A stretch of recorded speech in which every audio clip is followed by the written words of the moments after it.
Welcome, everyone. I'm pleased to call to order the 280th meeting of the Pacific Fishery Management Council, Vancouver, Washington. This meeting is open to the public, and copies of the meeting agenda and other documents used by the council during this meeting are available on the council's website. We encourage members of the public to testify and provide the council with comments on issues before the council at this meeting.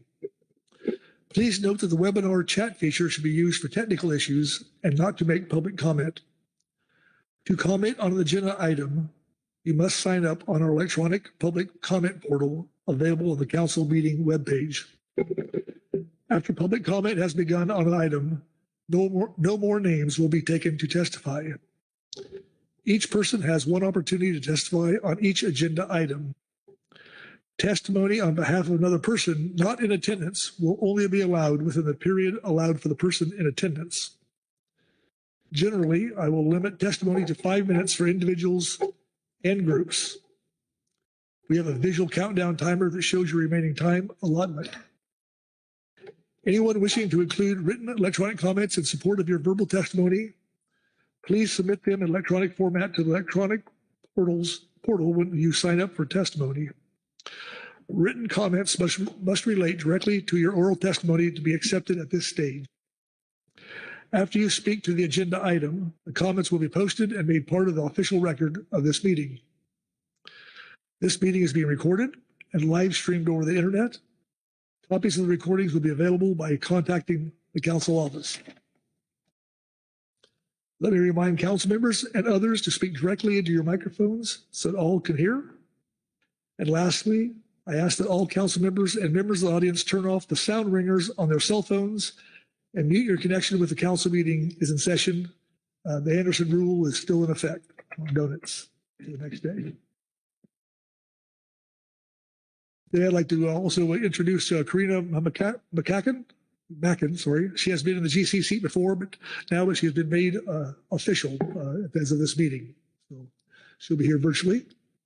And with that, I'll turn to Executive Director Merrick Burden, who will give a roll call of council members. Thank you, Mr. Chairman. Good morning, council members and everyone else. I will now take the roll of the March 2025 meeting of the Pacific Fishery Management Council. Heather Hall. Here. Michael Clark. Here. Let's see. Do we have anyone from the Coast Guard online?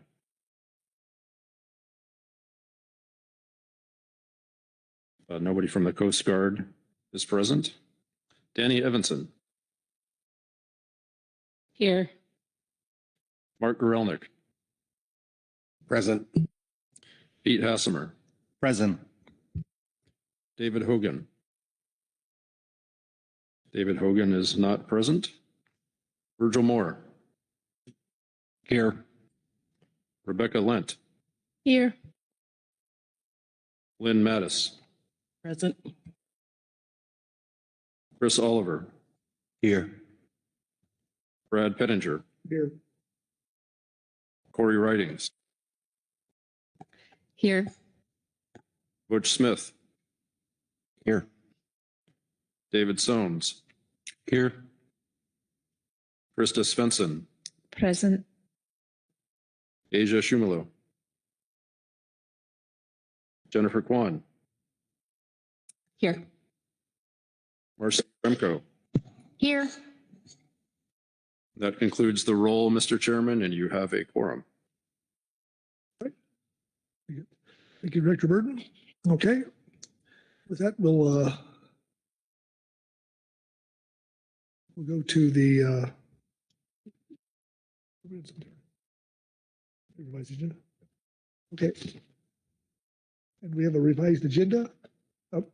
Eddie, Devins. Yes, thank you, Mr. Chair. Good morning. I move that the council approve the amended agenda as described in A3 for the March 2025 Pacific Fishery Management Council. All right. Thank you, Danny. We're looking for a second. Second by David Soames. Thank you, David. All right. All those in favor signify by saying aye. Aye. Opposed? Abstentions? All right. Motion passes unanimously. Thank you. With that, I'll turn to Executive Director Burton for the ED report. Okay, thank you, Mr. Chairman. This is agenda item A4, the Executive Director's report.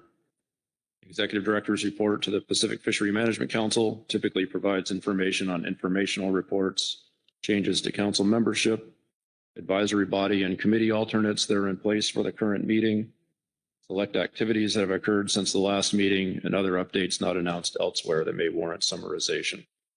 So I won't read this verbatim, but I will walk you through my report. So first, no changes to the council roster as of the date of the report. I did make note of Ms. Mackin's addition that you mentioned, Mr. Chairman. We have several informational reports, 2 that were available in your advanced briefing book as noted. I would flag a few supplemental reports dealing with the whiting co-ops. Moving down, we do have several advisory body alternates as listed in the table in my report. Since our last meeting, we have had some changes in personnel. Dr. Kit Dahl retired in early January after a stellar career with the council. We've made some headway in backfilling the staff officer position. We had many wonderful applicants, truly a blessing, hard to work through all of them. Due to some recent events and some temporary freezing of our accounts, I did elect to pause hiring until we get some greater clarity about our fiscal outlook. And my hope is that at the end of our existing continuing resolution, we will have that clarity and I can continue forward. In the meantime, I've asked Mr. Kerry Griffin to take up staffing of highly migratory species work, and we did that in the expectation that work on marine planning would diminish. Ms. Gilly Lyons has picked up our ecosystem matters. As we are all aware, the new administration has issued several executive orders. Outside the language contained within those executive orders has been limited guidance regarding the implication of them for the council. We've been taking steps anyway to interpret them as best we can, and the chair and I have been using our authority where it's been necessary to do so to respond. Some of the administration's early actions triggered a brief financial freeze for us, which led to some fiscal uncertainty that I mentioned a minute ago. We have made some changes to our internal operations in response to some of these uncertainties, nothing very major. And honestly, it feels like ages ago that we did that. I can't remember what they are, but other changes have been somewhat outward facing. On balance, we are continuing business as usual. And my hope is that this meeting reflects our business as usual approach. We've had some activities of staff and council representatives since our last meeting. Shortly after our meeting in November, the other executive directors and I met to discuss some personnel and administrative matters. We do this every 2 years. They're very beneficial. We did have a meeting of the Western and Central Pacific Fisheries Commission that we'll talk about later this week. Our commissioner, Ms. Krista Svensson, attended that in addition to some other folks from the Pacific region. Council staff held an annual work planning session from January 6th through January 8th. We do this every year. We discuss our work plans. We discuss process refinements and organization, especially with all of the new staff that we have. We also take time to ensure there are clarity of roles and responsibilities and all things that help make us a well-oiled machine. We had a joint working group of the WCPFC and the Inter-American Tropical Tuna Commission in February. Mr. Kerry Griffin, Mr. Alan Sarich, and Mr. Mike Conroy participated on behalf of the council. There were several other folks there from the council family as well. And then prior to this meeting, we had a West Coast Steering Committee for the Marine Resource Education Program. That steering committee, in addition to myself, was made up of several former and existing council members and council advisors. And the purpose of these meetings, which we do every year, is to review last year's activities, think about how to make improvements and to plan for the current year. Let's see, a brief funding update. So all three grants that we have submitted to NOAA have been approved, and they were approved as proposed.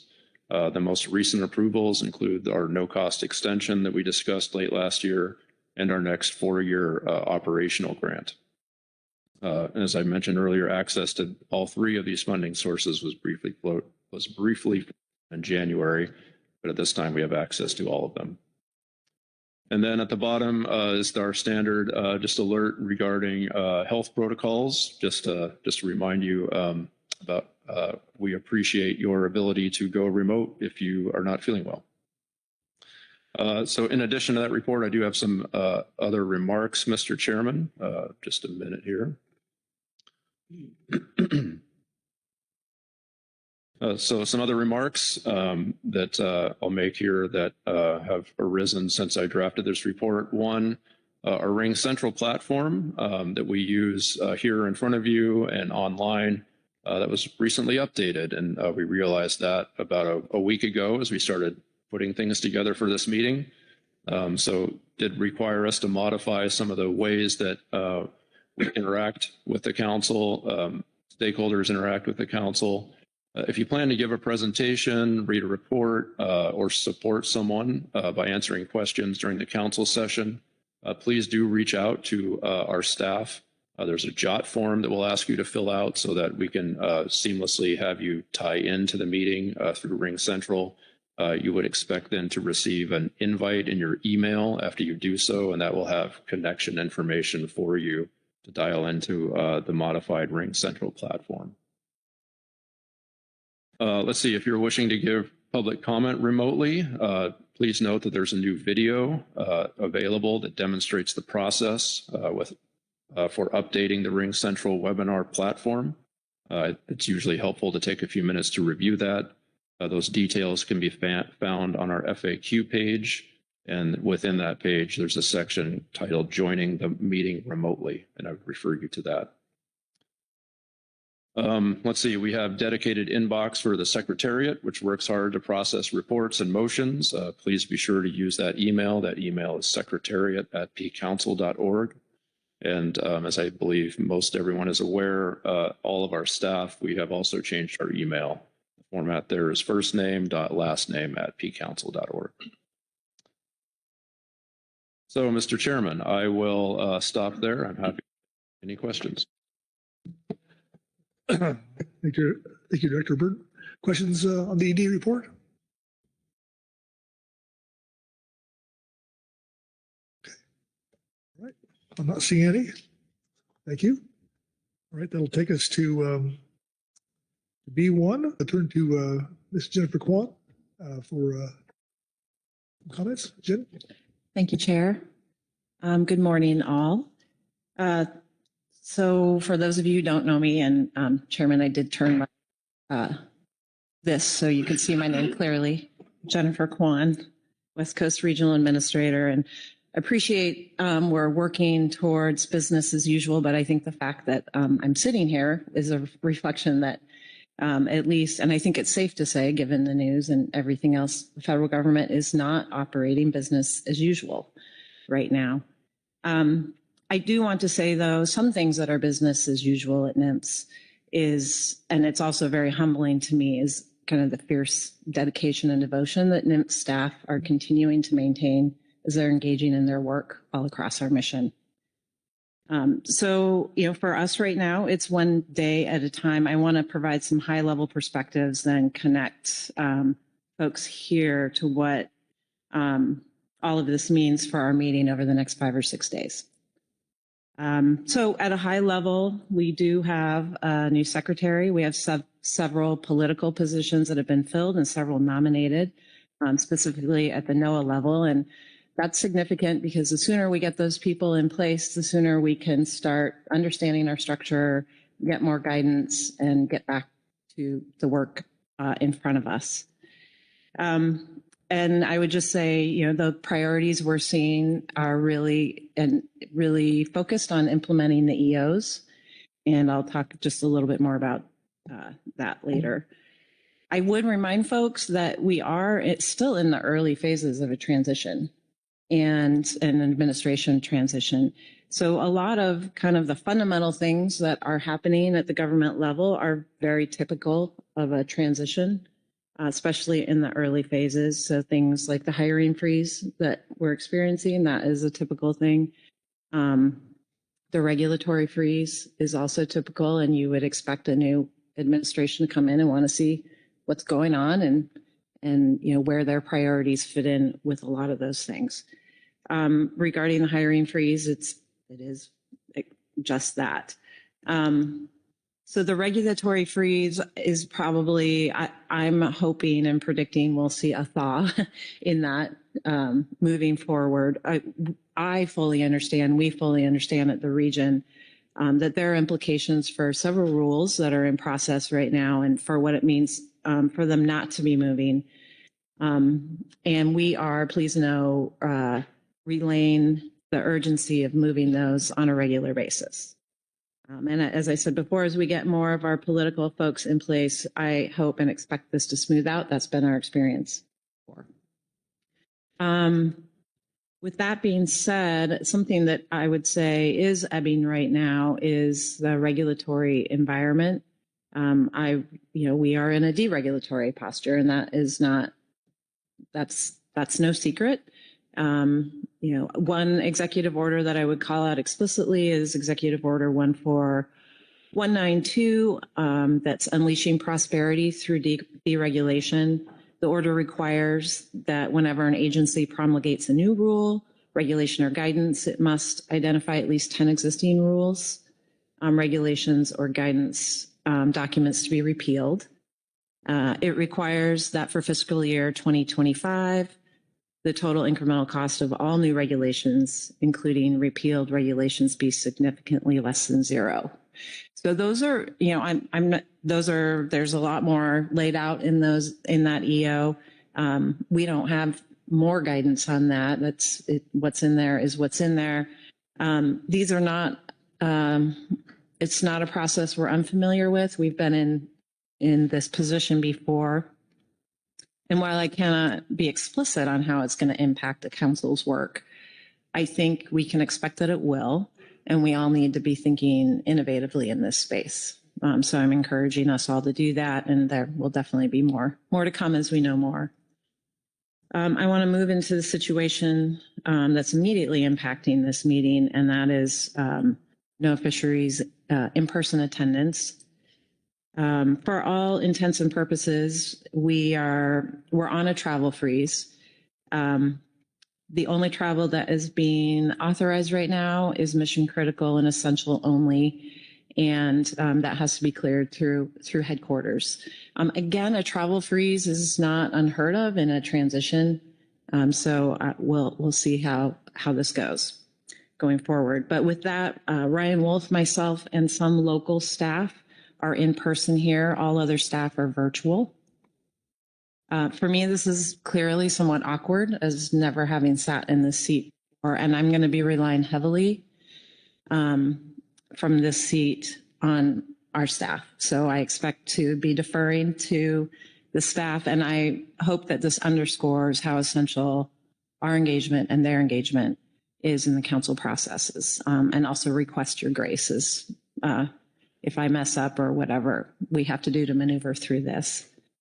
I also want to publicly thank and express my gratitude to our NIMS staff for their resilience and adaptability and extra work they've had to do to support me here, as well as everyone here in their adaptability. And also thank you, and want my staff to know that there has been many expressions of appreciation and support for our NIMS work, and you are missed. So a few other changes that I think are important for folks to understand as they're working with us is that NIMS has returned to a 5-day-a-week in the office posture. We are no longer teleworking. And so what that means is that some of the flexibilities that we once had for weekend and evening are largely non-existent. And so that means access that you may have had before may only be available during, for instance, the work weeks, work days, a regular kind of normal work day. for councils and council engagement, understanding that the council process doesn't follow that exactly. We are currently maximizing flexibilities we have for this meeting. So we are able to bring staff here, but it doesn't necessarily reflect normal posture right now. We do understand that the Department of Commerce over the next few months will be providing more telework guidance. And so we'll see what more flexibilities we'll be able to bring. The one last thing I might mention about what's going on now. Last week, DOC NOAD, we did experience a wave of either early deferred retirements and or separations, as well as terminations. And we are still definitely in a state of mourning the loss of those staff. I'm not quite yet in a position to characterize the numbers or impacts. Those are still being assessed as we kind of understand the gravity of that and where we will be shifting and reprioritizing. So I ask, that bugging our staff about that may not you're not going to get any more out of them. And then much of the current guidance, like I said, is encapsulated in the existing executive orders, OPM memos, and in most cases, we are still awaiting explicit guidance on many of these. Okay, so I think I want to conclude by just saying, as we've entered this transition, this one has been, I've been characterizing it to my staff as a little bit choppy. We're in choppy waters. I've asked supervisors and others to essentially put their keel in those waters as we navigate them and help build stability. We're still in those choppy waters. But I know as I look around this room and I engage with others that we are not in the boat alone, and that especially here, we've got all the skills we need to get through this together. And acknowledging that not only is it the skills, but we have cultures and tribes and others who have experienced similar hardships. And the fact that they, specifically tribal nations, are still in existence with such strong voices are the things that give me strength. I think the things that will give us strength and promise and hope that whatever is on the other side of these choppy waters, I firmly believe that the work and the importance of the things that we do will continue. So thank you. Thank you, Jen. Butch? Schmidt? Thank you, Mr. Chair, and thank you, Ms. Kwan. I don't think this is a question, but there's no doubt we're missing a big part of our council family at this process, and recognizing the NOAA staff is trying to do what they can to work within these rules. But the interaction that we have or had with the staff and the importance of the staff being here is really can't be missed on this deal. And I have appreciated over the years the ability and the dedication of the NOAA staff in this process. And I just want to let you know, Ms. Kwan, that and Ryan, that I know you're trying to get fingers in the boat. The boat right now is leaking a little bit, but I want you to know that from my perspective, and I think the other council's perspective,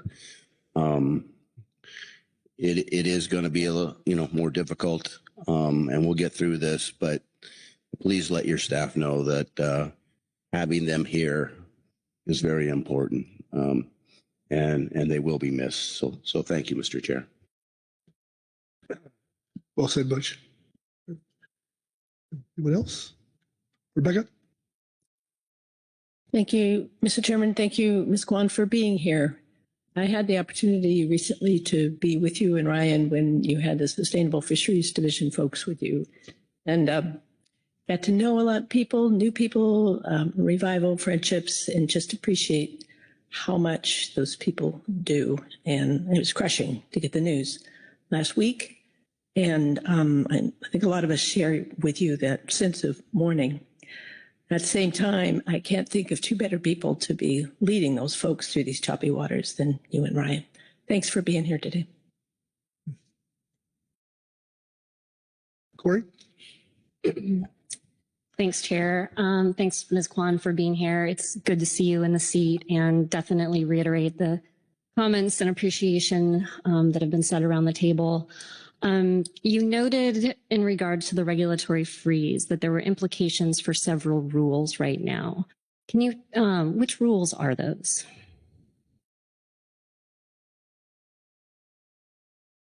You'll have to give me a minute, and maybe that's something I can get back to you all on, because I have to pull that up. But yeah, I don't want to misquote those. So give me a few minutes. Thanks. Okay.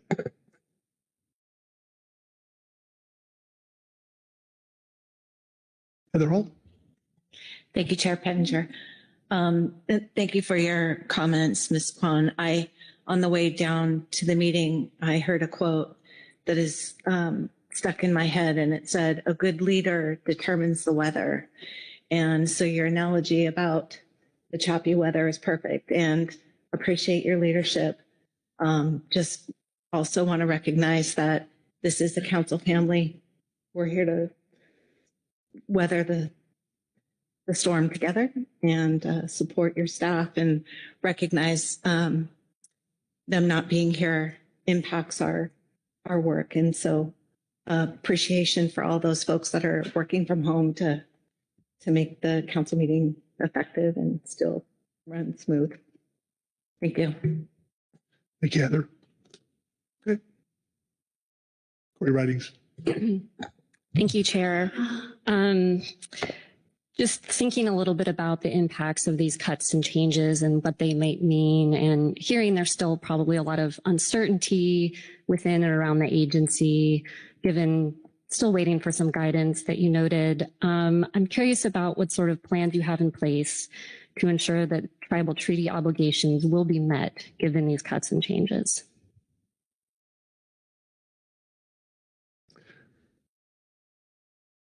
Ms. Kwan?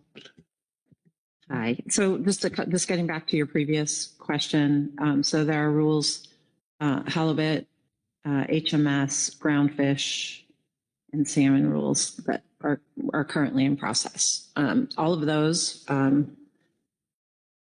as I understand it, have cleared through the NOAA process and are moving towards and through the Department of Commerce level clearance. So I think, again, we're just continuing to try and push those forward.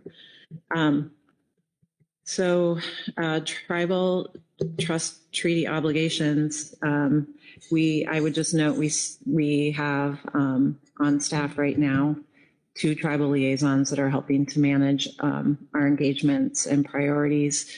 I don't see much changing in that, in those requirements, those obligations, and the partnerships that we have in place. And you're going to hear this a lot because a lot of things, are changing all the time. If that changes, which things could change, we will be coordinating and communicating directly on that.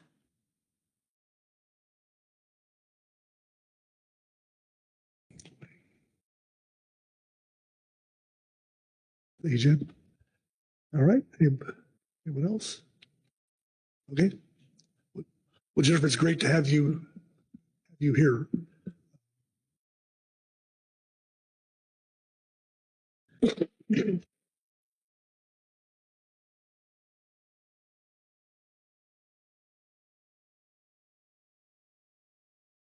Okay. All right. Okay, we're doing a public comment, and then maybe come back for public comment. Do you have anything else to answer for the question? I believe that Corey, the first question she had. Okay, so public comment. And with that,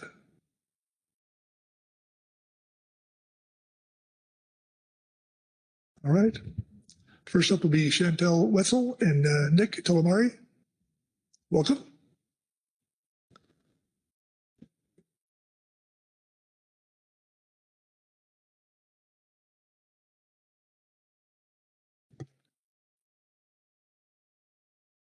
Hello, Chair Pettinger and members of the council and members of the public. I'm Chantel Wetzel and this is Nick Tolimeri, and we are speaking today as representatives of the International Federation of Professional and Technical Engineers Local 8A, which is the labor union representing workers at the Alaska and Northwest Fisheries Science Centers. We are here on our own time as union representatives to provide the union perspective on how the gutting of the federal workforce will impact our fisheries and people who depend upon them. Commercial and recreational fisheries on the West Coast generate nearly $2 billion in economic activity each year and provide more than 50,000 jobs to coastal residents who reside in dozens of fishing-dependent communities along the West Coast. This industry is supported by our collaborative science-based management system that relies on partnerships between managers, industry, scientists, enforcement, and those who work on policy and regulations. However, we are deeply concerned about our ability to continue our mission of sustainable fisheries management and face drastic cuts to NOAA fisheries workforce and budget. Federal staff from the West Coast region and the Northwest Fisheries Science Center and the Southwest Fisheries Science Centers have dedicated their professional lives to supporting vibrant fishing communities through sustainable fisheries management. After developing robust scientific models to support fisheries management, they work with the council family and academic partners to ensure that everyone in the process has a chance to understand the information generated and that science is being used appropriately. Our staff also plan and execute scientific surveys, gather and analyze economic data, research the ecosystem conditions that influence our fisheries, and more. Agency staffing levels are already failing to keep pace with needs, and the proposed extreme cuts to the federal staffing and funding represent an existential threat to our ability to do this work. Expanding survey data collection efforts and staffing is a perennial topic at the council meetings. Any future reductions in staffing and cuts in federal funding will make those expansions impossible and jeopardize existing data collections. As this audience experienced with sablefish, missing a single year of survey data can lead to a major and constraining consequence for the fishery. These data are a critical window into the health of our stocks, and even a few years of reduced survey effort can lead to serious analytical challenges. In addition, our cooperative surveys provide important revenue to coastal communities by charting commercial and recreational fishing vessels for survey work. The administration's hiring freeze and dismissal of probationary staff will be devastating to our mission, as we are losing some of our best young, brilliant scientists. The proposed large-scale reductions in force will decimate our institutional knowledge, capacity, and expertise. Moreover, the demeaning treatment of federal workers under this administration and the apparent insecurity of federal employment will hamper our ability to hire promising and committed scientists for years to come. In the short term, it is also wasteful since all of our recently completed hires and open positions required extensive analysis and justification. Our university colleagues are also facing a bleak funding future that will limit their ability to contribute to our science and management and train future scientists. We are the first to acknowledge that there are opportunities for increased efficiencies, and we welcome improvements.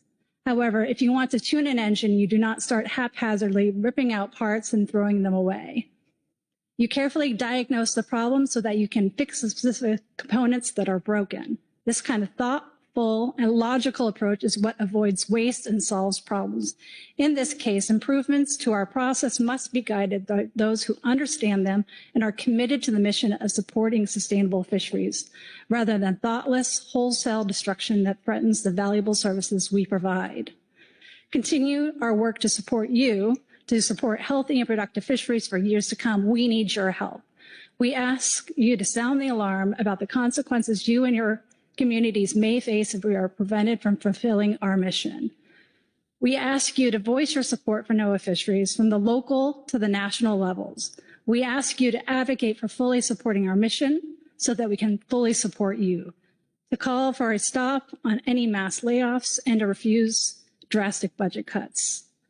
We deeply value our colleagues in the council ecosystem who ensure healthy marine ecosystem for future generations. We take heart that despite our differences, we have successfully faced many challenges together in the past. And we hope that together we can ensure that our fisheries management process succeeds in the face of unprecedented threats. Last Thursday, after this public comment was submitted, probationary staff across NOAA were legally fired. The union would like to take a moment to highlight the research of these scientists. These staff worked on a range of topics that will have immediate ramifications on the science we produce to support fisheries management. For example, the Northwest Fisheries Science Center lost 2 fishery observers who were critical to collecting data to ensure catches are below annual catch limits.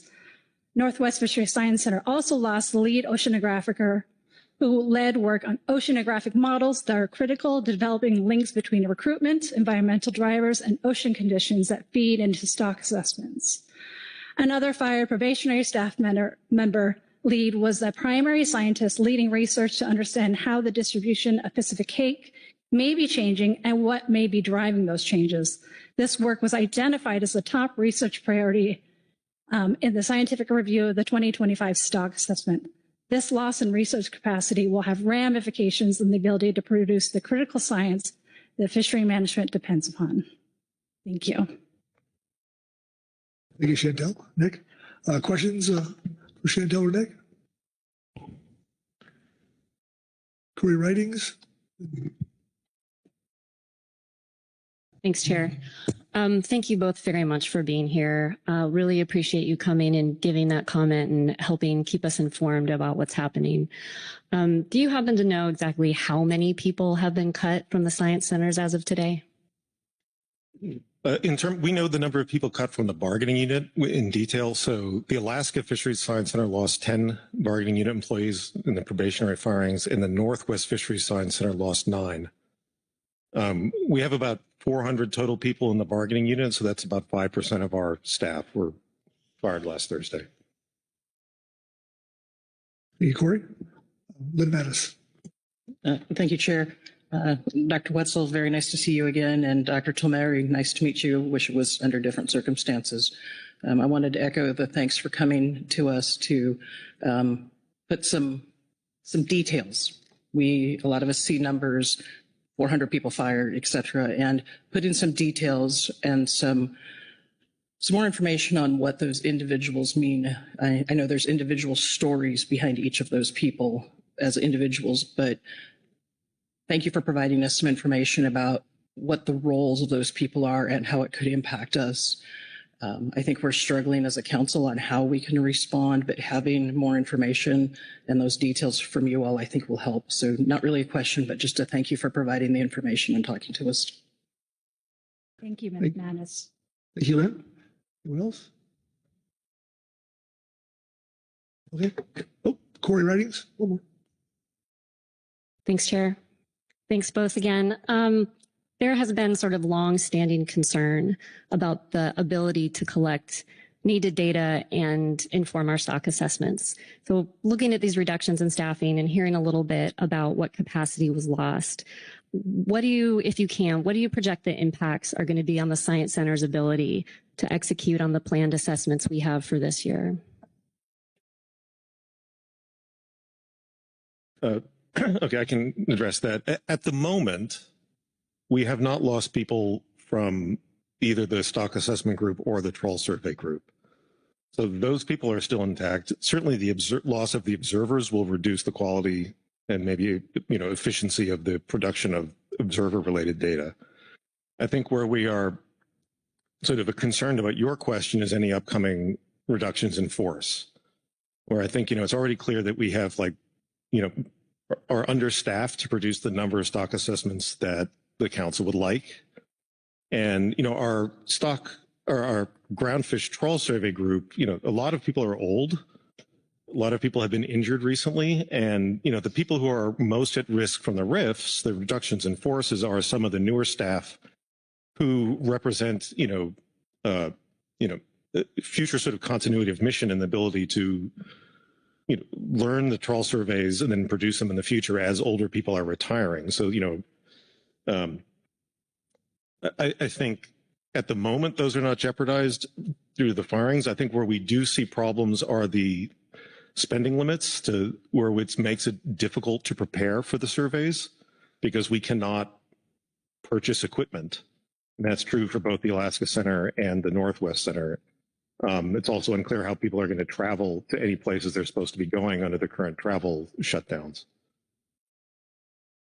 Thank you. Thank you, Corey. And Rebecca Lind. Thank you for being here and for, as we said, putting some names on this, some people, some what are the areas that are going to be impacted. Just one question as follow-up in part to Regional Administrator Jennifer Kwan's point. There's a new executive order that says all costs of regulations have to be less than zero. I assume those are costs to the industry. So that seems to be a lot of work to add into your regulatory documents. Do you feel you have the sufficient staff to calculate that and make sure that that executive order? I'm not sure I can answer. I'm sorry. I'm not sure that we can answer that. You know, we do have an economics group who, you know, obviously do a lot of that type of stuff. They, you know, whether staff cuts reduce their ability to do that or not, I'm not. It would obviously, if you cut the staff, they're going to have less ability to do that, those types of calculations. And I think, you know, what's important about our sort of socioeconomics groups is they're, you know, they're dealing with the impacts of these regulations on small scale, you know, small fishing communities that are reliant on fishing. So, you know, if you start riffing those people, we're going to have a difficulty answering those questions. And I would add, Ms. Lentz, that a lot of the work that we produce at the Science Center that comes to the council and goes through all the advisory bodies and, you know, make regulation changes and new stock assessment, new catch limits, we count on our staff at the West Coast region to then carry that ball forward. And so I think Ms. Kwan could probably speak best about what potential challenges with the current staffing limits that may present in the future. Thank you, Rebecca. All right, Heather Hall. Thank you. And thank you for being here and for your, reading the letter into the record and the details with regard to the implications to the council managed fisheries. But I wanted to also note the value that the science centers provide to states, for example, and work that we're doing to prepare for the federal take reduction team process and the loss there too. That's maybe not directly related to the council, but very, very valuable to us and our ability to engage in that process with the science backing that is provided by the science centers. So thank you. Thank you. Thank you. Together. All right. Corey Ridings. Thank you, Chair. Dr. Wetzel, you in particular have been a longtime participant in the council process and have had relationships with fishermen and other folks engaged in fisheries management and fishing communities. And I mean, first of all, that relationship is really important. And I'm wondering if you have any thoughts or observation understanding these cuts and these limitations, what you think these impacts might have on the fishing industry and fishing communities. Thank you, Ms. Ridings.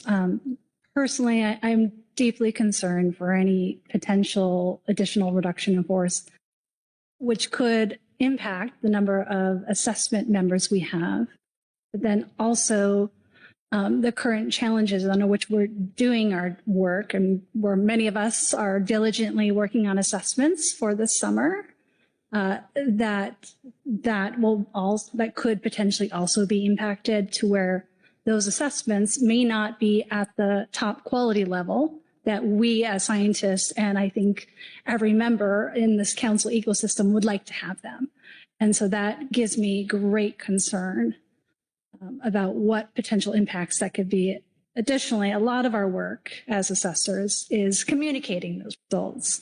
And if we're not able to be at these meetings in person, to have those in-person conversations and answer questions about the science and how the new answers came about, I think that could be detrimental to all of us.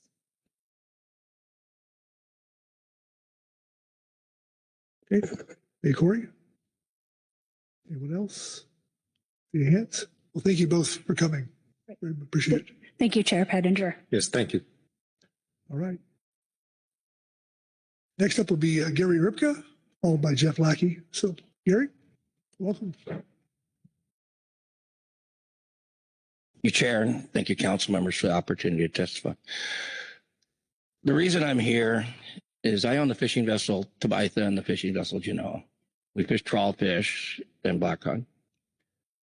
The fishery right now is in a crisis. The trawl fishery is on the verge of collapse because of the last three stock assessments: petrale sole, canaries, and short spines. The main driving force, the one I want to talk about more than anything, is the short spines. We don't have enough fish none of us in the industry got enough fish to execute our fisheries. I trade fish with other fishermen. I've been extremely successful. I can't find enough fish to execute my petrale sole this year, or it's in jeopardy of that being done. The trawl survey has shown for the last 5 years an increase, but basically over the last 10 years, but particularly the last 5 years, an increase in short spines. We're seeing them on the grounds. 3 years ago, I caught 9,000 pounds of short spines accessing my petrale quota, which was fairly about the same amount for the last 3 years until this year. I caught 9,000 pounds 3 years ago. I caught 32,000 pounds the year before last. I caught 43,000 pounds last year, fishing the same grounds, the same place. Nothing's changed. What am I supposed to do this year? My allocation was 5,000 pounds. I've been trading my fish, my rock fish, anything I can come up with, desperately trying to come up with short spines to execute my fishery. And also access Dover sole. Our whole fleet right now is in panic mode because we are having a hard time fishing Dover sole. That's where you catch short spines. We have an allocation reduction in canaries, so we go deeper to get away from the canaries. We run into the short spines. We're in a pickle. We're up against the wall. We're in a crisis. I strongly recommend that we relook at this allocation. There are some real discrepancies in some of the data that was used. We're not using the last 3 years of the trawl survey, which shows us a large increase in short spines.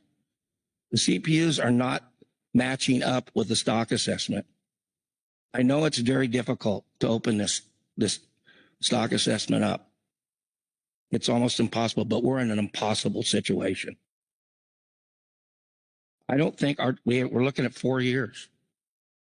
I don't think we have 4 years in this trawl fishery. All the work that this council and everyone has done for the past 20 years is about ready to go down the drain. And if there's any way that we can possibly, the council can direct that we can look at this stock assessment again and plug in the most recent data and also look at our aging. There's some real discrepancies in the aging of short spines. And that's what I'm asking this council, to look at that. I've talked to many of the council members. We're in a grave situation. I'll give you an example. Usually I trade a lot of my fish with the whiting fleet. They don't catch short spines. Not until last year. One of my friends, he caught a very small amount up until last year. He caught 22,000 last year, whiting fishing with midwater gear. What's that tell you? There's a lot of short spines. Way more than the stock assessment's showing. We need some action and we need some help from you people right now. And that's what I'm here to say. Thank you, Gary. Questions for Gary on his testimony?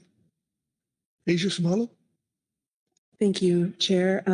Thank you, Gary, for that testimony. I work with the whiting catcher processor fleet, so I know how much we ran into it last year. And I'm wondering if you can characterize a little bit how you run into it on your trips as well. We were running into it on every single trip in little bits. So is it, it's not like when we had lightning strikes in the past with other species. It was a constant drip of running into them. So I'm just wondering if you can characterize how it shows Well, up for you. we're in the same situation, like I stated earlier. My boat beach fishes in the summertime primarily.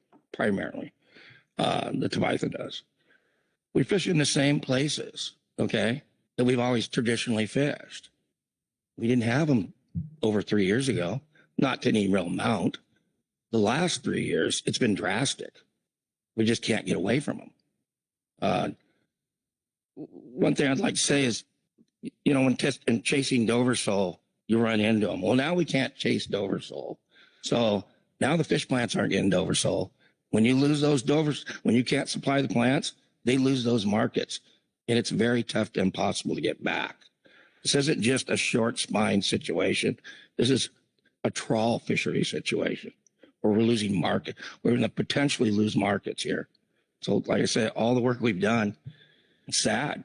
We could lose it all here very shortly. We're in a crisis situation. And there's got to be some way to relook at this. You can't get away from them. They're just everywhere. Example, when you're talking about, I trade with one of the larger whiting companies, and we have an agreement. Rockfish, they give me short spines or petroleum sole.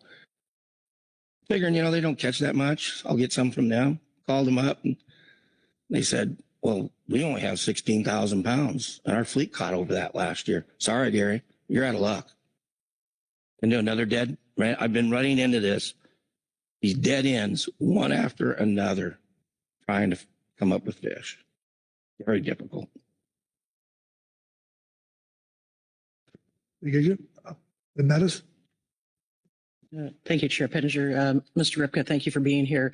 In answering Ms. Shamila's question, you basically answered what I was going to ask, but did want to thank you for coming up and providing the testimony in person to us today. Thank you, Lynn. Rebecca Lynn. Thank you, Mr. Chairman, and thank you, Mr. Ripka, for being here today. This is certainly something I've heard a lot about, and not just here at the council meeting, but on a recent road trip. At the same time, I'm hearing a lot of effort from the NOAA scientists and from folks in the fleet to understand, you know, what's going on, the science versus what's on the water. And I think Mr. Lackey will be sharing some of that information with us. So I'm grateful to the folks who are making an effort to figure out why this is happening, why this discrepancy. But of course, the harder part is saying, what do we do now? So appreciate you raising this. Thank you. Thank you. Thank you, Rebecca. Bush Smith. Thank you, Mr. Chair. Thank you for coming today. Great testimony. And I think you said it, but I want to make sure you said it so it's clear that not only have you caught them in your traditional areas and seen an explosion in the numbers that you're catching, but I think I gleaned through your testimony, not only in your fisheries, but you're seeing them in other fisheries in different parts of the ocean doing that same explosion in catch and trying to get away from. Is that clear? I don't want to put words in your mouth, but I think that's what I heard you say. You're absolutely right. The whiting fishery caught a trivial amount. They didn't catch hardly any. Now they're seeing them in numbers they've never seen them before. They're exploding. And whiting net is a midwater net.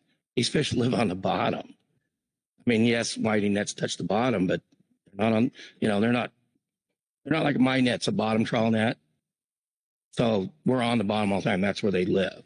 So there has to be a tremendous amount more short spines for all of the different sectors in the trawl fishery to be running into them. Yeah, similar to what we saw in black cod a couple of years ago. Salmon fishermen 25 feet under the surface catching black cod. So I do understand there's been a uptick in a lot of species. Thank you for coming today, and thank you, Mr. Chair. Thank you, Butch. Further questions? Marcia Urimko. Thank you, Mr. Chair. Thank you again for your testimony. I just want to make sure that I'm understanding precisely what your ask is of us. Are you seeking some sort of change to the stock assessments that are being conducted this particular cycle that are already underway? Are you looking for a mid-season additional stock assessment to be added on an out-of-cycle basis. It sounds like you've had some discussions with the stock assessors at the Science Center, so I'm just wondering precisely what you've asked for and what those discussions have. I'm asking for the stock assessment to be reopened and use some of that more recent data, like the last 3 years of the trawl survey. I think there's some real major issues in aging that need to be looked at. If you read the stock assessment, it says flat out that they're not comfortable with their aging. They're using aging methods from 1995. We're not even sure how they sampled those fish in 1995. There's some real questions here that need to be opened at and looked at. And I'm asking that the stock assessment be reopened and try to answer some of these questions and use some more recent data.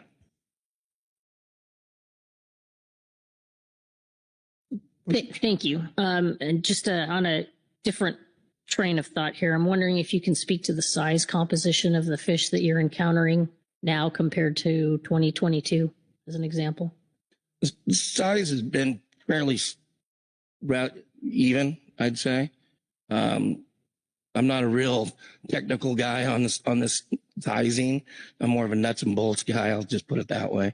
But the sizing's been about the same. It's pretty much staying the same level. We're seeing small ones. We're seeing big ones. There's a mix on the sizing. Thank you. Thank you, Marcy. Okay. All right. Gary, thank you. Thank you. We appreciate it. Next up will be Jeff Lackey, followed by Ben Icknap and Tara Brock. Welcome, Jeff. Yes, council members, thank you for your time. I have a PowerPoint presentation, and I'm going to be skipping some words in the interest of time. If we can go to slide 1. My name is Jeff Lackey. I manage 2 vessels out of Newport, Oregon. We can go to slide 1. First slide. Thank you. So this document provides comments on recent stock assessments with a focus on short spines and explains the general concern of many in industry, particularly from a trawl perspective with short spines, canary, and petrale. And this document recommends urgency in reevaluating stock assessment process where large and sudden declines in allocations of key species are not matched by CPUE trends and anecdotal information. Next slide, please.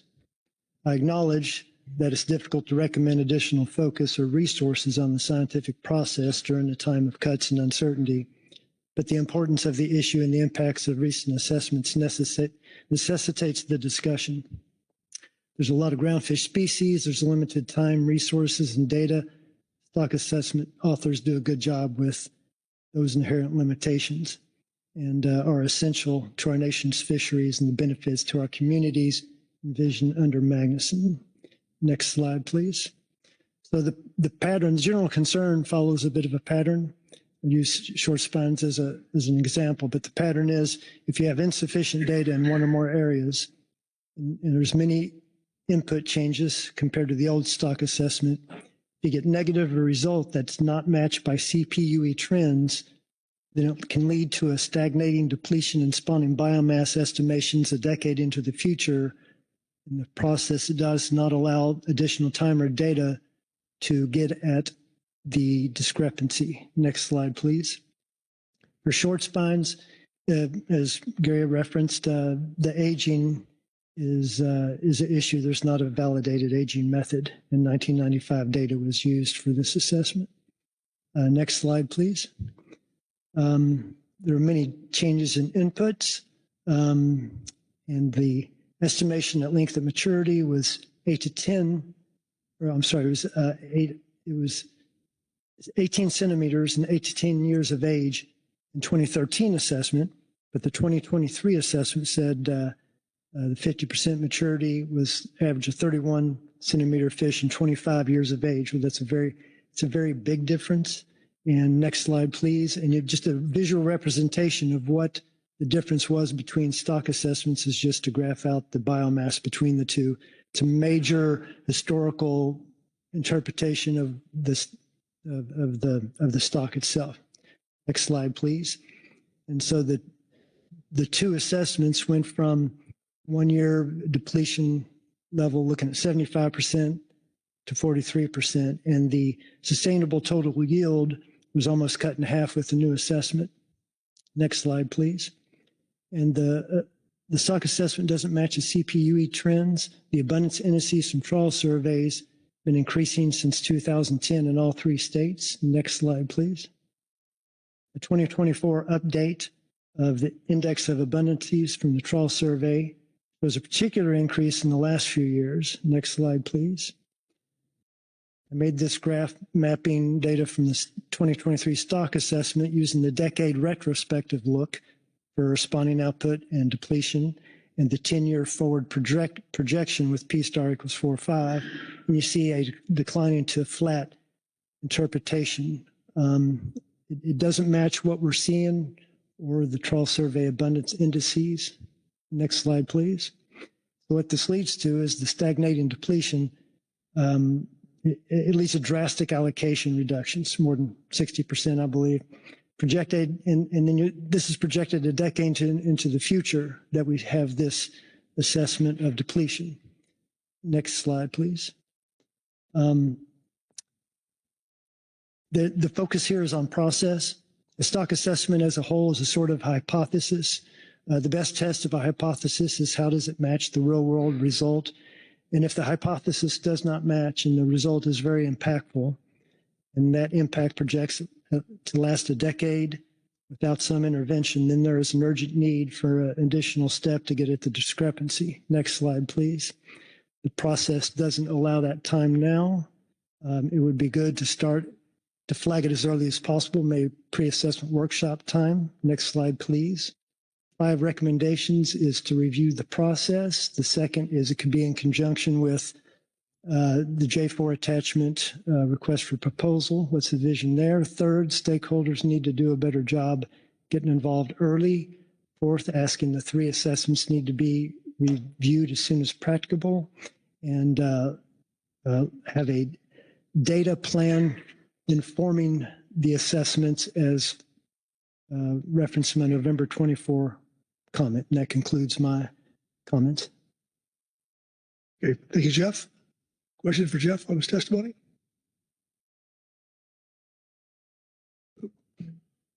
Asia Simone. Thank you, Chair, and thank you, Jeff, for that testimony. I know from watching some things outside of this process that you've been trying to engage with NOAA fisheries scientists about what might be happening. So I'm wondering if you have any, if your conversations with them yielded any discussions that we might take into mind here when we're trying to think about what to do. Well, it's like a lot of things in any process, especially fishery processes, where the more you dig in, the more complexities you find. And stuff I couldn't even put on here because for time and complexity, like short spines, they're looking at the maturity. There's a greater maturity at a smaller length the further north you go. And then you're trying to model that. They used a mean growth curve, sort of center, and then one mean growth curve. And then they're looking at the aging. I put myself in I did have a lot of conversations with stock assessment authors, and the more I learned, the more I realized I didn't know. And I do put myself in a stock author's shoes, and they may get one crack at this in 10 years, and they don't have aging data. And so I acknowledge the limitations are pretty much impossible.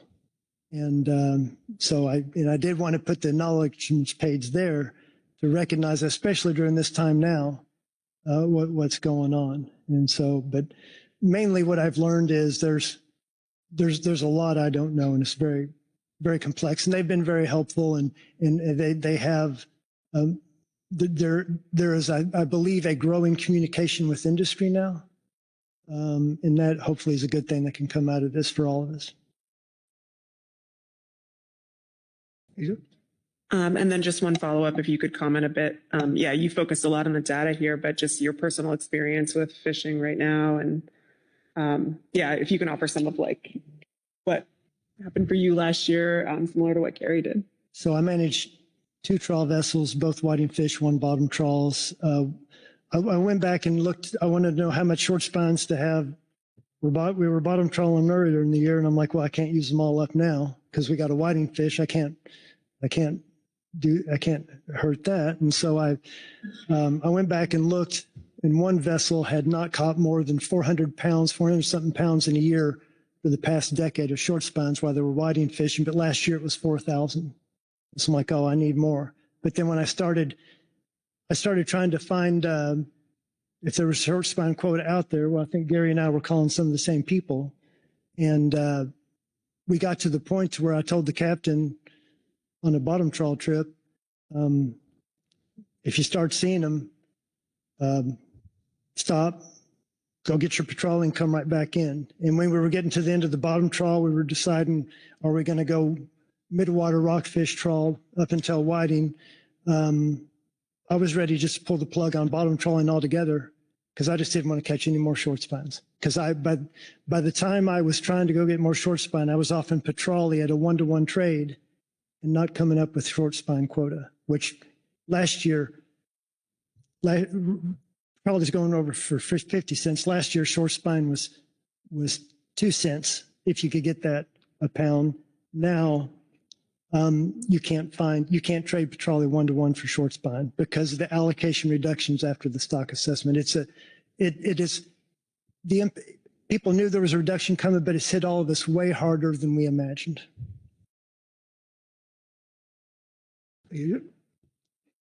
Jennifer, what? Yeah, thank you for this and the previous testimony.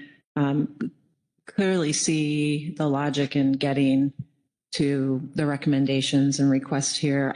I'm just going to flag at a high level and I'm getting some incoming from my science directors as well. Given where NOAA is and our ability to resource a lot of these things, we are going to have to be really strategic in how we are moving forward, what stock assessments we're going to pick up and move forward. And this goes for surveys as well. So I'm not saying we're not going to do it, but I think I talked a little bit about encouraging innovation in, deregulation. I think this is a spot too where we're going to need to look to innovate as well to fill all the gaps. Thanks. Okay. Anyone else? Mark Grolnick. Thank you, Chair Pettinger, and thanks, Jeff, for your presentation. Are you suggesting that we should reject assessments or merely take a time out when there is some real-world data that calls into question the assessment? Time out, and maybe at a nexus with that J4 attachment that's there for the request for proposal, something maybe along those lines as well, saying what can we do, and going back and looking at pre-assessment workshop data for materials for canary and short spine. A lot of the problems that led to the decline were identified early on. So if we look like there's going to be a red flag, maybe we can attempt to start earlier in the process, call the timeout earlier to see if there's more time to do something, because the time you get to the star panel 4 months later in the summer, your time is very limited. So maybe a timeout that could have some resolution within the 2-year process and still finish on time. But if not, maybe it extends over. I will say the non-trawl sector feels that pain quite a bit, particularly in California. And I'm wondering, I haven't had a chance to review that attachment, but is there a role here for the SSC to undertake that review of comparing the assessment to other objective data to make the call to say we need a timeout here? Or I guess trying to figure out how many touch points in the process do we have to make that call? Maybe. You can see my recommendations left it a little open-ended because it's very complex. It's a tough thing that nobody's solved yet, but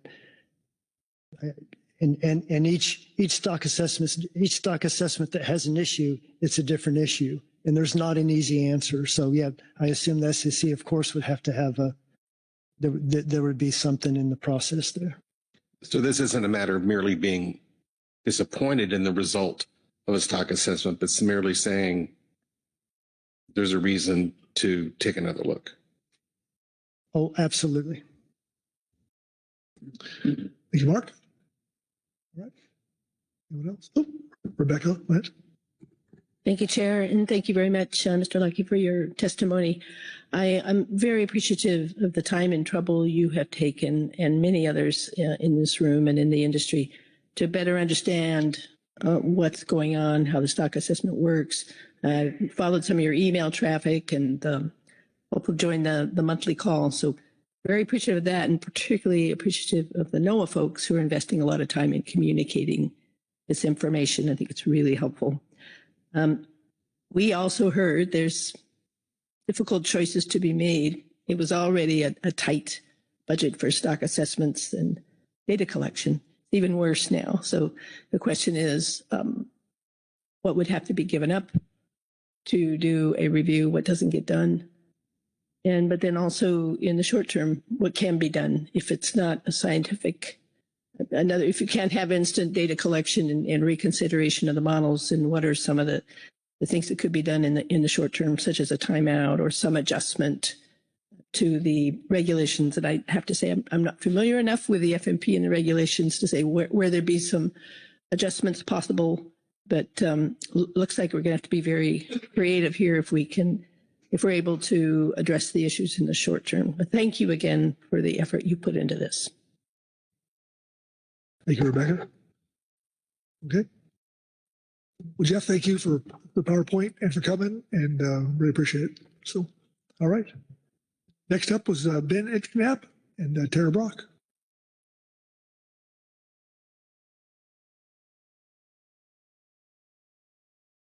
Welcome to you both. Good morning, Chair Pettinger, members of the council. I am Ben Enticknap, and with me is Tara Brock. We're representing Oceana. Oceana is an international ocean conservation organization dedicated to protecting the world's oceans. And we appreciate the comments by the NOAA Professional Employees Union, and we stand in solidarity with NOAA, U.S. Fish and Wildlife Service, Coast Guard, and other federal employees who conduct critical work to protect our oceans and coasts and ensure that our fisheries are sustainably managed. We strongly encourage the council to oppose any efforts to downsize and dismantle NOAA, roll back bedrock environmental laws and policies, and to cut climate science. Climate change and climate-ready fisheries should not be partisan issues, and we urge the council to redouble its important work and be a leader on these fronts. We are very concerned by the recent NOAA staff cuts and the very real threat that more layoffs and extreme budget cuts are coming, and what this will mean for our oceans, for sustainable fishery management, and for coastal communities. For over 2 decades, Oceana has worked in the United States and around the world to address ocean threats like overfishing, habitat loss, offshore drilling, pollution. And it's abundantly clear that strong science, environmental laws, and effective governance are critical to addressing these threats. And now in this uncertain time, with the accelerating impacts of climate change, increasing demands on ocean ecosystems, it's more important than ever that NOAA and the Fishery Management Councils are fully funded and fully functioning. It's more important than ever that we stand up for scientific integrity, conservation, and responsible fishery management so that the fishers, coastal communities, tribes, and future generations can all thrive in connection with a vibrant ocean ecosystem. Thank you. So most of us in this room, I think, are pretty well versed on the many roles and responsibilities of NOAA, but many people don't realize the numerous services that NOAA provides to millions of Americans every day, services that account for 1/3 of our nation's gross domestic product. It's pretty substantial. And as you heard from previous testifiers, withdrawing resources from NOAA puts communities and coastal economies at risk and jeopardizes the work of this council. NOAA employs thousands of people, including scientists, engineers, and uniformed service members, many of whom have spent years, sometimes decades, becoming experts in their field. These are dedicated civil servants, and they deserve better. And we recognize, again, that NOAA is not the only agency that has been subject to cuts. And we want to stand again in solidarity with Fish and Wildlife Service and other agencies that work very closely with this council and help inform these council's decisions. And this is why Oceana and many others are calling on the administration and Congress to fully support NOAA staff and programs. And we encourage the council and all of you to do the same. And while we might not always agree, we know we all support and respect NOAA's mission of science, service, and stewardship. Thank you. All right. Thank you both. Questions for Tara and Ben?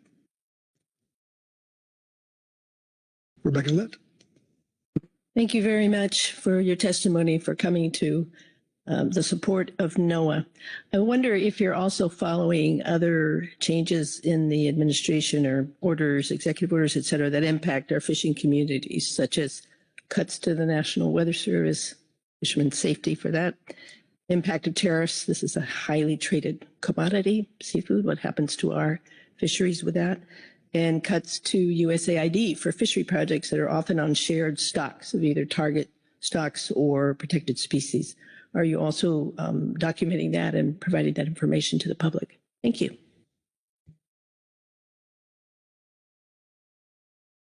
Thank you. Through the chair, Ms. Lent, we are, as an organization, Oceana, we are very focused on making sure that NOAA's core mission is defended.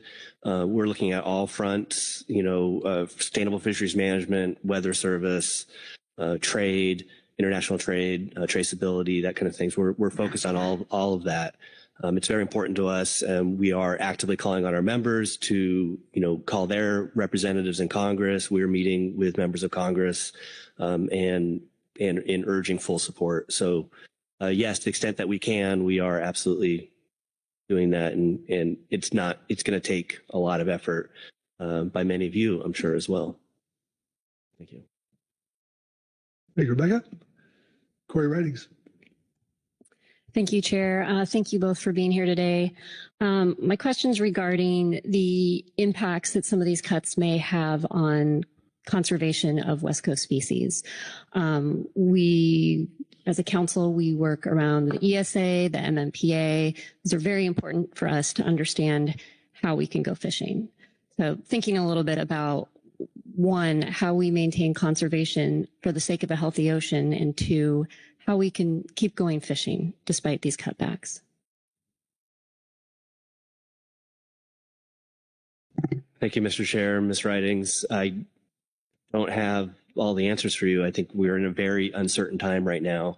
There's nothing normal about this. This is, in my mind, far beyond choppy waters. I mean, it's hurricane level. And we're very concerned about what's gonna happen in the future. I think we're just at the beginning, right? We're at the very beginning of a new administrative change. I wish I had the answers for you. I just don't. So. And I would just add, I think we heard from some of the earlier testifiers on the positions that were just cut, observers, critical access to information that helps inform conservation decisions, ensure sustainable management. So we know that is going to affect some of the decisions of the council. And I think, as we always have, just urging precaution in the face of uncertainty, making sure that we are making very highly precautionary decisions. Okay. Hey, Corey, anyone else? All right. Thank you both. Go ahead. All right. And last person will be Jamie Diamond.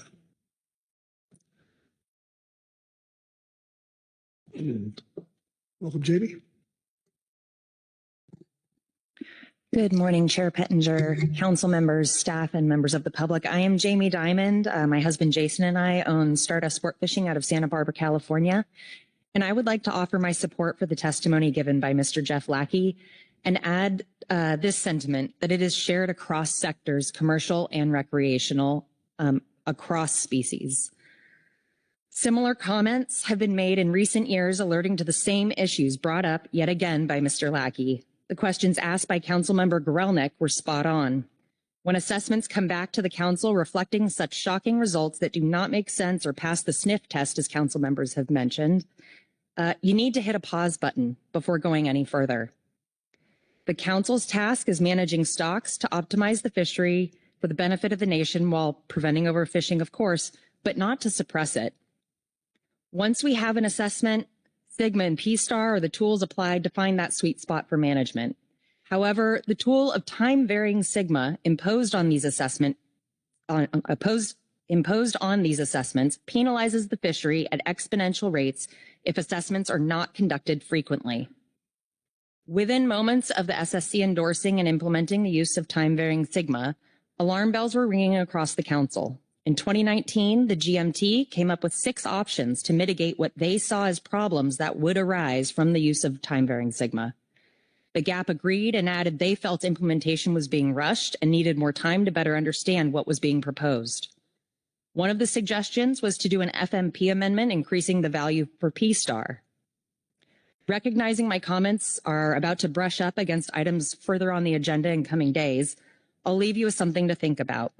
The use of Sigma and P-Star are clearly stated in the FMP, and any change to the range of values for P-Star requires an FMP amendment. There was no such action taken to implement an entirely new Sigma value scheme, and therefore it's not mandated within the FMP. Again, I'd just like to point out that a lot of the issues we're dealing with and facing with today can be traced back to the implementation of time-varying Sigma. And I just want to kind of place this here. It's a bit of a plop at the beginning of the council meeting, but recognizing this does come up later, I just wanted to plant the seed and build off of Mr. Lackey's testimony, which was really important to be heard yet again. Thank you. And I'm available for questions. Thank you, Jamie. Questions for Jamie? Asia? Thank you, Chair. Thank you, Jamie, for that testimony. I appreciate it, and I appreciate you highlighting that this is something that is affecting the entire groundfish fleet, not just the trawl sector. And so same question as I've been asking everybody who came up. Can you talk about your personal experience out on the water?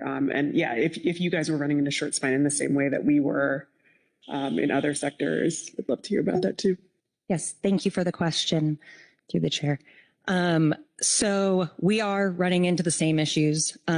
We have had to take incredibly drastic management measures in the recreational sector, specifically in Southern California, for species like copper rockfish and vermilion rockfish. Those are our big issues right now. And the problem is, especially at the end of the year, I'll speak to my area specifically, we found ourselves going back to the dock with lots of unhappy customers who were not obtaining their 10 fish bag limits because we were leaving spot after spot, spending lots of time and money on fuel to leave areas because they were so abundant with these species that supposedly are struggling so much. And this goes throughout the range of these species. And so it's a very real problem. As industry, we have stepped up. We stepped up right before even management was taken. We voluntarily reduced our own bags on copper rockfish to 1 fish on our own before any management measure was ever taken, because we're committed to working through this process.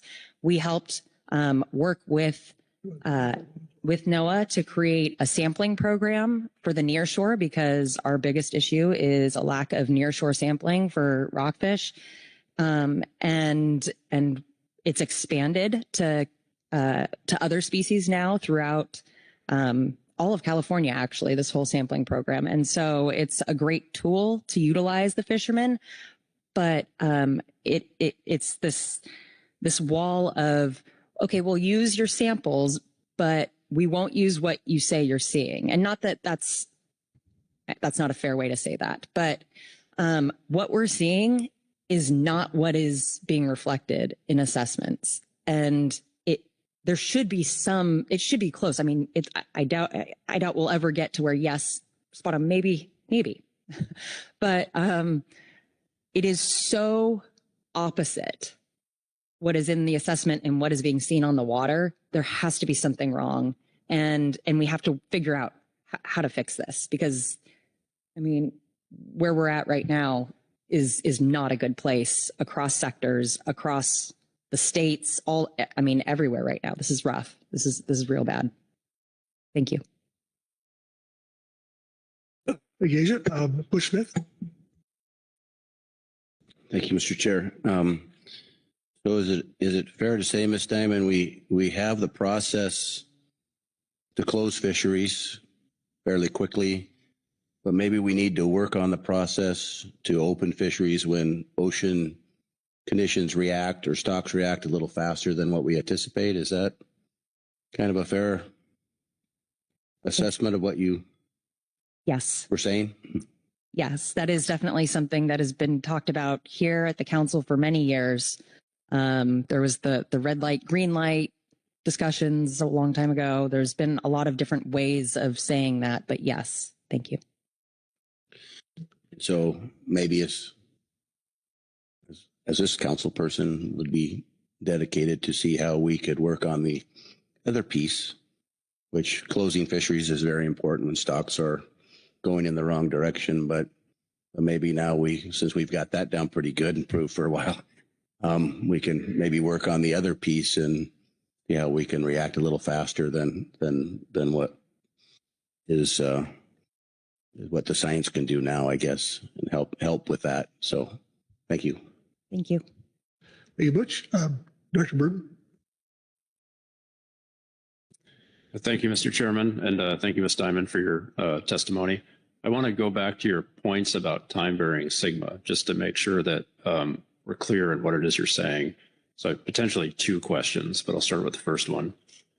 You referenced the FMP and the language in the FMP, and is what you're saying is that your read of the FMP indicates that time-varying sigma is not currently in there, or that the language does not contemplate that approach? To the best of my knowledge, that is correct. The use of time-varying sigma specifically is not within the FMP. The use of sigma, the use of P-star, but not specifically time-varying sigma. Okay, thank you. That's clear. Then I guess my second question, which would be, if we look back at the council's record, the SSC has weighed in on the time-varying nature of it, and it's hard to argue with the idea that the older an assessment is, the more uncertain we are about it. But this gets to the question then where you were saying the GMT has outlined lots of different ways to address that. And so without putting words in your mouth, are you proposing that we would explore an FMP amendment that would more deliberately contemplate how to respond to that time-varying nature of uncertainty? Thank you for the question. Yes, one of the things that was brought up back in 2019 by the GMT was, I believe it was option 6, which was an amendment to the FMP to increase the range or expand the range of P-star values that the council could use. Does that answer your question? I believe it does. Thank you. Thank you. Okay. Your writings? Thank you, Chair. Thanks, Ms. Diamond, for being here. Regarding time-varying sigma, I believe it was back in September I think it was one of the ecosystem items that the council moved forward with an exploration of time-varying sigma in regards to the risk table conversation and thinking about using environmental data and other information that we have to be able to think about that. So I'm curious, hearing your comments now, how do they, first, if you're aware of that work, how does what you're proposing or what you're concerned about dovetail with that body of work? Thank you for the question. I believe that it was a request to go down that avenue. I don't know that, I haven't seen what has come out of that, what work, if it has come out of that. It was brought to my attention, I believe yesterday, or brought back to my attention that that was something that was brought up back in September. So I can't speak to that. I apologize. Thank you. Okay. What else? All right. Jamie, thank you. Thank you. All right. That concludes public comment, and we've been out for a while, so Marcy? Yeah, thank you, Mr. Chair. Kind of synthesizing and mulling over a few of the remarks we heard under this agenda item today. I thought I might just take an opportunity, if I may, to just talk a little bit with National Marine Fisheries Service about the stock assessment activities that are currently underway. The council had a very robust discussion on stock assessment priorities. Back in September, we recommended a final list of species to be assessed in this upcoming cycle. The work is well underway. We've held a number of pre-assessment data workshops. Stat teams are hard at work. But I'm thinking back to a few of the earlier cycles and perhaps want to emphasize that a need for communication between the council and NIMFs on the progress of those stock assessments early and often, I think would help us all think through some of these issues. I'm concerned about being blindsided. Oftentimes we've found a draft assessment in the briefing book for a June meeting that we didn't expect to see or know much about before it dropped. And kind of that set us on a course that really we didn't have a lot of flexibility to move around on. So I'm just hearing some of the remarks and some of the earlier speakers about concerns about capacity, concerns about aging. We've heard some of those concerns before. We've heard science centers back, I think, in June of last year convey to us that their capacities were limited and we were going to need to curb our appetite in terms of what we put on the plate. And then in September, we heard a little bit of a different message that, yes, we can do this list. We are confident that the aging that's on the plate will get done. But I guess maybe this isn't the time, but I'm very curious to hear, especially because a lot has happened in the last 6 months since we had that final action in September on stock assessments. Are we on track with the species that are on the list? And, you know, we hear the plea with regard to short spine. It sounds to me like, you know, there is no capacity to do anything right here and now. But then, you know, we did create quite a lofty list, at least in my opinion, back in September of the requests for benchmarks and updates. So I'm just hoping, and maybe now isn't the right time, but hoping to learn more from National Marine Fisheries Service on the landscape and the progress and where we're at with the stocks that are being assessed in the current cycle. Thank you. Jennifer Kwok? Yeah, thank you. Thanks for the question, Marcy. I think I'm going to have to defer on this to work with our Science Center folks to get back with you, especially given the recent events. I think it's a relevant question. And I do think that this will come up again in a later agenda item. So we'll have time to have the right people at the table to talk about it a little bit more. Thank you, Jennifer. Marcy, thank you. All right. Heather? Thank you, Chair. I just want to take a quick second to appreciate the open comment that we had this morning and the importance of it. I didn't ask any questions, but I appreciated every one of the public comments and the information that was presented and how related it is to where we are with how we do our work.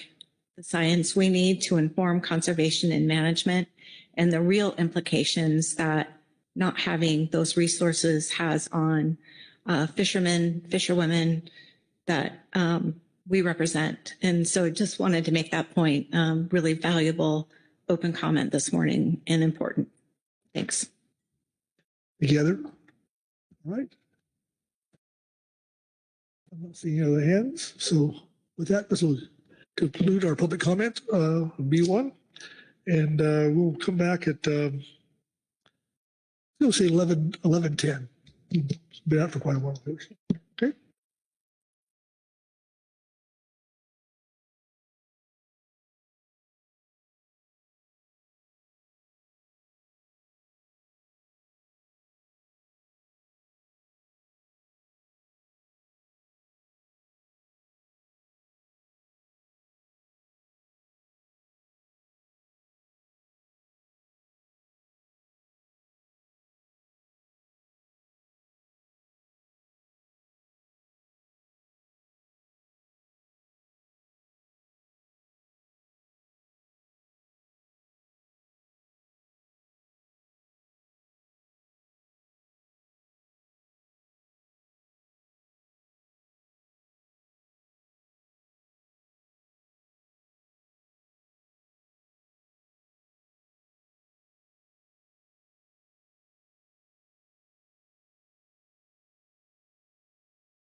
We take our seats. We'll get going here shortly. Oh.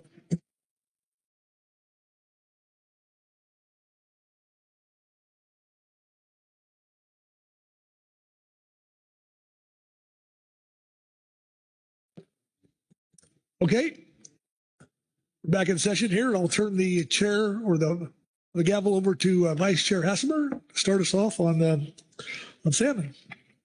Pete? Thank you very much, Mr. Chair. Good morning, all. Before I turn this over to Angela to give us an introduction to the topics, we're beginning with our salmon agenda items. We've got salmon on our plates, on our agenda all week, so we have a lot of things to work through. I believe everybody in here is aware some of the challenges we're facing with people needing to work remote, some of the constrained working hours they have, and the quantity of work that needs to be done in this process. Something I heard in a different forum I used to be involved with was the difficult we do immediately, the impossible takes a little bit longer. This isn't impossible what we're doing this week, but it takes a little longer.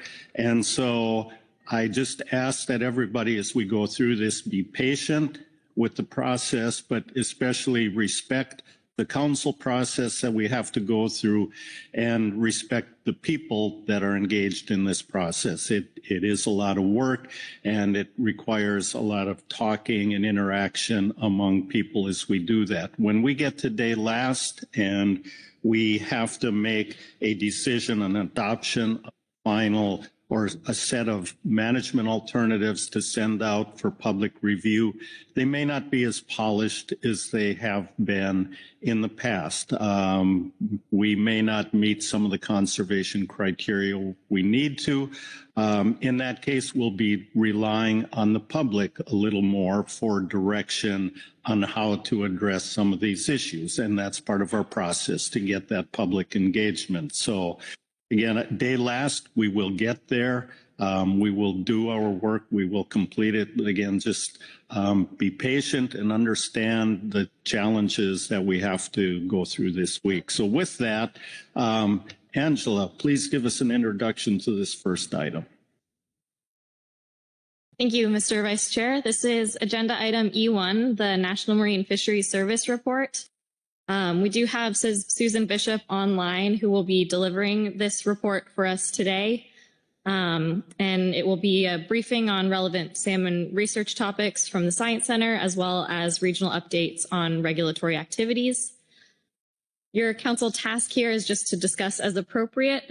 There is no public comment signed up under this agenda item, but you do have one additional advisory body report. All right, thank you. Any questions on the overview? All right, not seeing any questions. Let me, I elected to introduce the new people around the table here. I believe Ms. Sheila Lynch is in the general counsel seat. Mr. Kyle Addix is here for Washington Department of Fish and Wildlife. John North for Oregon Department of Fish and Wildlife. And as I look around, I think those are the only changes there. So with that, then, we will get into our reports. And first are the National Marine Fisheries Service reports. So I will turn to Ms. Jennifer Kwan to assign those to whoever is reporting to us. Thank you, Vice Chair. And thank you for your opening comments on this.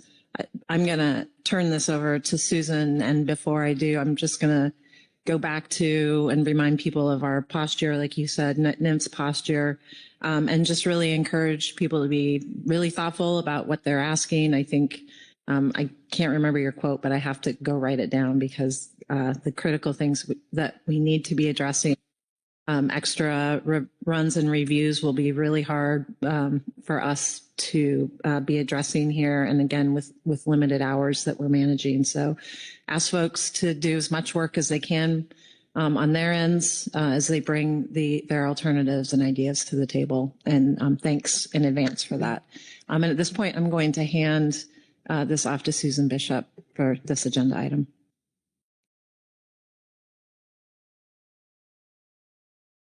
Okay, Susan. Thank you, Mr. Vice Chair. Thank you, Ms. Kwan. Just checking to make sure that you can hear me okay? Yes, we can. Please proceed. Okay, thank you. Just before I walk through the NIMS report, thank you so much for your kind and supportive words in the earlier conversation.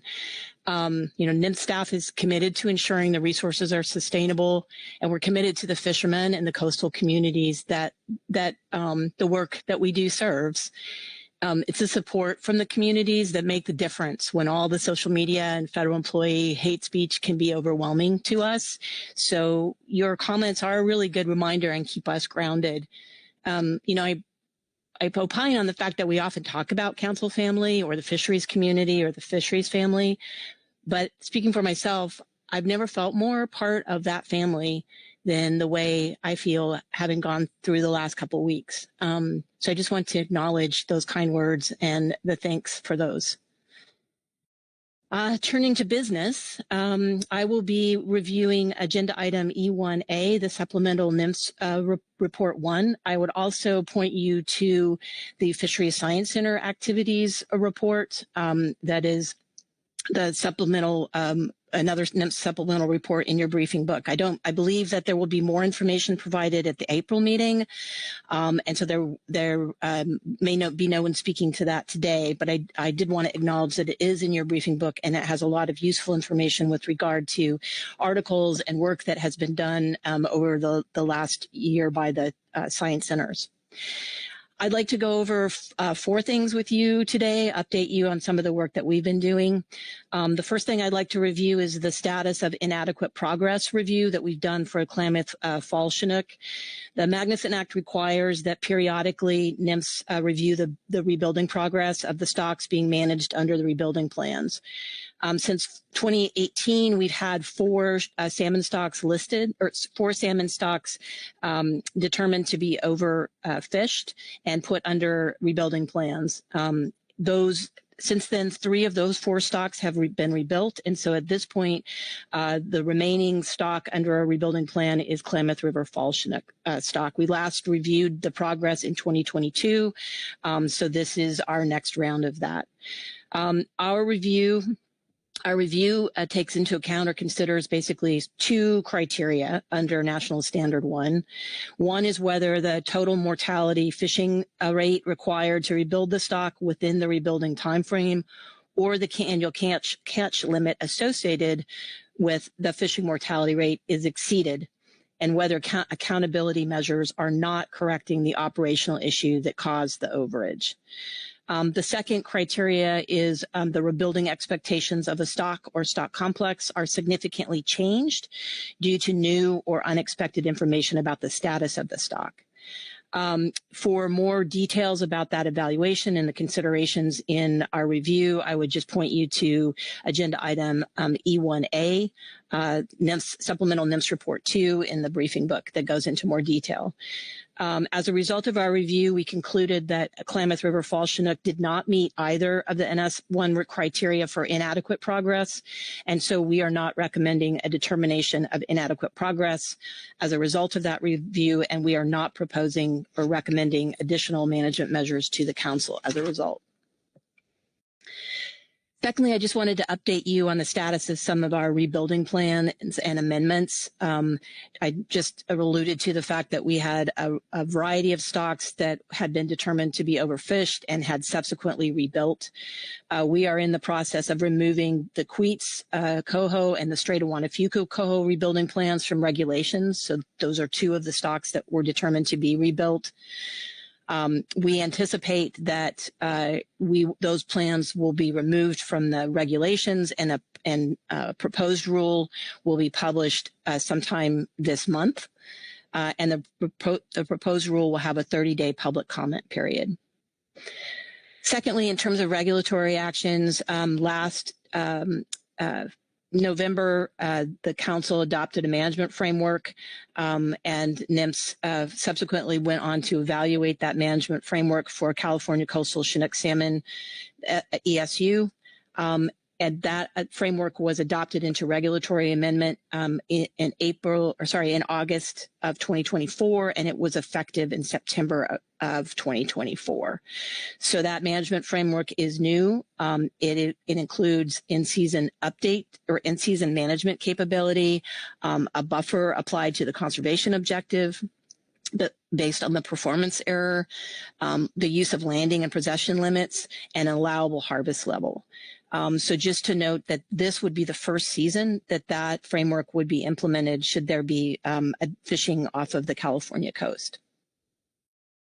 And finally, within the NIMS report, just an update on the status of the information requests related to the performance review of Lower Columbia River abundance-based management matrix. We have several harvest control rules that we use for Lower Columbia River coho as Sacramento Winter Run Chinook and Lower Columbia River Chinook that require periodic reviews as part of the biological opinions that we've done on those stocks and also as recommended by the council. Those reviews typically occur every 3 to 5 years. Our most recent review of this was in 2024. We had some recommendations that we had in the performance review for the Lower Columbia River Chinook stock. And so I just wanted to report in what the status of those recommendations are. We recommended in 2024 that to an evaluation of whether sufficient data exists to forecast Lower Columbia River natural Tule Chinook, and if so, an assessment of the accuracy of such forecasts and the feasibility of producing them in a time and manner that would be informative for managing fisheries. So those things are both important. You know, can you do it? Does the information point to that? And the other is, can you do it in a time frame that would be useful for management? The second recommendation that we made was to evaluate the available information that indicates that Lower Columbia River Tule hatchery abundance remains a suitable surrogate for the Tule abundance, for the natural abundance going forward. So these are sort of underlying foundational assumptions that we make that are inherent in the matrix. And so we want to make sure that we test those or evaluate those periodically. We've partnered with Oregon Department of Fish and Wildlife and WDFW, who are committed to evaluating the existing data to determine the feasibility of forecasting, kind of addressing those two recommendations, and to identify any impediments to producing them in a time and manner to inform fishery management. We would need to complete this information or this evaluation before the next periodic review. And based on the last work we did last November, the agencies had committed to providing sort of milestones, a bit of a work plan and a timeline by the end of last year. So the flow chart that's in the last part of this NIMS report just illustrates what we've received from the states. It lists 4 milestones and a very high level work plan under each of those milestones that would be evaluated and an associated timeline. We anticipate that we will continue to work with the states on this and to refine it prior to April 2026 when we would when they would initially undertake this work. That concludes the NIMS report, and I'm happy to take any questions. Thank you, Susan. Any questions for Ms. Bishop on the National Marine Fisheries Service reports? Looking around the table, I don't see any, so thank you very much, Susan. I believe that's all of the NIMS reports there, so we'll move on. The next is tribal report. David Soames. Thank you, Mr. Chairman. I have the Quinault tribe is going to come up and provide their report. They here? I'm not seeing any of their people. We were aware last night that the agenda had changed, so maybe I can just punt that till later, hopefully, and see why they're not here. But they did want to present the report themselves.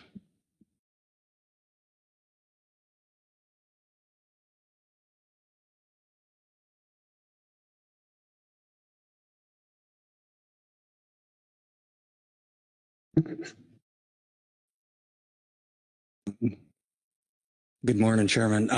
I was actually going to come up and make the comment that I don't have a copy on paper currently, but we do plan to present that. I don't know if you would allocate time now or plan for another time later in the day.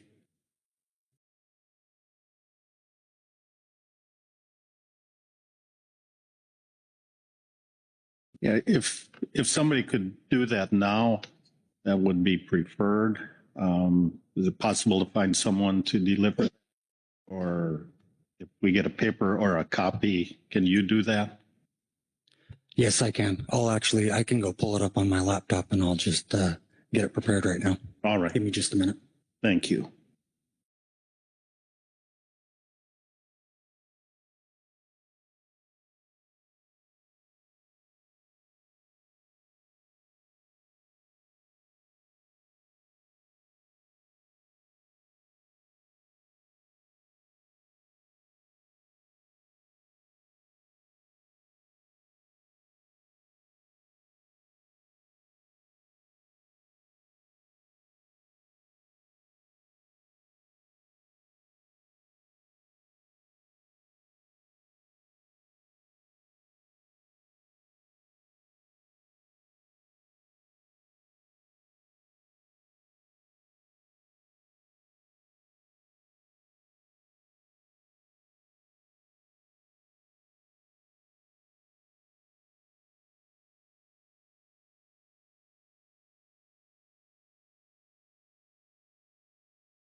Right. Appreciate you being able to take time and pull that out.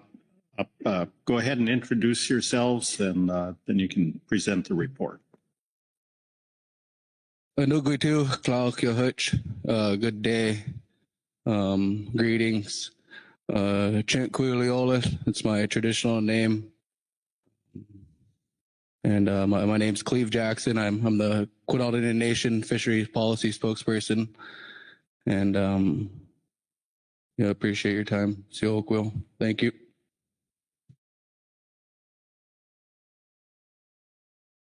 Let's see. Okay, to introduce myself, my name's Chet Tweed. I'm a policy representative for the Quinault Indian Nation. And I've been kind of involved with this process since 2018. I'm going to deliver the report. I'm not sure if all of you have it handy or not, but the report I'm going to submit or speak to today is the Quinault Indian Nation statement on Grace Harbor Falls Chinook overfishing and maximum fishing mortality threshold. And so last year it came to our attention that Grace Harbor Falls Chinook were subject to overfishing for a number of years. This overfishing occurred due to discrepancies between, number one, the correct value of maximum fishing mortality threshold, MFMT, as adopted by rulemaking in 2015. Number two, the Pacific Salmon Fishery Management Plan, which was not updated with the correct value until 2021. And number three, the stock assessment and fishery evaluation reports prepared by the salmon technical team, which have not been updated to reflect this change. During the September 2024 PFMC meeting, we became aware that reports informing overfishing status determinations for Grace Harbor Falls Chinook have been prepared incorrectly. The STT had been comparing postseason exploitation rates each year to the proxy MFMT value of 0.78% rather than the correct value of 0.63% for Grace Harbor Falls Chinook, which was adopted in federal regulations in 2015. This led to the STT incorrectly reporting that the exploitation rates had not exceeded the MFMT in 2023, 2021, 2019, and 2018, as well as some earlier years. In 2020, the discrepancy between the regulations and the FMP was recognized, and the salmon FMP was updated under Amendment 20 in 2021. But the review of ocean fisheries in preseason report 1 tables, which are used by the Council and NOAA for status determinations, were not updated. The Council and the STT have proposed to update SAFE documents at the March 2025 Council meeting to correct the basis for determining overfishing status. The methods employed to compute exploitation rates reported by the STT are unclear. The values reported differ from those estimated by the Chinook Technical Committee of the Pacific Salmon Commission. Exploitation rates should be reported in terms of mature run equivalents, MREs, metrics, and represent cumulative total fishing mortality exploitation rates on fish produced by multiple brood years, which would be expected to spawn in a particular year.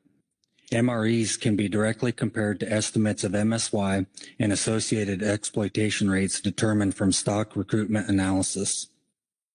Under the Council's Pacific Salmon FMP, Grace Harbor Fall Chinook are not considered to be overfished, since the 3-year geometric mean of the last 3 years of available spawning escapement estimates of 12,726 is above the MSST threshold value of 6653, so no rebuilding plan is required. Under the SFMP, the situation where overfishing has occurred because of MFMT has been exceeded is confusing because Grace Harbor Fall Chinook is not considered to be overfished in relation to the MSST definition. And there's the attached wording that accompanies that. Under the FMP, Grace Harbor Fall Chinook are not subject to allowable catch limits under the international exception stated in section 3.3.6.2. And de minimis impacts as shown in the figure of 3-2 are not specified. Updating the SAFE documents, however, is not the only action required under the Magnuson-Stevens Fisheries Conservation and Management Act or the FMP. Under the FMP, the process for responding to instances of overfishing is as follows, which is also attached in what was submitted. But speaking to that, there is number 1 in that document has notified the NIMF West Coast Regional Administrator of the STT findings. 2, direct the STT to assess the mortality rates in fisheries impacting the stocks of concern and report their findings. 3, immediately take action to ensure council area fisheries are not contributing to the overfishing. And number 4, notify pertinent management agencies of the stock status and the contribution of various fisheries to the total exploitation rate. Both the law and the FMP require PFMC and NIMF's West Coast region to coordinate with the Alaska region and North Pacific Fishery Management Council to respond to overfishing determinations. The vast majority of U.S. and total fishery exploitation rates on Grace Harbor Fall Chinook takes place in Southeast Alaska and Northern British Columbia, fisheries outside of the Council's jurisdiction. The proportion of U.S. fishery impacts that occurs in Southeast Alaska has been increasing. And for example, in Appendix C of the PSC Tech Chinook Committee reported, hold on, I'm trying to catch that. 25-1 reported 29 to 2022 distribution of total adult equivalent mortality, retained catch plus incidental fishing mortality of Grace Harbor Fall Chinook is as displayed in the graph as well from 2009 to 2022. But it's important to note that these distribution proportions do not represent MRE exploitation rate values. The cumulative impacts of all these fisheries from Southeast Alaska, Northern British Columbia, and terminal fisheries are intended to be constrained by regimes established under the jurisdiction of the Pacific Salmon Treaty. Impacts to Grace Harbor in Southeast Alaska and Canadian fisheries in northern British Columbia and West Coast Vancouver Island fisheries occur under aggregate abundance-based management, AABM, while council and terminal fishery impacts operate under individual stock-based management constraints. Combined, the AABM and ISBM regimes seek to provide conservation and coordinated fishery management of the Pacific salmon stocks. Grace Harbor fall Chinook are part of the indicator stocks that the PST process annually monitors to ensure the international conservation and catch sharing obligations are met. Also listed in the table reports catches in relation to catch limits for the AABM fisheries, while ISBM constraints for Washington Coast Chinook are discussed in section 1.3.2 of that report. The tribes request the council to direct the STT to analyze and report mortality rates of all fisheries that comprise the total fishery exploitation rate as directed by the FMP. For each year that overfishing occurred, we also request that NIMS and PFMC coordinate with their counterparts in the Alaska region and the Northern Pacific Fishery Management Council to develop management responses that will provide assurance that overfishing ends and does not continue into the future by equitably distributing the burden of conservation across the federal fisheries that encounter this stock. Once the MFMT is updated, regulations and conservation measures preventing future overfishing can only be imposed on Indian Treaty protected fisheries after all other fisheries are restricted as necessary to meet conservation necessity standards and prevent overfishing. In closing, the Quinault Indian Nation also requests that the council provide a written response on the protocols and timelines that NIMS and PFMC intend to follow in the future to fulfill their trust responsibilities to protect the treaty fishing rights and their management responsibilities as directed by the FMP to prevent continued overfishing of far north migrating Chinook stocks. Thank you. Are there any questions regarding the report from the Quinault Indian Nation? Jennifer Kwan. Yeah, I have some comments mostly that I'd like to read from, if I may. So first of all, thank you. Thanks for bringing this both in our meeting last week and here to the council. And I want to acknowledge the importance of the stock to the coastal tribes and the challenges of managing smaller stocks through the gauntlets of fisheries under different jurisdictions.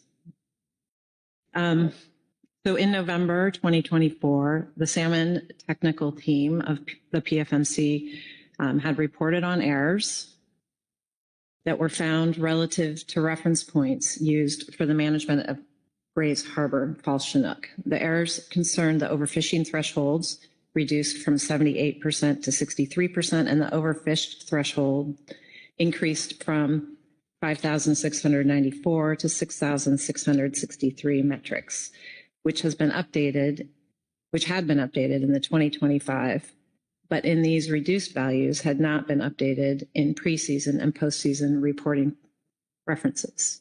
So the fisheries through 2024 had been assessed against the older metrics, higher allowable harvest rates, and lower minimum spawner objectives. And so once this was discovered, the STT provided a retrospective assessment that showed that had the corrected lower values been used, stock would have experienced overfishing, exceeding the revised MFMT rate of 63% in 4 of the last 9 years since 2015. However, the spawning escapement objectives had been exceeded in 5 out of the 9 years since 2015 and below in 1 more. So indications from the most recent available information is that the stock did not experience overfishing in 2022, and that the 3-year geomean of escapement through 2023 exceeded MSST, so is not overfished. And so from our perspective, there is currently not an MSA problem here right now. All FMP and salmon documents are updated with the correct values for this stock. PFMC fisheries have not contributed to overfishing. PFMC fisheries take less than 1% of the total mortality on this stock. And when we were notified of the error last year, salmon fisheries affecting Grays Harbor Chinook were over for the year. Both U.S. and Canada fisheries have been compliant with the provisions in the 2019 Pacific Salmon Treaty Agreement as signed, including the years when the stock experienced overfishing. And so it's like, overall, it's our position that the issues raised here are relevant and a process we need to talk about and establish a process for this because it's probably going to come up again. And we don't have a good process for it. So it's relevant and valid for us to stand that up and figure out what that looks like. And given the wide-ranging interests of those parties that are interested in this fishery, we believe that, and given that substantial mortality on the stock occurs in both U.S. and Canadian northern fisheries, that it's probably most appropriate for us to seek changes and development of that process at the PST or in the Pacific Salmon Treaty processes, which, as we know, is currently re-entering renegotiation and which the states, tribes, and feds are all at the table. So we think that's the right place for this conversation. In regards to specifically what tribes have requested, I believe we have responded to all of them. So I'm going to list what those responses are just so people know, and if we miss something, we can have some more back and forth dialogue on that. But one, the request to notify NMFS West Coast Regional Administrator of the SST findings, or the STT findings. The STT report was submitted in November 2024, notified through that. Now the council has notified the West Coast region about corrections in the status of the stock. Number two, the tribe has asked that there's direction to the STT to assess the mortality rates and fisheries impacting the stock of concern and report on their findings. So our preseason report 3 on the 2024 fishing regulation reports the exploitation rates on Grays Harbor Chinook in Table 12 from 2019 to 2021, and it will update for 2022 in the March report. The request number 3, immediately take action to ensure council area fisheries are not contributing to overfishing. Our response, the most recently available information reported in the PFMC 2024 Post-Ocean Review, Table 2-6, reports that Grays Harbor Falls Chinook are not overfished or subject to overfishing. The most recent CTC exploitation rate analysis provides mortality rates by fisheries for the Washington Coastal Indicator stocks for Grays Harbor, which indicates that council fisheries account for 1% of the fishing mortality on that stock.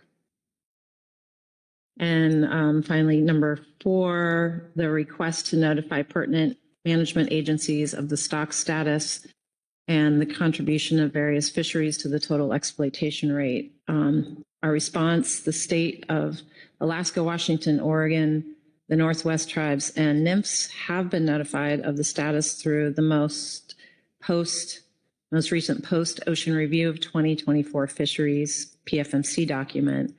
All agencies have access to the CTC report cited in the tribe's most recent letter under agenda item E1 that includes the mortality distribution of the stock. So with that, I would conclude my response and comments, and just mostly so everybody knows we are engaged in this and are working hard to work with the tribes and find the right place to resolve this and move it forward. Thanks. Right. Thank you. I see If there are any more questions for these two individuals here before we take them out from under the spotlight here. Corey Ridings. Thanks, Vice Chair. Thank you both for being here and providing this report. My question is regarding a method statement that was in the report. On page 1, actually, about halfway down the page, it says the methods employed to compute exploitation rates reported by the STT are unclear. The values reported differ from those estimated by the Chinook Technical Committee of the Pacific Salmon Commission. And I can't find anywhere else in the report talking sort of more about that or what might be needed to bring that clarity. So I'm wondering if you could just explain for me a little bit more what the issue is with that lack of clarity and what the solution might be.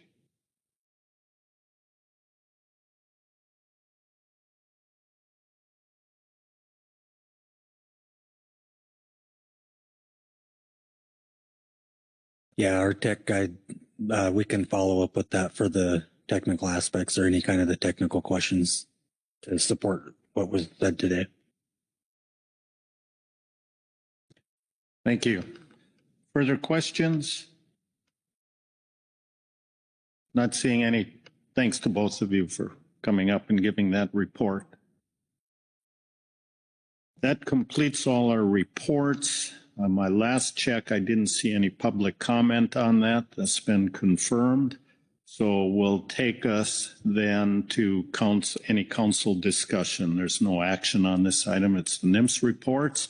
And we will start with Ms. Danny Ann Evanson. Danny. Thank you, Mr. Vice Chair Vice. I'd like to go back to the tribal report that was just provided in E1C. And first of all, I want to echo, I support most, if not all, of Ms. Kwan's comments on that. And I wrestled with what I wanted to say about this because it does point its finger at Alaska. And if I understand the Quinault request as laid out in the letter, among the many of them, the tribe is requesting that pertinent management agencies be notified of the stock status and the contribution of various fisheries to the total exploitation rate for something that happened in the past but is no longer occurring now in fisheries outside the jurisdiction of this council. Zooming out a level, I think at its core, this is really about concern for the conservation of the Grays Harbor Fall Chinook stock and Washington Coast Chinook stocks in general. And perhaps it is with an eye towards avoiding the circumstance of this stock being subject to overfishing in the future.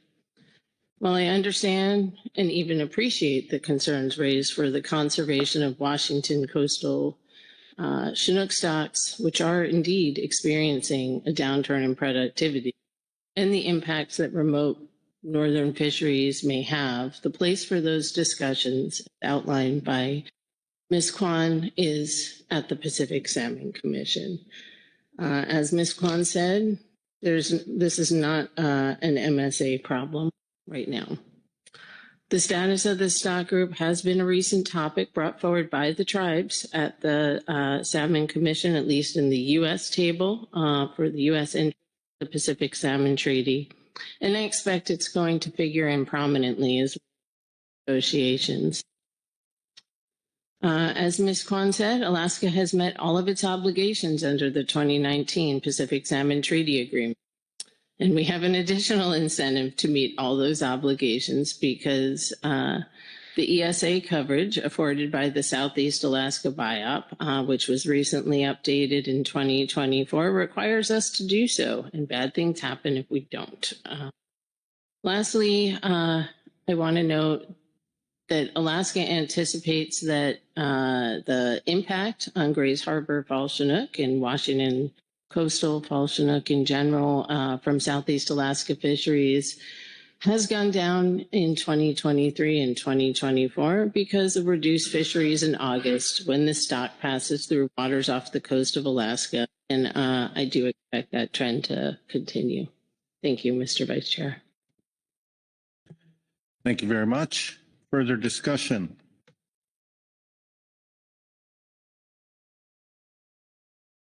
Looking around, Kyle Addix.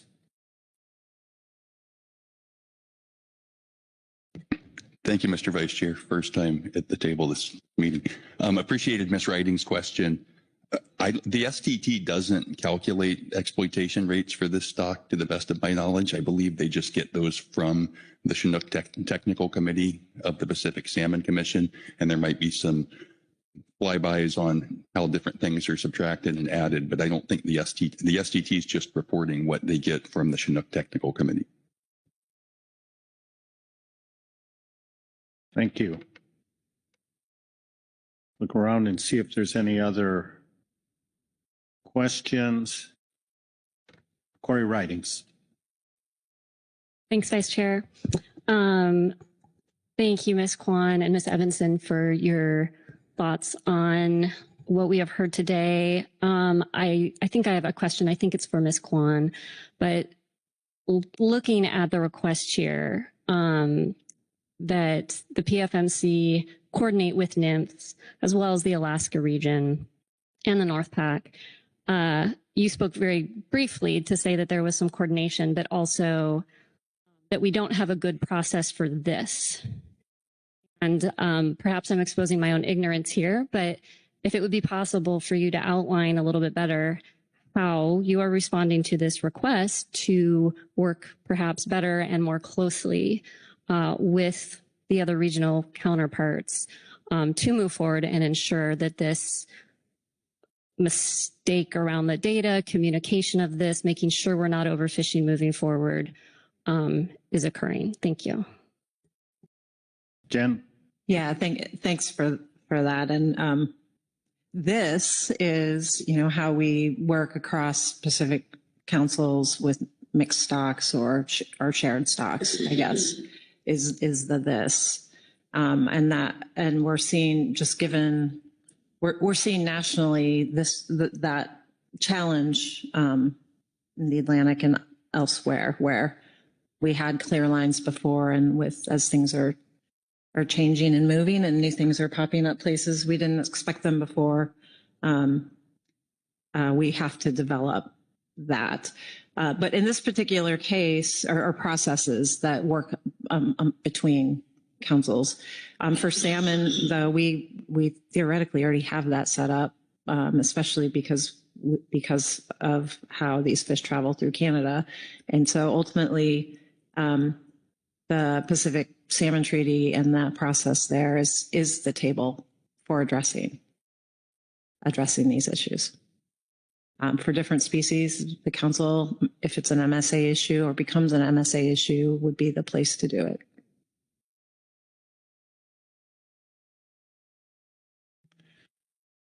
Corey?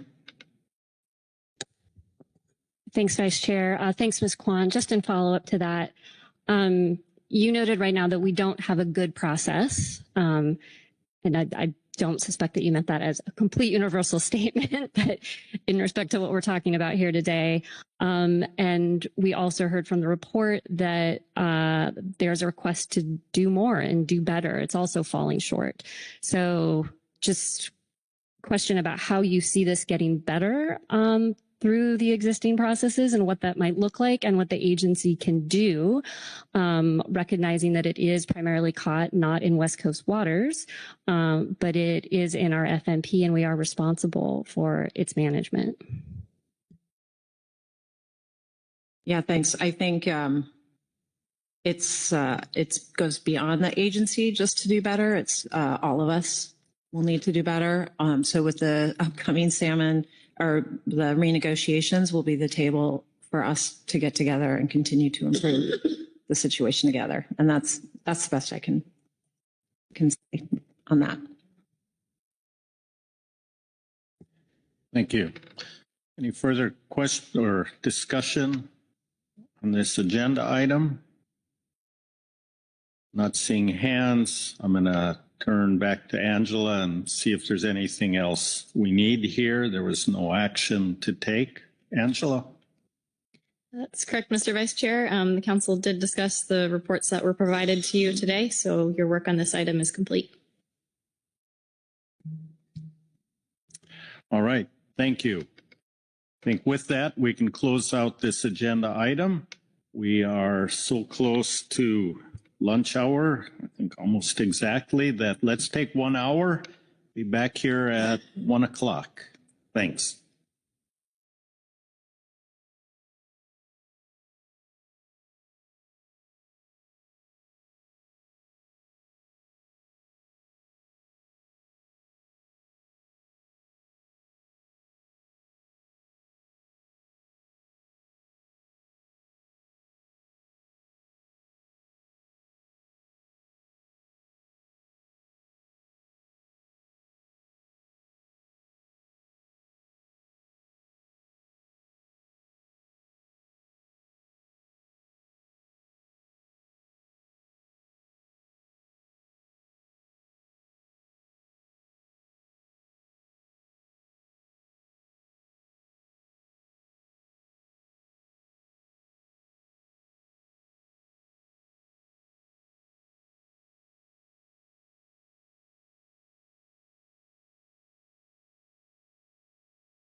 Now, connecting to the board and pushing to it.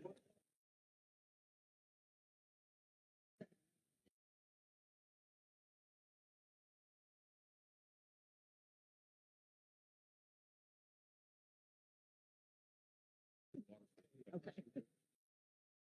Are you looking for lunch? I think I'm gonna, I am trying, I have something in the work.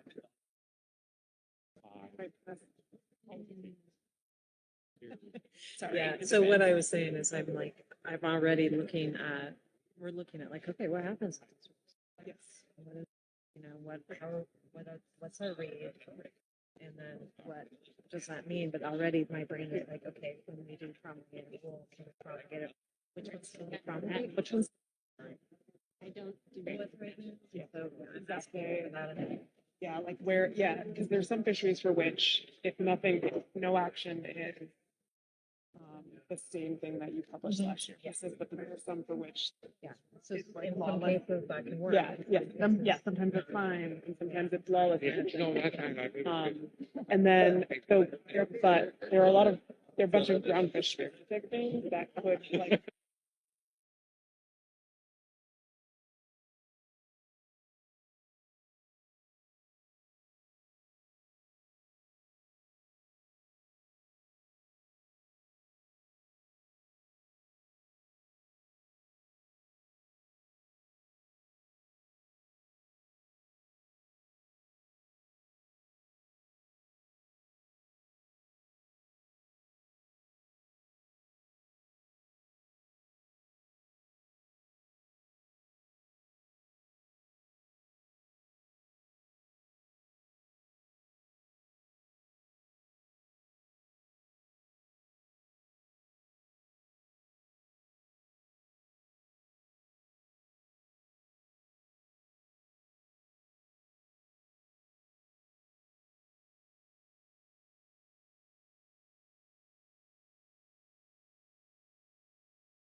Thank you, Mr. Chairman. We're looking good.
Microphone test. This is testing the microphone from the Ring Central feed. Testing microphone 1, 2.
So,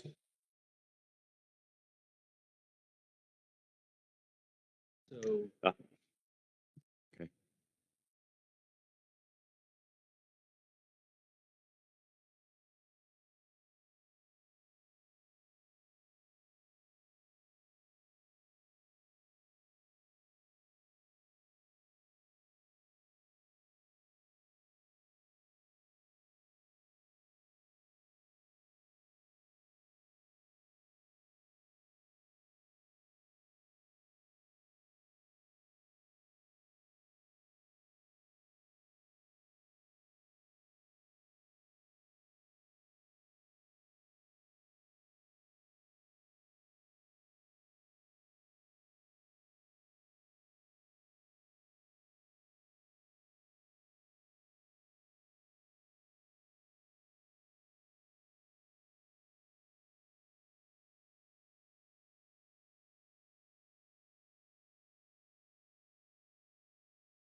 yeah.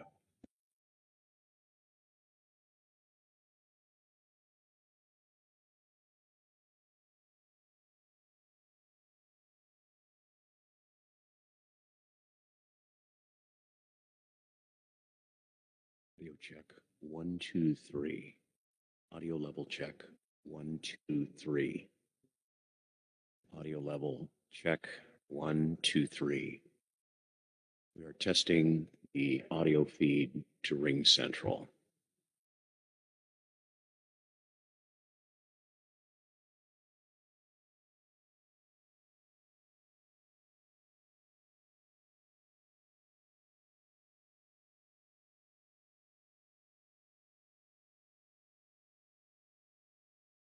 Mr. Chairman, this is an audio check. Audio check. 1, 2, 3. Audio check. Mr. Chairman, this is an audio check. Microphone input into Ring Central. Test. This is a test.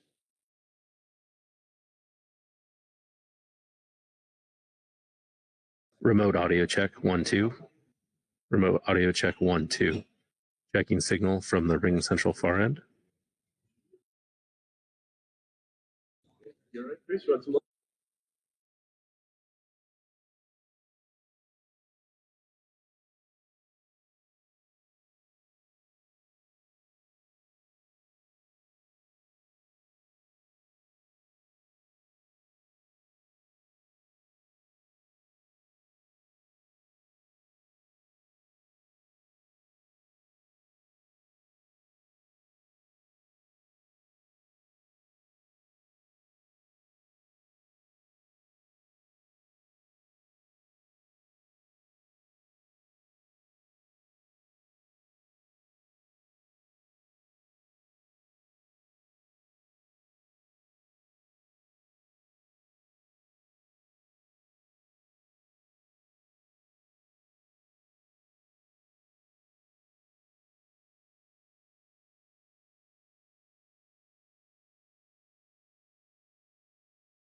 audio check from the inside? This is audio check at the ballroom going out to Ring Central. Checking volume levels.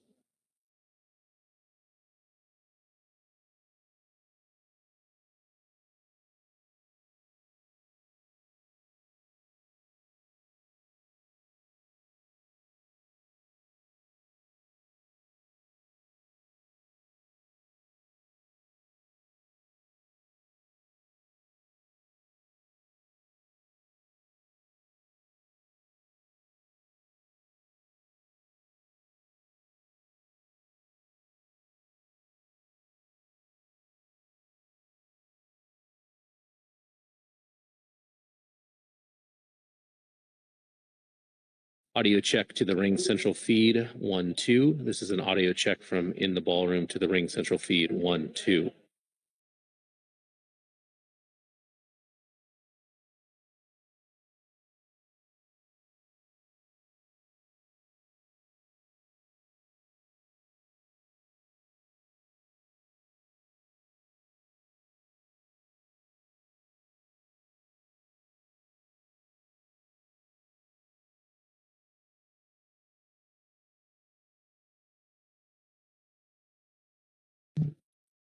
Third audio check to the far end is a audio check of the Ring Central feed in the room going out to Ring Central.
Okay, if we can start migrating to our seats here, and I look and see if we have a critical mass to start.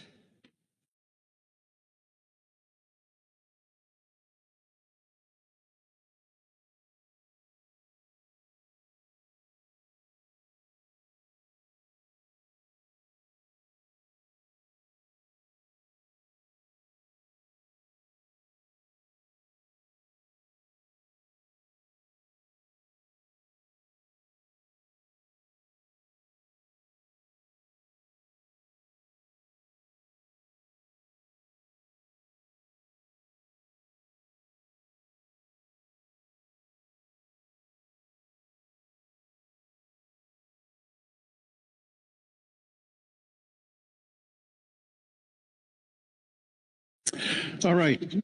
Thanks all. Hope you had a good lunch. Quite a demand on the local restaurants here, but I think most people got something and are ready to start. So this is agenda item E2. I'll turn it over to Angela for an introduction to the agenda item. Angela. Thank you, Mr. Vice Chair. This is the review of the 2024 fisheries and summary of 2025 salmon stock forecasts. Under this agenda item, the Council will be reviewing the stock assessment and fisheries evaluation document, which is the second attachment, the review document, as well as stock abundance projections, which are included in your third attachment, which is Preseason Report 1. Stock statuses for Non-Endangered Species Act listed and non-hatchery stocks are evaluated in the SAFE document relative to overfishing, overfished, not overfished, rebuilding or rebuilt status determination criteria. And these determinations are initially presented in Preseason Report 1, but we will be updating that in Preseason Report 3 once we do have the upcoming salmon seasons determined. There are 3 stocks that do require to have annual catch limit specified, and that is Sacramento River Fall Chinook, Klamath River Fall Chinook, and Willapa Bay Natural Coho.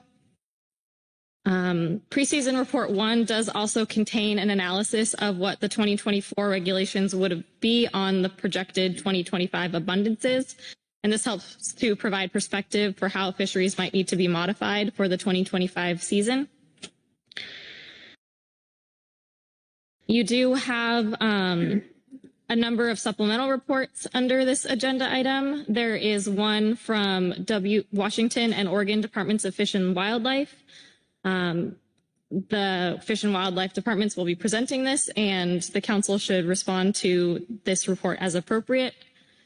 There's also a Salmon Technical Team report, which reviews the SAFE document and the preseason report. And the Scientific and Statistical Committee also has a report under this agenda item reviewing the forecasts for the 3 stocks that have ACL specification requirements. In addition, there is a report from the Salmon Advisory Subpanel and 1 public comment signed up under this agenda item. All right, thank you. Any questions on the overview before we begin? Not seeing any questions then. Our first report before us is the joint Washington Department of Fish and Wildlife, Oregon Department of Fish and Wildlife report. I will turn, I know somebody is here to present it, but I will turn to either Mr. Kyle Addix, Mr. John North to introduce. Thank you, Mr. Vice Chair. I'm looking around the room as people are just getting back from lunch. I'm not sure the WDFW staff member. Oh, there she is. I couldn't see her back there. Thank you, Mr. Vice Chair. Ms. Shannon Conley and Ms. Cassie Lehman from WDFW and ODFW, respectively, are going to deliver this report. All right. Thank you very much. Let's go ahead and introduce yourselves and get started on the report.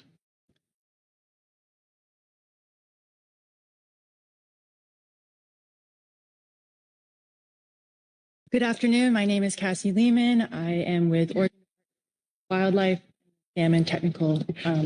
Excuse me. Can you check the? Sorry. Good afternoon. My name is Cassie Lehman. I work for your Oregon Department of Fish and Wildlife in the Ocean Salmon Technical Resources. Thank you. I'm Shannon Conley. I work with Washington Department of Fish and Wildlife, and I am the Columbia River Policy Analyst.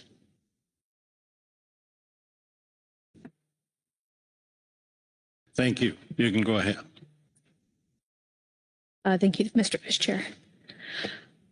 This statement provides Council with a technical overview of the concerns identified during the annual Organ Production Index Technical Team, OPIT, meeting on February 5th, 2025, and work done to address these concerns.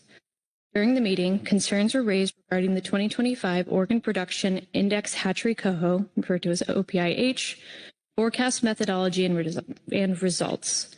Since the OPIT forecast meeting, analysts from Washington Department of Fish and Wildlife and Oregon Department of Fish and Wildlife have investigated the structure and components of the autoregressive integrated moving average, called ARIMA, model to better understand these concerns and assess the potential modifications to the forecast methodology for improving the forecast performance.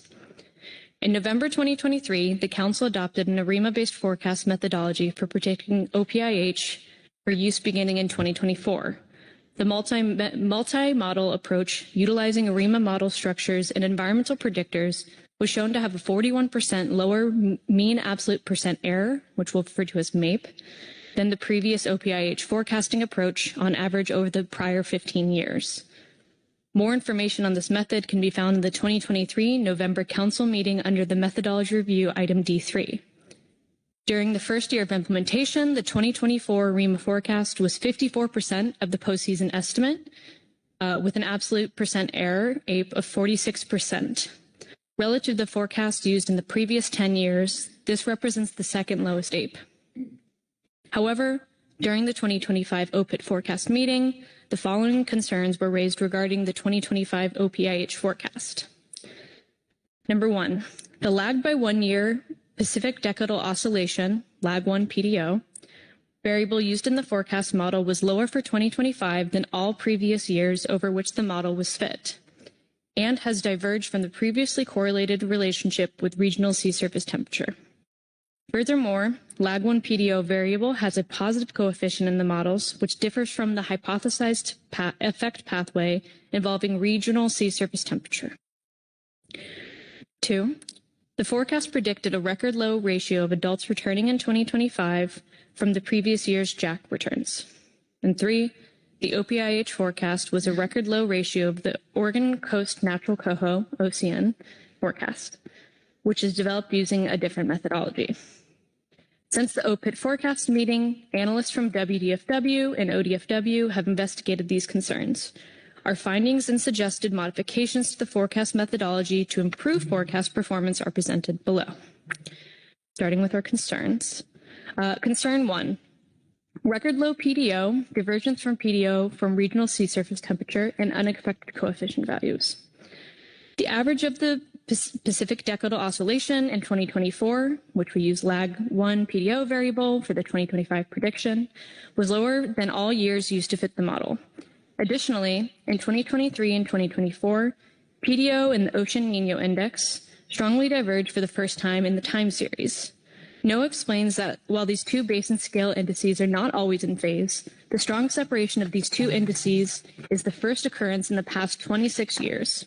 Because the PDO is an index of the spatial sea surface temperature patterns in the North Pacific, the strongly negative PDO values over the past few years likely reflect the increased sea surface temperature gradient across the North Pacific, from warmer sea surface temperatures in the Western Pacific compared to the Eastern Pacific.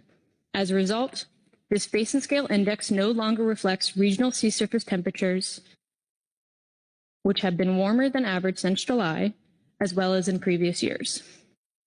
Furthermore, NOAA warns that the strong divergence of PDO and ONI indicates the basin scale indices, such as the PDO, should be interpreted cautiously and are best placed into a broader ecological context with the other ocean indicators. Additionally, the lag1 PDO environmental variable was included within all the 10 ARIMA models that had the lowest MAPE over the last 2010 to 2024 period, with an average coefficient value across models of 0.16. You can see in Table 1. In contrast, early work on the PDO and salmon returns in the Pacific Northwest identified a negative correlation. Concern 2, the adult to JAC return ratio. In 2024, approximately 50,700 hatchery jacks returned to the OPIH hatchery and dams. A 2024 adult return of 312,551, as was presented on February 5th, would represent an adult jack ratio of 6.2. 6.2, the lowest ratio seen in the 40-year time series. Over the last 15 years, the ratio of adult abundances to jacks has averaged 13.6, seen in supplementary table S1. Using the average ratio of adult abundances to jack returns has not performed as well as other modeling approaches, but it provides an independent estimate for comparison with those that rely on indices of ocean conditions. Concern 3, OCN to OPI ratio. The other major stock in the OPI area is OCN coho, which has a forecasted abundance of 289,000 for 2025. The 2025 OCN forecast is 92% of the OPIH forecast, or 48% of the combined forecast total, again seen in supplementary table S2. This proportion of the OCN to OPIH abundance has never been seen in the time series from 1996 to 2024. In the past 15 years, the average proportion of OCN to OPIH abundance has been 37%. For findings. In response to the concern raised at the OPIT meeting, WDFW and ODFW staff evaluated modest changes to OPIH with consideration to the complexity of the model, the unprecedented shift in PDO, sea surface temperature correlation, and the time frames/weights the model utilizes to judge relationships to abundances. 3 possible alternative approaches were considered. 1, the removal of lag 1 PDO as a variable with no other changes to the forecast.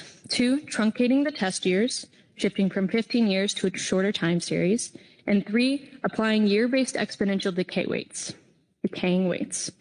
The results from these approaches suggested that the year-based exponential decaying weights provided a substantial reduction in the MAPE compared to the current forecast methodology and can address the concerns described above.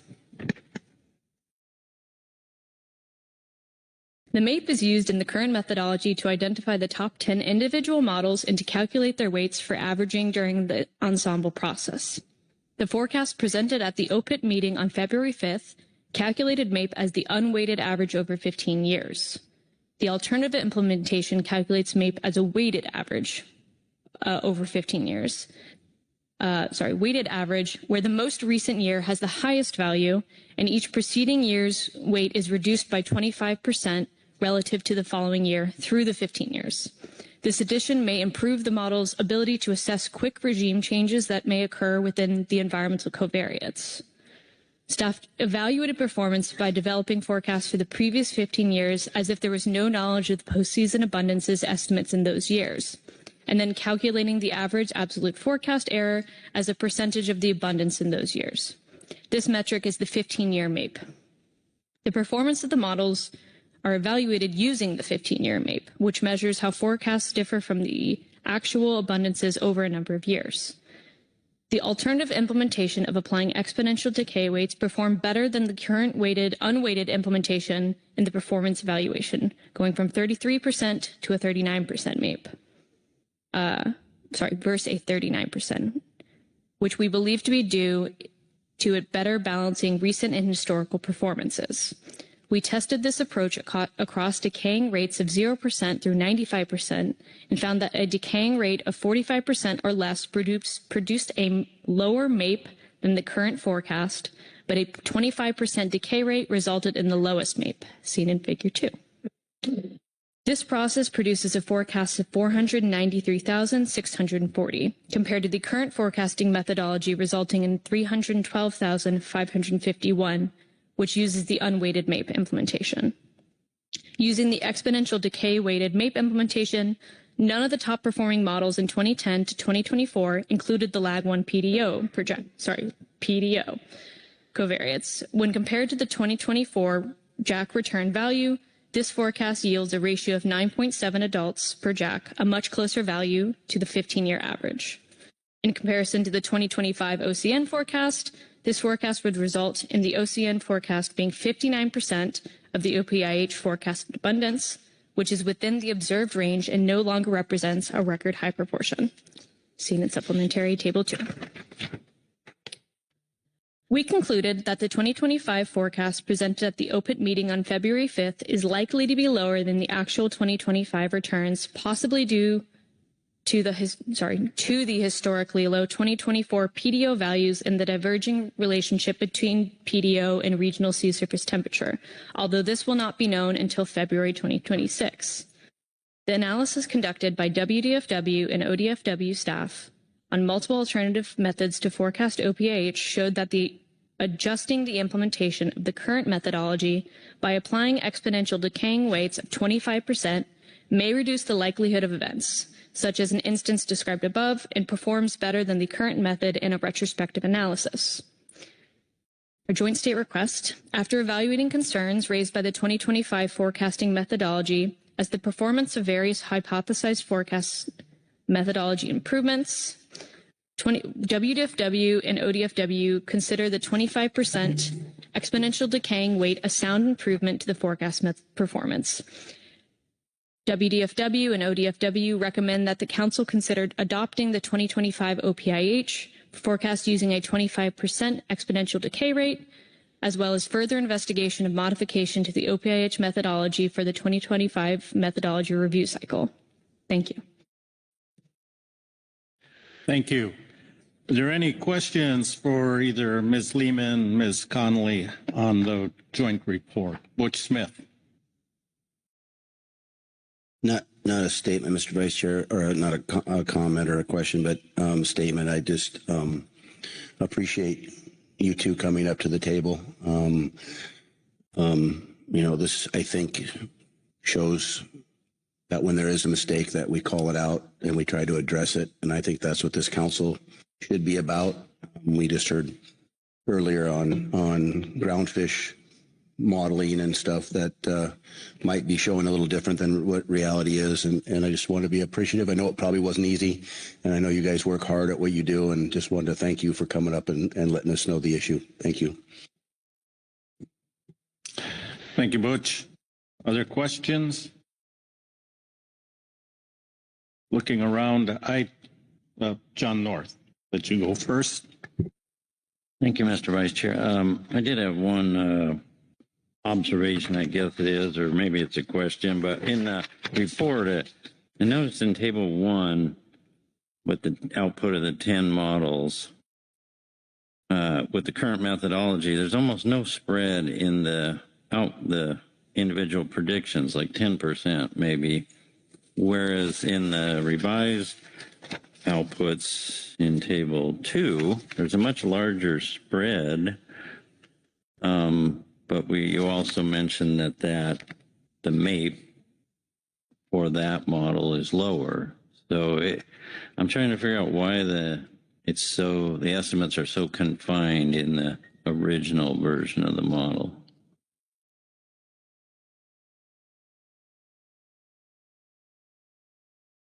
Go ahead, whoever wants to respond. Thank you. Thank you for your question, Mr. North. Yeah, you are entirely correct. When we look at the original performance of the model, we're seeing pretty similar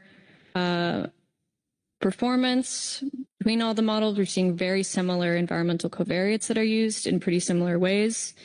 So we're not seeing high variation in the environmental covariate relationships versus this suggested alternative. We are seeing higher environmental covariate relationships with a lower MAPE, which suggests that this model may possibly be more robust if one environmental variable performs in an unexpected way. Yeah. Thank you for that. Appreciate it. Thank you, John. Further questions? If there are none from the council members, I do have a question here, and I just want to make sure from the context of what the council is doing and considering the alternative forecast. in your report, it characterizes the change in the forecast methodology as a modest change. So I went back to, I see both of you are authors in the September 2023 report that was submitted, the original one for the model that was then reviewed.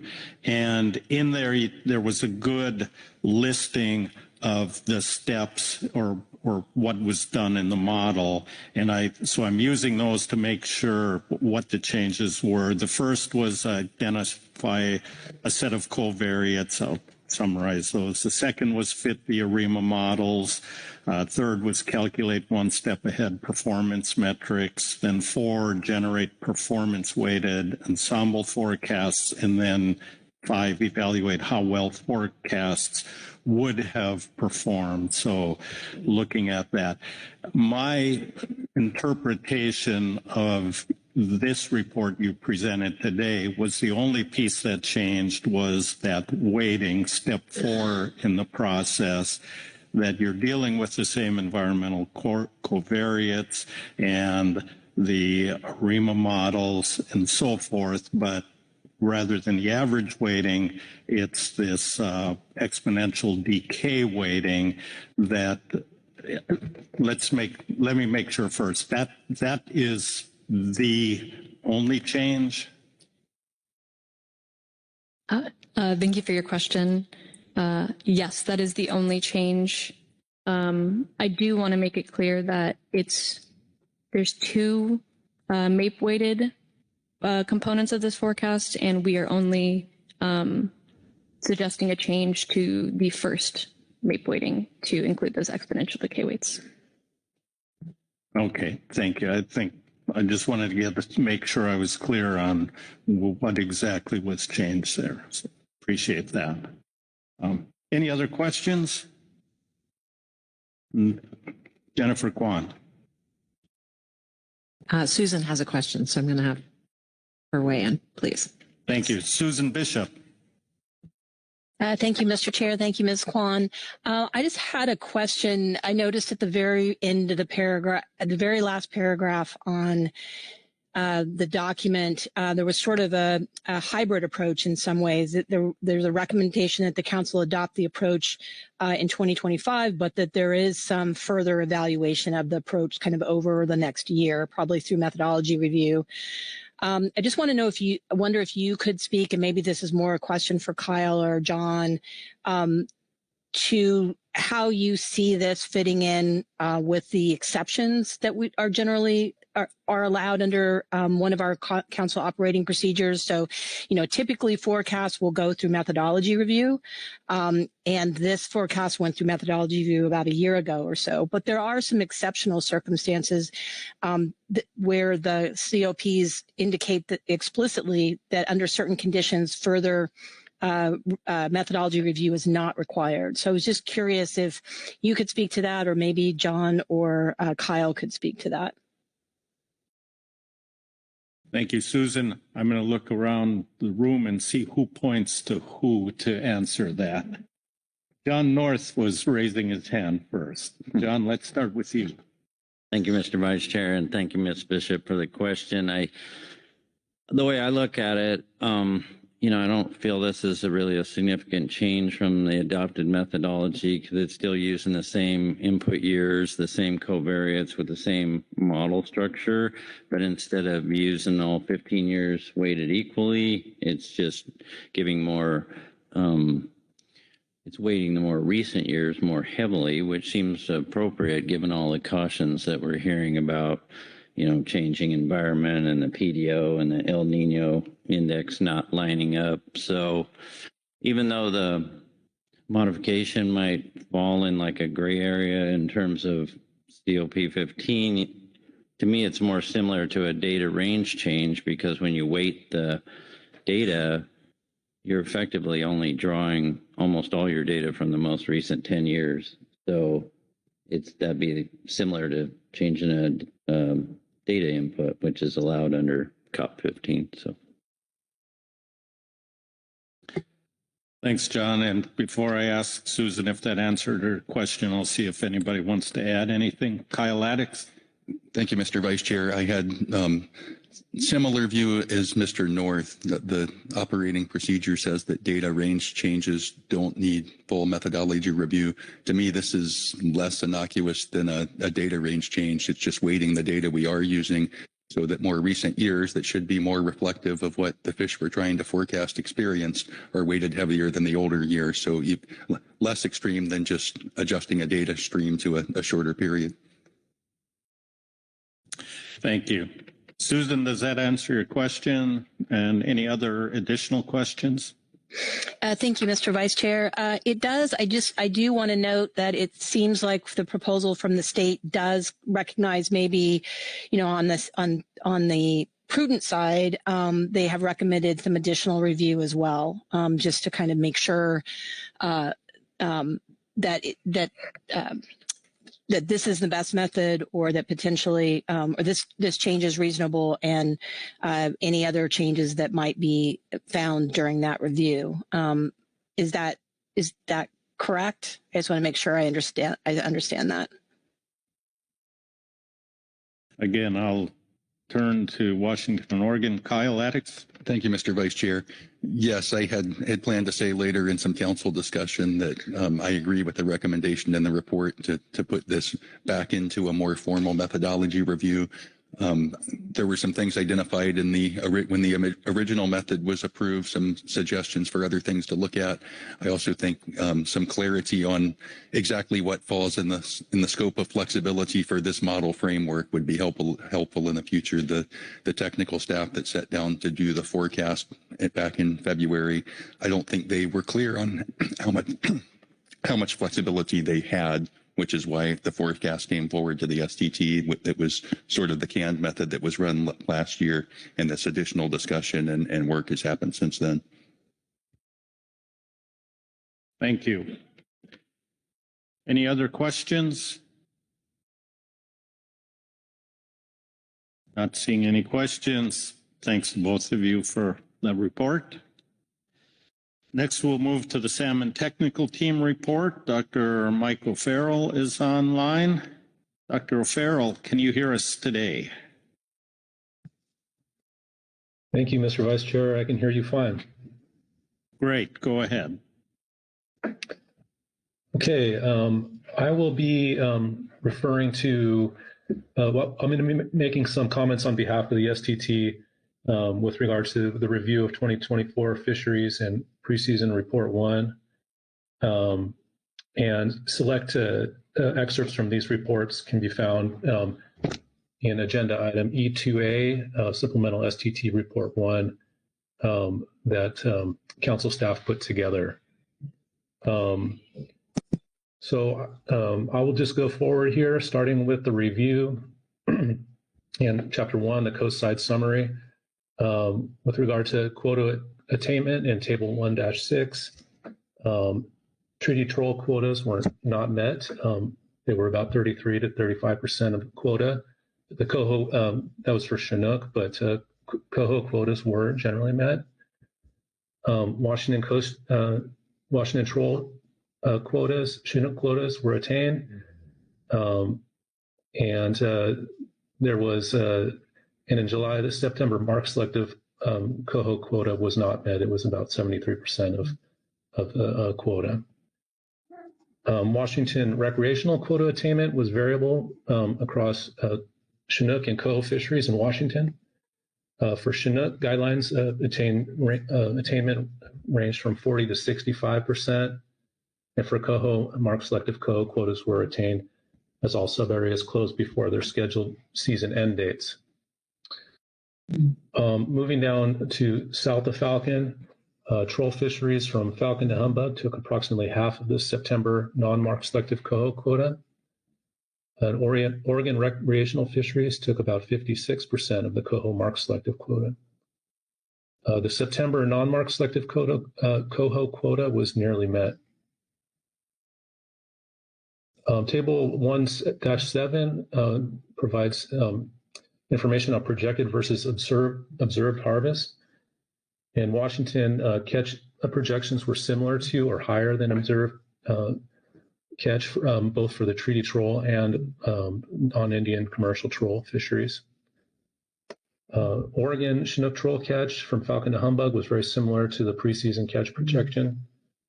Oregon recreational Chinook catch was lower than projected, however, except for the Humbug Mountain to Oregon-California border, which was similar to the projection.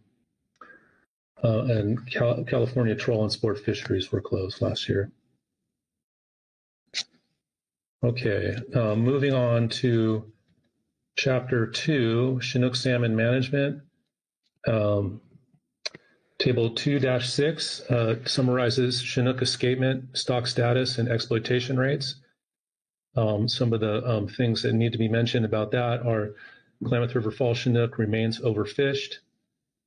Queets spring-summer Chinook meet the criteria of not overfished rebuilding based on years 2021 through 2023 escapement.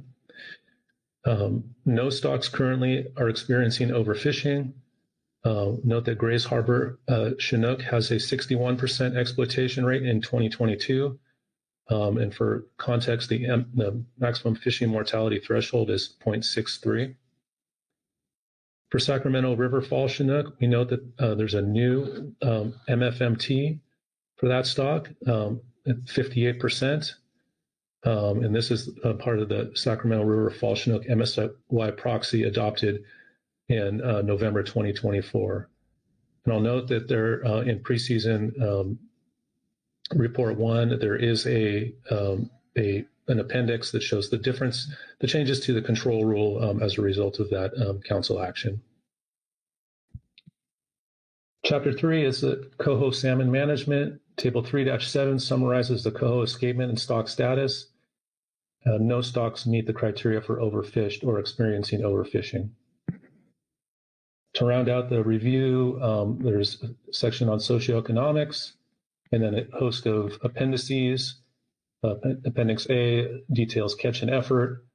Appendix B details escapement. Appendix C is focused on regs, and Appendix D has economic information.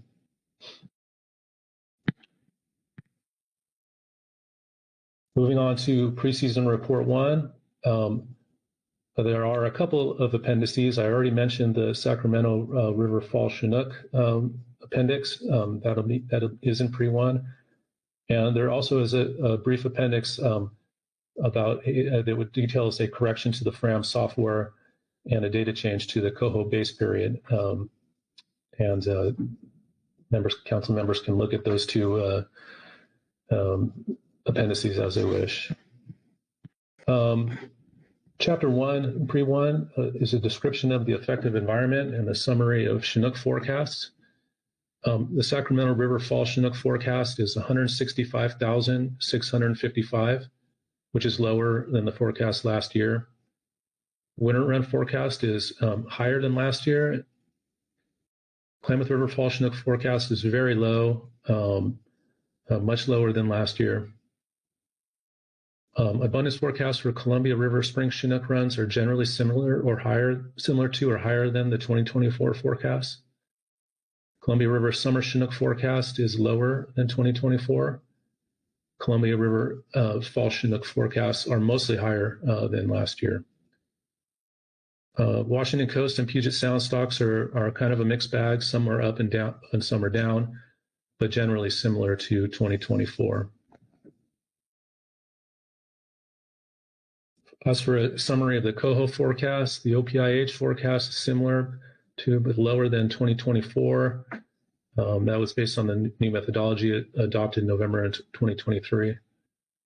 The LCN natural coho is slightly lower than 2024 and could be a limiter for ocean fisheries.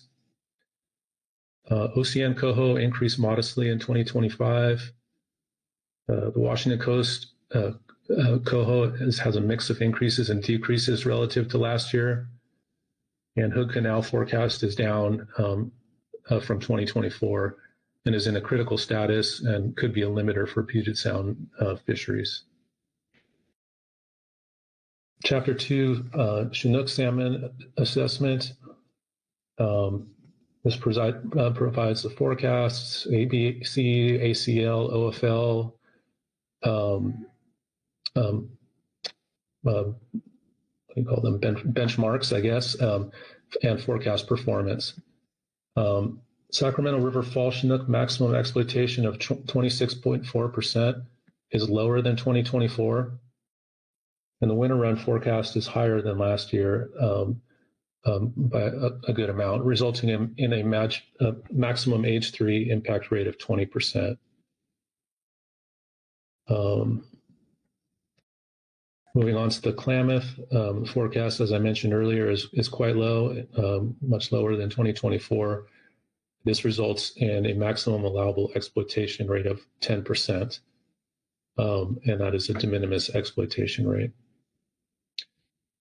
With regard to the Columbia River, 2025 lower Columbia natural tule exploitation rates will be a maximum of 40, the ER maximum will be 41%, the same as last year. And Chapter 2 provides more information on Oregon coast, Washington coast, and Puget Sound forecasts. Chapter 3 is the coho salmon assessment. This provides a description of forecasts, computations of the ABC, ACL, and OFL, and forecast performance.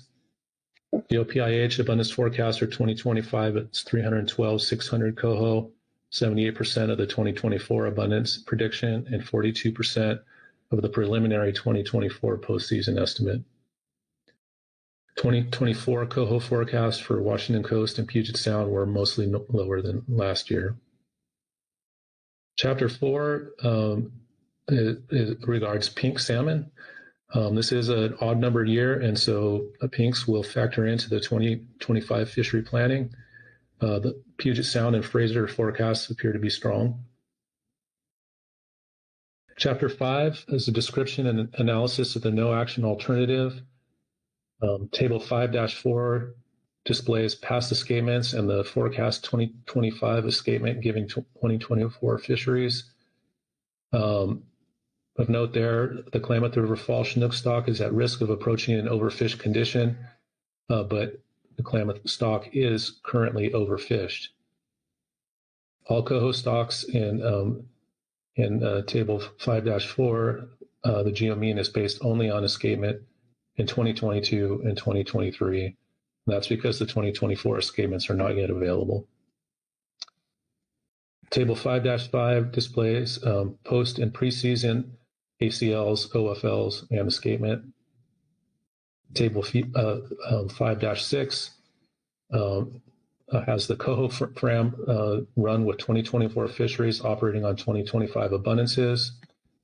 There are a number of key coho stocks with 2025 forecasts that were lower than 2024. This made some coho stocks exceed ER limitations when a coho fram run for the no action alternative was run, which uses 2024 fisheries on the 2025 abundance forecasts. There were 2 stocks with ERs that exceeded limits. LCN at 27.1%, where there's a 23% limit, and Hood Canal, which is at 49.3% with a 20% maximum ER limit. Grays Harbor does not meet PST management objectives under the 2024 regulations, and Thompson has exceeded its ER. It's at 10.3% relative to the limit of 10% for the southern United States, and the 2025 forecast for the stock will not be available until April. And that concludes the STT's overview of the review and pre-1. I can try to take any questions you might have. Thank you, Dr. O'Farrell. Any questions on the overview of those 2 reports? Take a little time here as people absorb the information.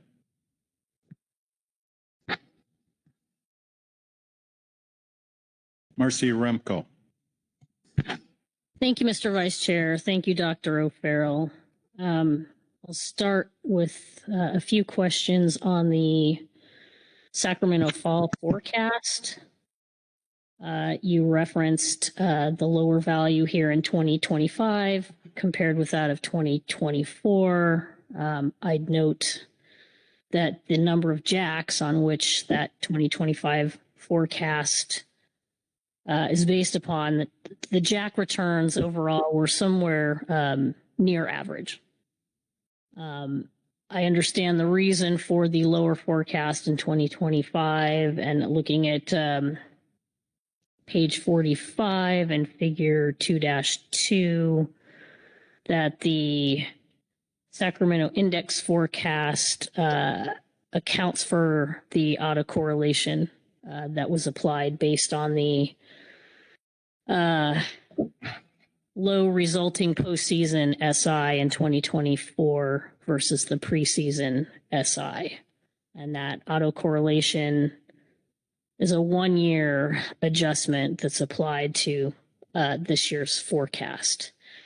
I'm wondering if you can talk to us a little bit about that autocorrelation adjustment and your thoughts in light of the near normal jack numbers.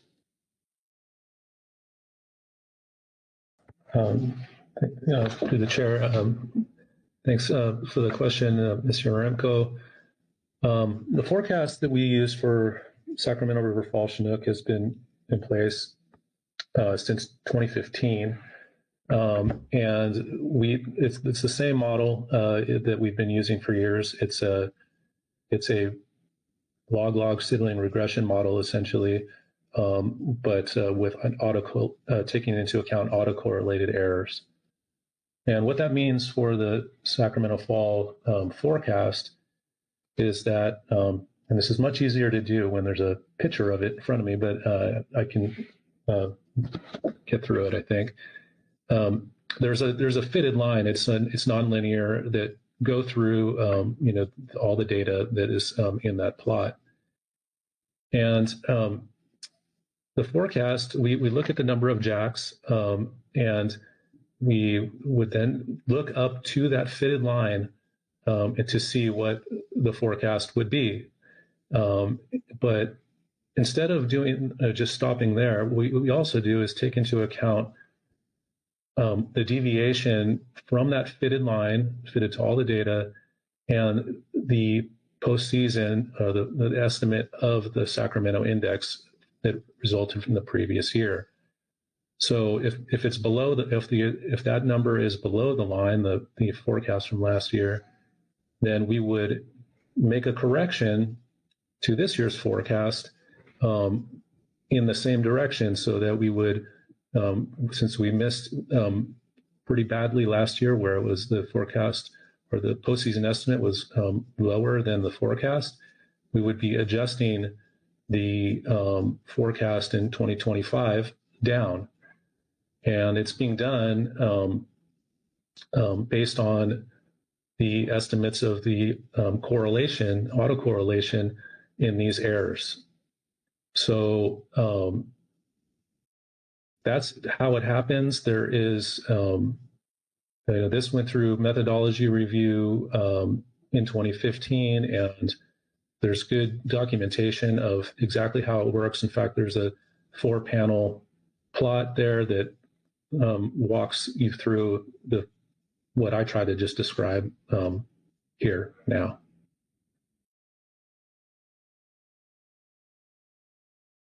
Thank you. Marcy?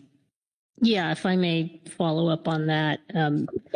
Regarding the application of that autocorrelation adjustment from the singular prior year, we've heard a lot of discussion already, and we know that there's a lot of practice elsewhere where there's an application of a range of years or an average of years or a weighting of the most recent year, but prior years are also considered. And I guess I'm just curious with regard to that autocorrelation error, if there's been any consideration to applying some sort of average adjustment over a number of years, or perhaps alternatively, I thought I understood out of the cohort reconstruction exercise that was completed last fall in the methods review activities that we learned something about forecast error and about forecast escapement error. So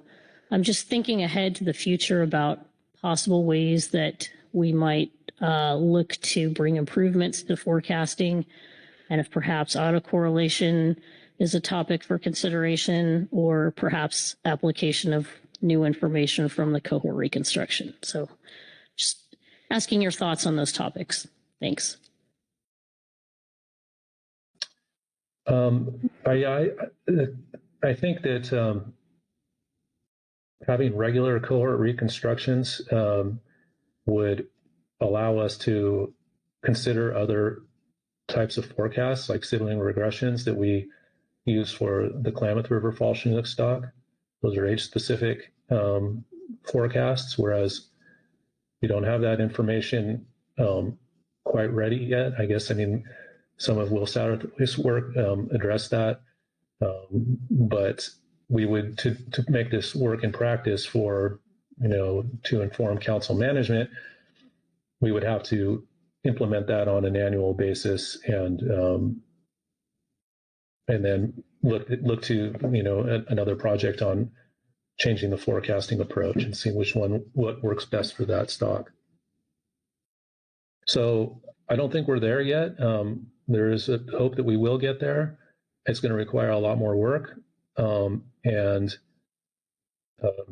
that's what I think. That's where we're at with this. Marcy. Yeah, continuing on the topic of the SAC fall forecast, one note that I've picked up on in STT discussions is the possibility of considering an alternative base period for the model. I know we're going back all the way to the mid-'80s, I believe, but I was wondering what the discussions have been on the idea of limiting the input data to only the more recent time period. Yes, we did have discussion about that. And one thing that complicates that a little bit, this is something that we could look into more carefully, but we have thought about doing that in the past. And in fact, before this model was adopted for use, we were using a very simple model for Sacramento fall Chinook forecasting. And that model we did, I think, at least in 1 year, maybe two, where we did, use that approach where we truncated the data and used only the very recent data to predict the future. I have a harder time doing that with this model because there are more parameters in this model, and so you need to have more data for the model to work. And so I don't know off the top of my head right now, like how many parameters, if we were to, how much data we could basically cut away and still implement this approach. That would require some more work.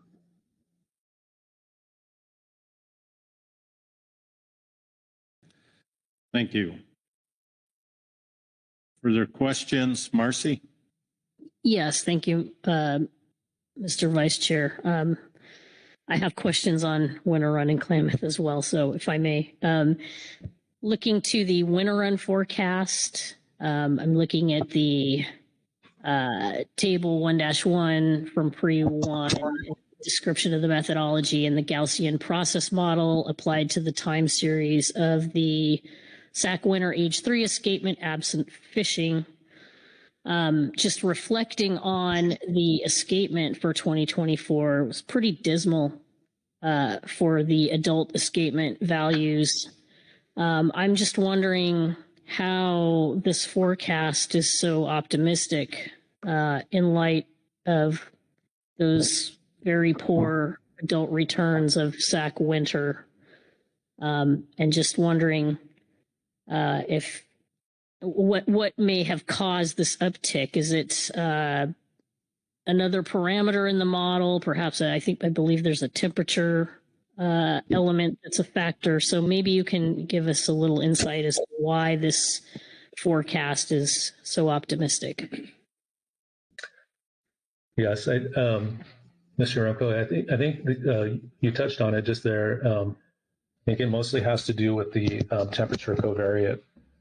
2 years ago, the temperature covariate that went into that forecast had, I can't remember offhand the number of degree days above 12C, which is that is the covariate that we use. It was a big number. It was like 200 or something like that. I don't want to be quoted on that, but it was a high number, suggesting there was long periods of, or there was a lot of time where the temperatures were in an area that isn't conducive to good salmon survival. And then the temperature covariate that informed this forecast was 0, which means that the temperatures were all at or below that threshold of 12C that makes up that temperature covariate.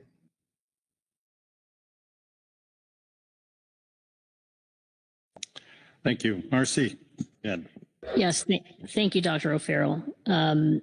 So turning to Klamath Fall, you highlighted the very low forecast for 2025, substantially lower than the forecast for 2024. I don't know if you might be able to provide some insight as to what may be the cause of this quite considerable reduction, and if you have, maybe you can refresh for us some of the. I know there are a lot of meetings leading up to the forecasting work of the STT, where discussions were had about current conditions and monitoring activities, and maybe you can just provide us a little bit of insight as to what went into that forecast. You referenced the de minimis harvest provision that we're looking at out of the harvest control rule. So maybe you can just elaborate a little more on the inputs here. Thank you. Yeah, thanks, Mr. Norenko. The forecasting approach that we used is the same that has been in place for a long time. These are just age-specific sibling regressions. And that has not changed. What has changed is the Klamath Basin, at least in the Klamath side of the Klamath Basin. And as we know, everyone knows that the dams came out, and there's been passage well above the dam site, all the way up into Oregon, deep into Oregon, Oregon part of the Klamath River. When we went to the Klamath technical team meetings, we got overviews of escapement and harvest estimates from up and down the basin, and just in basic terms, there was fish spread all the way almost as far as they could go up into the part that was behind the dams, but they didn't come back in great numbers necessarily. And there was some shifting of spawning grounds. Apparently, some areas like below the Iron Gate Dam site, there would be a lot of fish that likely converged there, or ended their migration there because there's a dam. And then they would spawn in the areas below that dam. Those surveys were done in those same places, despite the dam being out. And there were, some instances of very, turbid conditions. And so that made the kind of surveys that they do there very difficult, if not impossible. And so there could have been fish there that were not counted. But to think that it would be, thousands and thousands of fish, that no one seemed to think that that was possible. So we're learning a lot about the Klamath Basin, and there's incredible level of survey coverage in the basin. And so this year there were some challenging conditions, and we don't know how much that affected the actual outcome in these estimates in the escapement, but they may have played some role.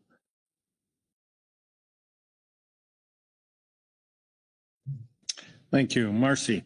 Yes, thank you, Mr. Vice Chair. Thank you, Dr. O'Farrell. That's exactly the kind of context I was hoping you might be able to provide us so that we have a better understanding of the current day circumstances and the situation this year. So much appreciated. Thank you. Thanks. Look around and see if there are any other questions on the Salmon Technical Team reports. I don't see any hands. Thank you, Dr. O'Farrell. Thank you. Next, we will go to the Scientific and Statistical Committee report. Dr. Galen Johnson is here for that. Good afternoon, Galen. Good afternoon, Mr. Vice Chair. Thank you. I'm Galen Johnson of the Northwest Indian Fisheries Commission. I'll be reading the Scientific and Statistical Committee report on 2024 fisheries and summary of 2025 stock forecasts. The SSC discussed the review of 2024 ocean salmon fisheries and preseason report 1 for 2025. The SSC appreciates the work of the salmon technical team in compiling the reports and in participating in a joint discussion. The SSC was provided with a draft of the Sacramento River Fall Chinook, Klamath River Fall Chinook, and Willapa Bay Natural Coho forecasts only 3 business days ahead of the SSC meeting. The SSC had only 1 business day to review the preseason report 1, preventing comprehensive review. The Council sets annual catch limits for Sacramento River Fall Chinook, the indicator stock for the Central Valley Fall Chinook complex, Klamath River Fall Chinook, the indicator stock for the Southern Oregon, Northern California Chinook complex, and Willapa Bay Natural Coho. Preseason report 1 provides the ACLs for these stocks, and the SSC found the calculations of the 3 acceptable biological catches and corresponding ACLs correct based on the forecasts for all 3 stocks. The Sacramento River Fall Chinook forecast model, you can see that in figure 2.4 in pre-1, shows a concerning pattern in residuals with recent returns tending to be lower than forecasts. Alternate forecast methodologies or data ranges should be explored. Klamath River Fall Chinook, for which a rebuilding plan was completed during 2019, continues to meet the criteria for overfished status. The Queets River Spring-Summer Chinook stock was declared overfished in 2023. A rebuilding plan was adopted in November of 2024, and the stock now meets the criteria for not overfished rebuilding status. No Chinook or coho stocks were determined to be subject to overfishing, although most exploitation rates were only available through 2022. The SSC strongly recommends that salmon forecasts used in the PFMC process include standardized measures of uncertainty and that detailed methodologies producing salmon forecasts be made available. The SSC notes that a published paper by Satterthwaite and Shelton from 2023 presented an approach for quantifying bias and uncertainty in forecasts for several PFMC managed salmon stocks. The approach described in that paper has the potential to address evaluation of and possible revisions to forecasts.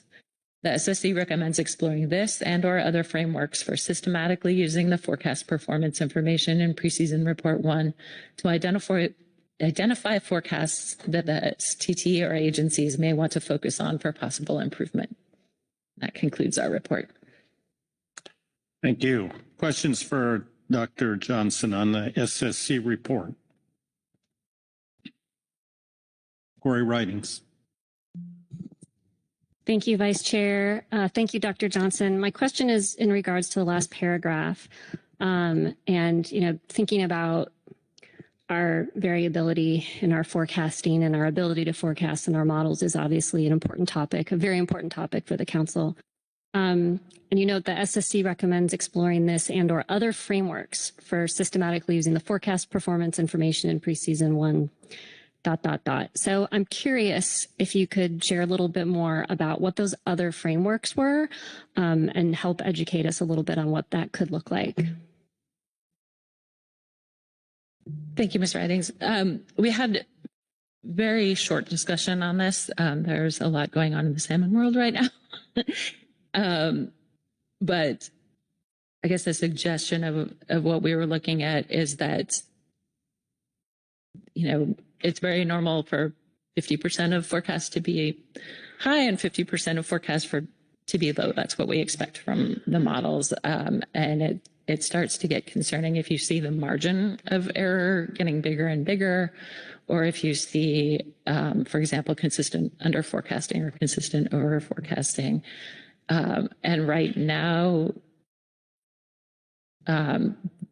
when we see those patterns, there's not kind of a requirement that we revisit the forecasts, but there are suggested frameworks, for example, what Dr. Satterthwaite and Dr. Shelton put forward, where if you see those patterns, then you kind of target those for work in a system where we all have limited ability to fix everything. You kind of focus your fixing on the things that are of most concern. So rather than just getting these pre-1 reports and seeing, you know, you can look at what the forecast was, but there's no kind of next step in the current framework for saying, like, these seem to be the biggest problems. That's where the work should go. I don't know if that helps or confuses things further. Thank you. Additional questions? Corey Ridings. Thanks, Vice Chair. Thanks again, Dr. Johnson. Looking at the OPIH report that we got from ODF&W and WDFW, did the SSC had a chance to review this? Thanks, Ms. Riding. We started our salmon item on Tuesday afternoon at 3, and this came into the briefing book at about that same time. Our COP states that we're not supposed to review things that we don't have at least 2 weeks of having the material in hand, and there are ways around that where authors can talk to the SSC chair, or we get special instructions from the council to review things that we receive at the last minute, or even like not last minute, but within that 2-week window. And we didn't have any of that communication, so we did not have a chance to give it any sort of review.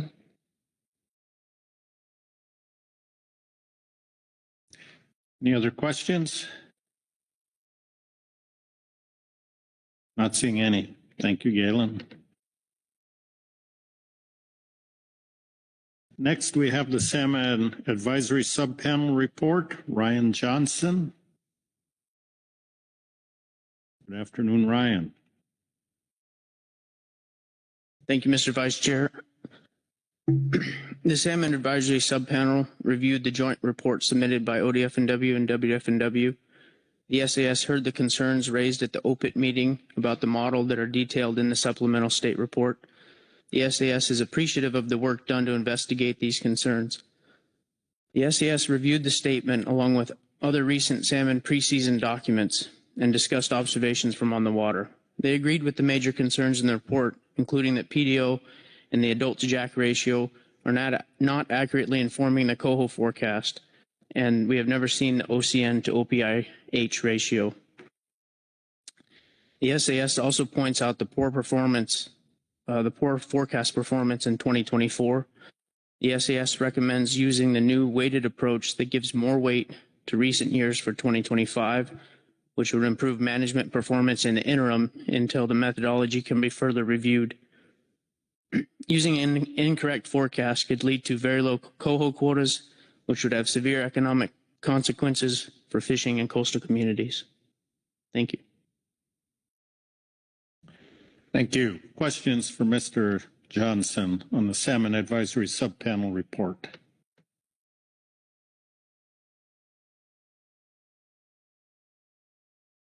Rebecca Lynn.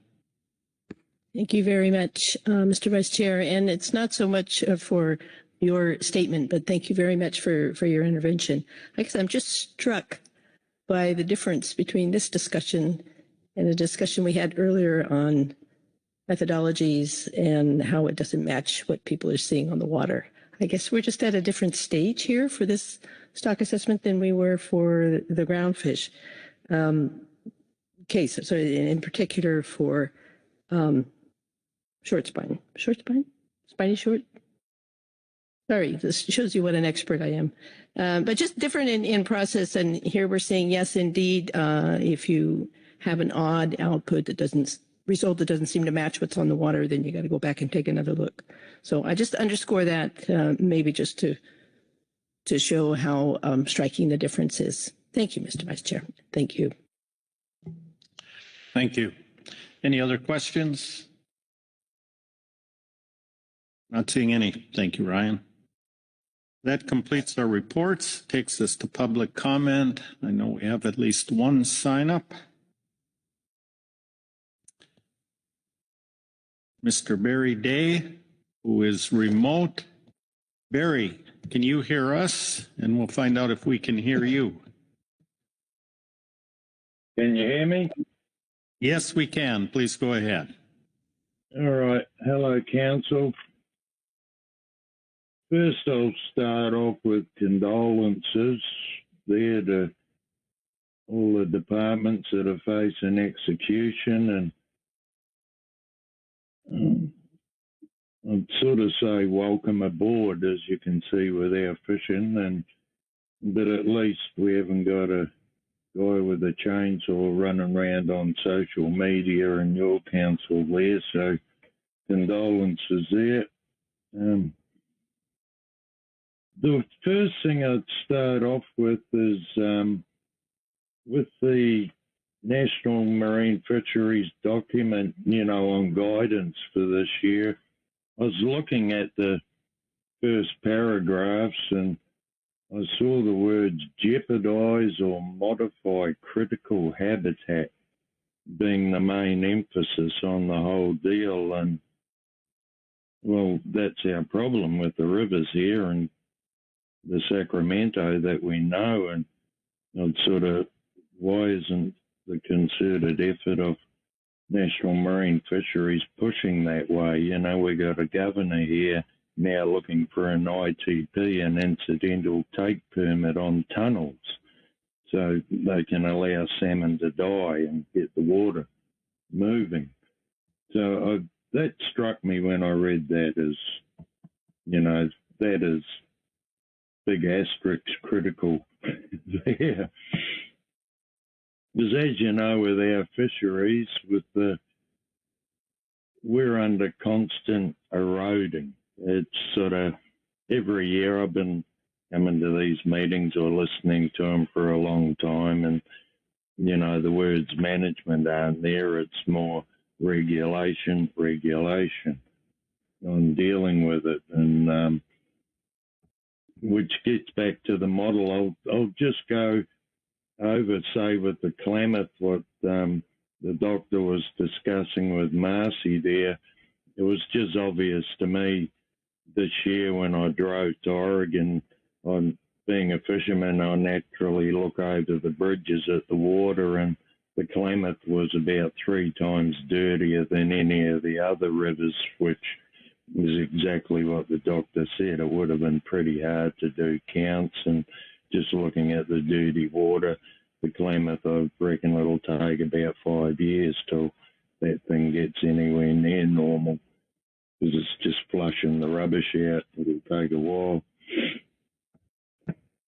With our model, which I'm going on, which we're working on this year, the sort of, to use the word, the juxtaposition that I've found generally in years when we've had low counts and we've been fishing, there's just been no fish out there. But the last 2 years that we did fish, as you know, the commercial, we caught a lot of fish. They were out by the shelf. But the thing about those figures were 52% of them were from one hatchery, the McCollamy hatchery. And still, the McCollamy hatchery is not in the model. So that's why I shake my head at the whole deal here. with the model why there isn't comprehensive inclusion with that, because that affects us. We're looking at the fish out there shaking our head. And two, we haven't got access to them because we are paying for them with our salmon stamp money, but we sit there and idly watch them buy, and they are for us and for the other fishermen.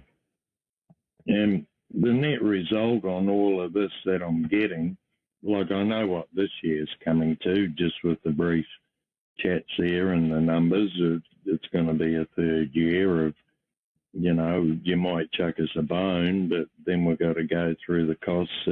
We've had wire sitting there for 3 years. It hasn't moved, so new wire, new this, new that.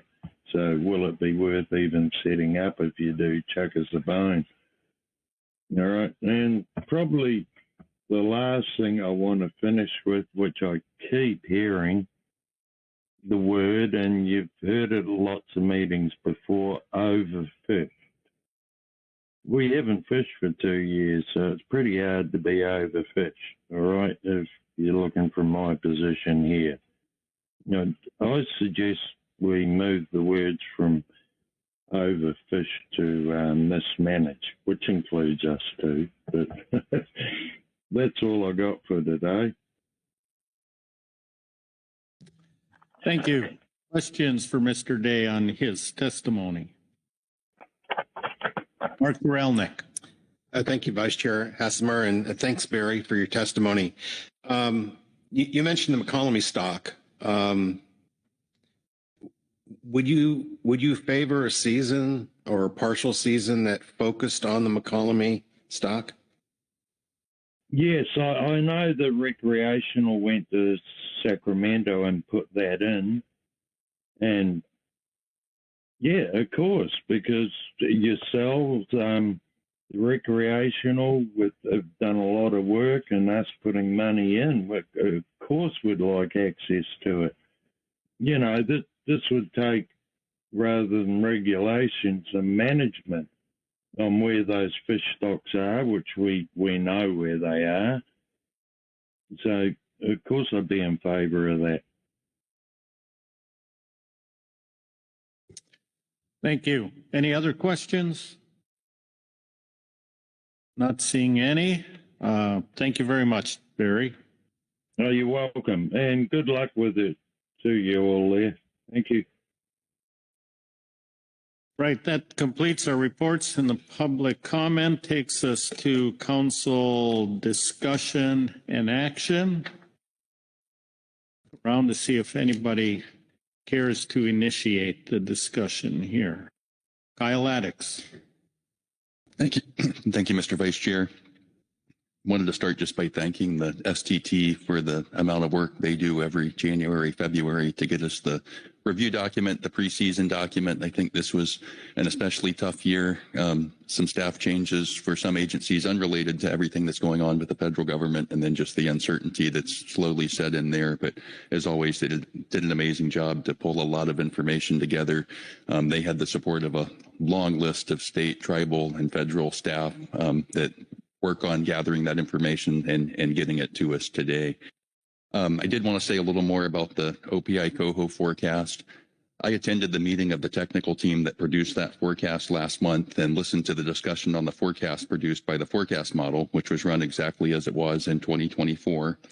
And during that meeting, I heard the scientists who know these coho stocks and the forecast model better than anyone express concerns with the model performance based on how the model is handling changes to relationships between ocean indicators in the most recent years compared to the last 25 plus years that are used in the model.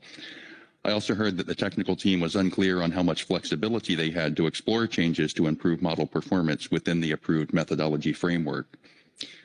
I've heard similar but broader scale concerns from experts on ocean conditions about changing relationships between ocean indicators and what those changes mean for salmon during presentations at the Pacific Salmon Commission postseason meeting in January and through NOAA's summary of ocean ecosystem indicators reports for both 2023 and 2024. One of the benefits identified by almost everyone when the new forecast methodology for OPI coho was reviewed in November 2023 was the incorporation of ocean indicators to predictions instead of just relying on smolt releases and jack returns like the previous model. With the incorporation of the ocean indicators, the new model had lower error rates than the old method, specifically lower mean absolute percent error, as MAPE, as you heard it referred to in the ODFW-DFW report. Because of these concerns with recent changes to ocean conditions and their potential effects on model performance, subsequent to the OPIT meeting, Oregon and Washington staff who participate on the OPIT explored different approaches to running the model that could decrease MAPE within the approved model framework while considering the same suite of ocean indicators. Of the methods evaluated, the method that weights years differently across time performed the best. This better performing method weights recent years, which are more reflective of conditions experienced by fish that will return in 2025, more heavily than years further in the past, and improves model performance as measured by MAPE. As I said earlier, in my mind, this is an even smaller change than a data range change, which does not require full methodology under Council Operating Procedure 15. This method weights more recent data, which should be more relevant to current conditions more heavily than older data, while still maintaining the older data in the range of what the model analyzes. As I also said earlier, I agree that the methodology should be revisited through the normal cycle this year so that what flexibility there is within the approved framework can be better identified, and so that other things identified for potential investigation back when the methodology was reviewed in 2023 can be considered. And I fully support the use of the forecast brought forward by Oregon and Washington for fishery planning in 2025. I believe it does not require full methodology review and believe that it does represent the best scientific information available as we begin analyzing fishery alternatives in the coming days. Thank you, Mr. Vice Chair. Thank you, Kyle. Other discussion? Mark Gorelnik. Thank you, Vice Chair Hassemer. I want to follow up on a question or a point made by, through a question made by Ms. Uremko. We're looking at a ratio here in the Sacramento forecast of 8.6 forecast adults per jack, which coincidentally is exactly what we saw last year. So it's not looking into past years. The year before that, and I'm talking about forecasts here. I'm talking about actual postseason numbers. The year before that, the ratio was 20. The ratio before that, the year before that was 15. The year before that, 23, et cetera.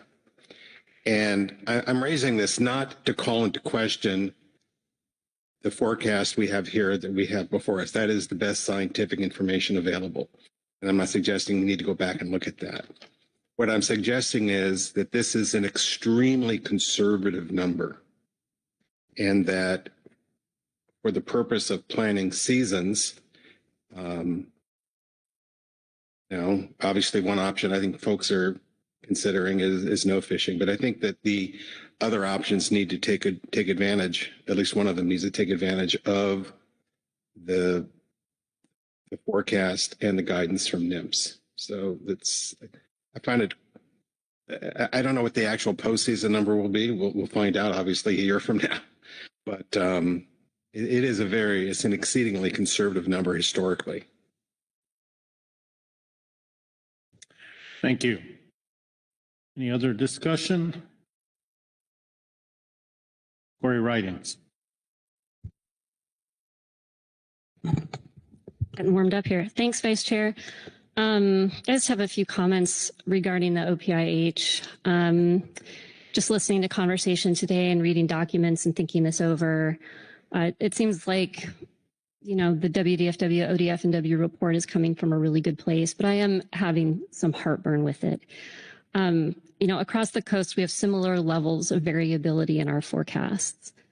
This isn't specific to this forecast, and we have processes in place that ensure the integrity of the science. So we can both adhere to the law, but more importantly, that we can guarantee to our interest holders and fishermen that the science that we're using is the best that we can have, that it was produced transparently and done in an inclusive way.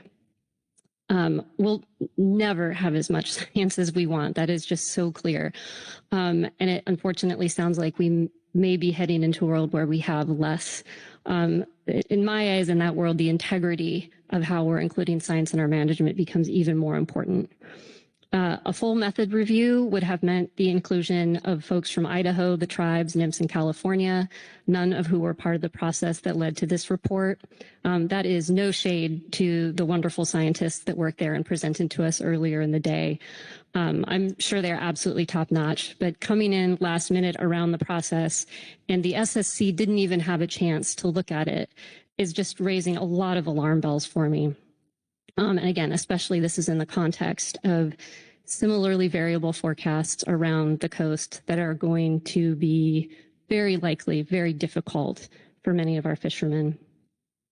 So reflecting on some of the earlier conversation and thinking about our COPs in regard to maintaining the integrity of our processes, what makes it exceptional?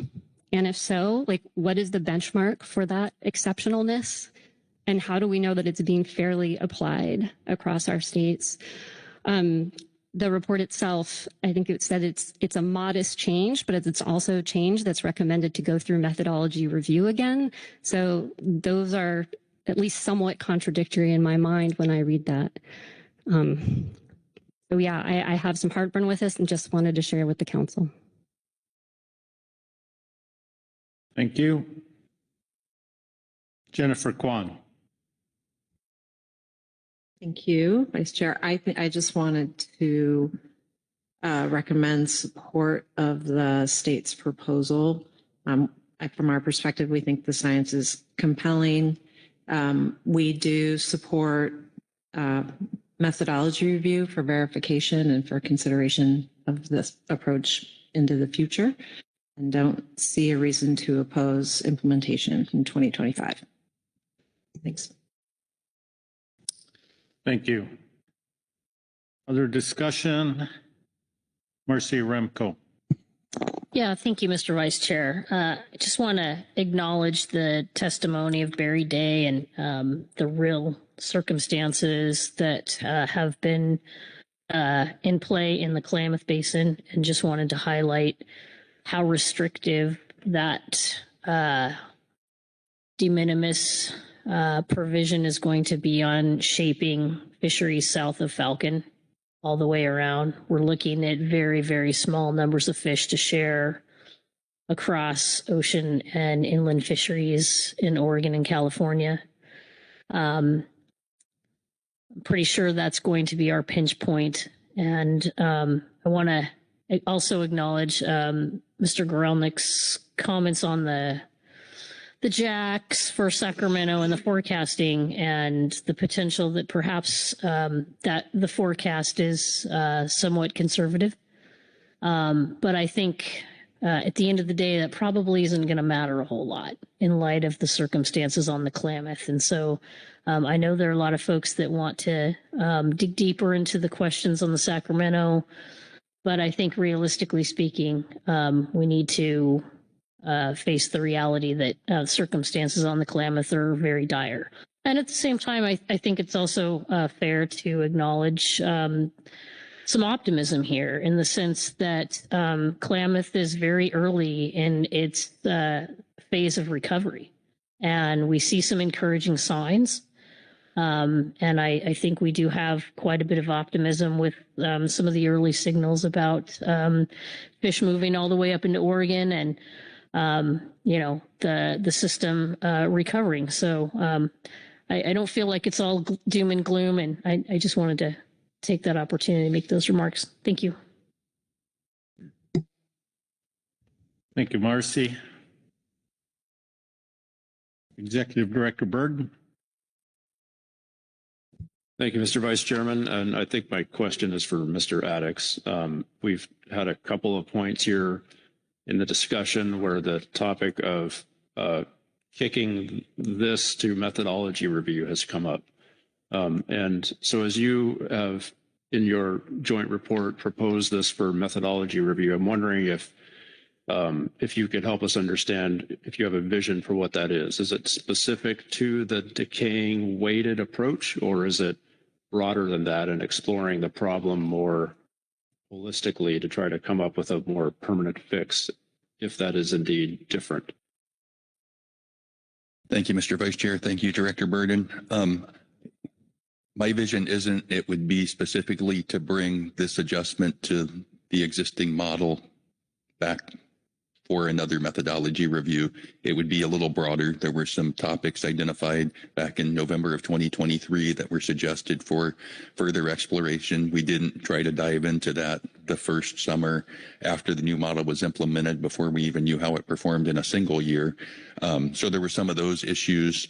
There could be other ideas that come forward. And I presume we come at it with the same framework, whether we start looking at individual components like was suggested back in 2023 of the aggregate. I don't have a clear vision for what all that is, but it wouldn't be just to take this single adjustment to what I think still fits within the method that was already approved. It wouldn't just be to bring that back through the process.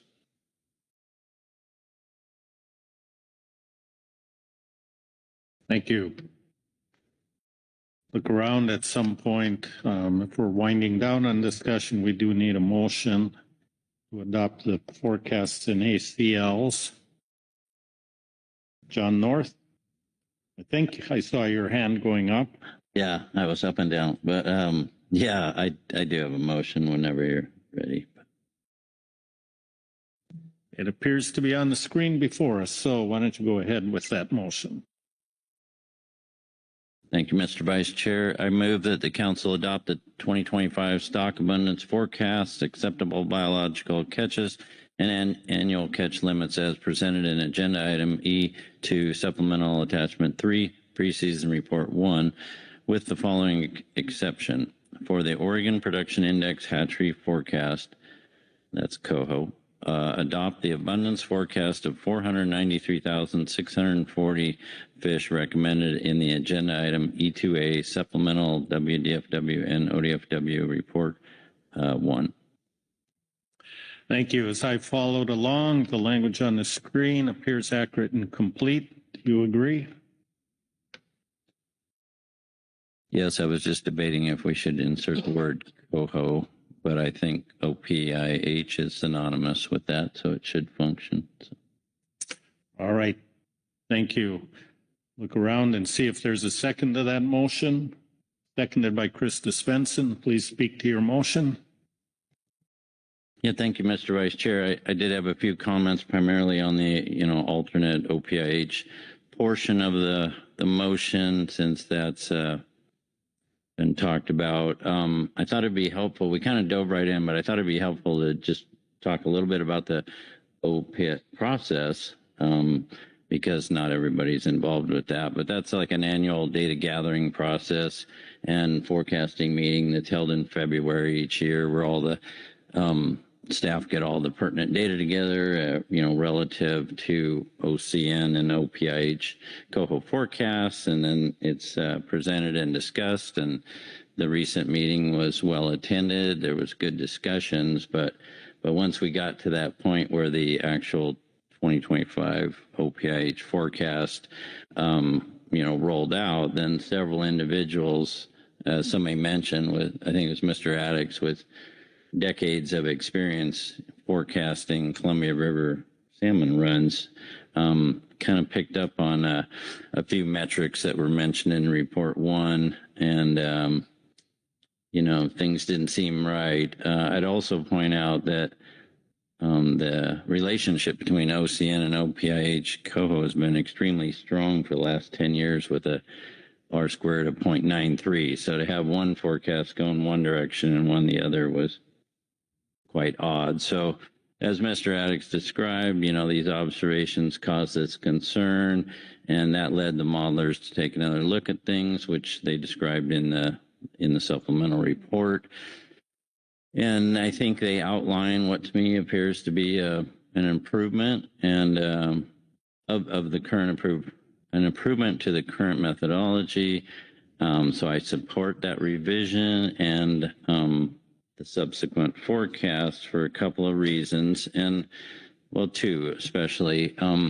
Back in November of 23, when we when this came before us. I supported this new ARIMA model because I've always been a big fan of multi-model approaches and for salmon, and I think that's the way to go. And I also wanted to provide a more adaptable framework that could adjust to changing conditions and allow the modelers the most flexibility to use the best forecast that they can come up with. And I think that's what we've done. And also this new revision has a lower MAPE, so I think it's an appropriate modification. And as I mentioned earlier, I don't think it's a significant change since it's still using the same format structure to the model, the same covariance, the same input years. And finally, this is important to me, but with this new weighting approach and the resulting forecast, it makes sense. And I think that's important. My experience has shown that when you see something predicting a lot of things you've never seen before, you should take notice, and that's what happened here. And we already know that this brood has done okay because it has 50,000 jacks have already survived, which is above the 10 and 20-year averages. So it's not a bad brood, and I think this approach brings some of the metrics back in line, and it makes sense. So I support this revision outlined in the letter, and I think it's an interim step, and we should support including this work and other things like it in a methodology review process.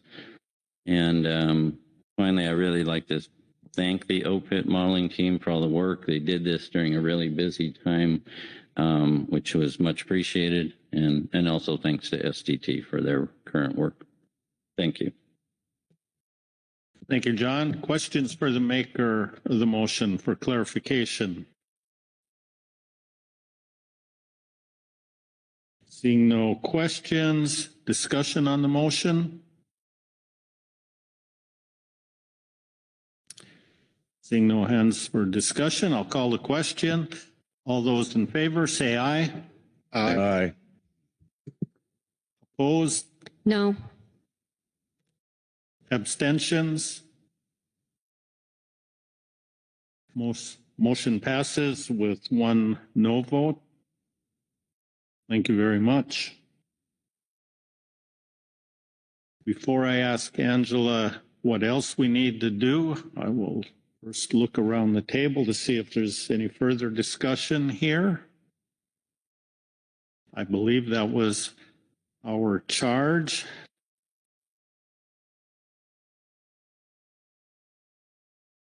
So, Angela, how have we done?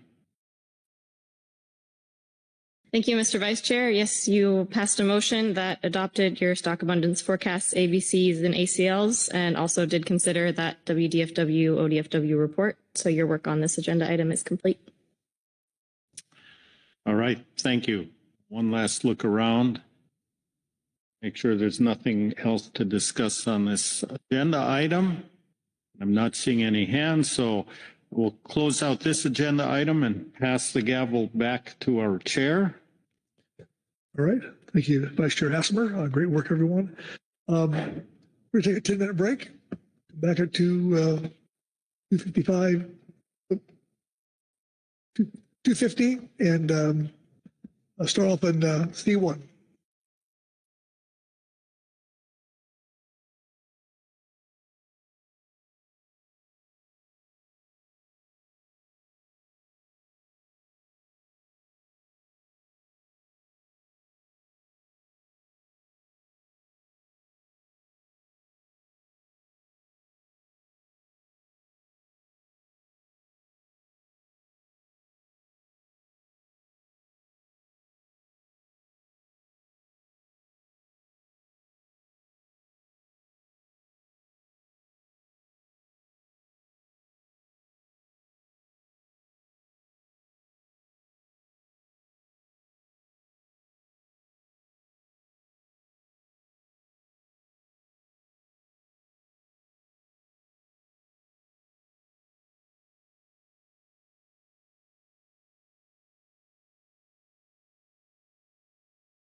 Okay, if we can take our seats, we'll get started shortly.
Okay, welcome back, everyone. Start off in C1, and I'll turn to Angela Forstall for kick us off. Angela. Thank you. This is agenda item C2, covers the annual report of the International Pacific Halibut Commission meeting. This meeting was held back in January in Vancouver, British Columbia. The meeting does include reports on recent survey results and current stock status, considerations of probabilities of risks and benefits involved with specific harvest choices, and discussions focused on harvest policy and methods for distributing the coastwide yield to regulatory areas.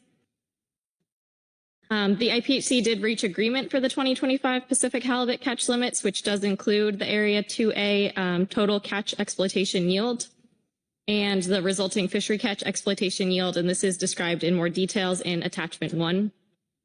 You also do have included as attachments the report from the United States that was provided at this meeting, and there is also a full Area 2A enforcement report. Under this agenda item, we have Dr. Basha Hutnizik here, who is the Fisheries Policy Branch Manager for IPHC, and she'll be providing an overview of this meeting. The council did not send a representative to the meeting this year, but it was well attended by various tribal and staff representatives. And Ms. Heather Hall, who is a member of the 2A delegation, will be providing a verbal report out on the outcomes of the meeting.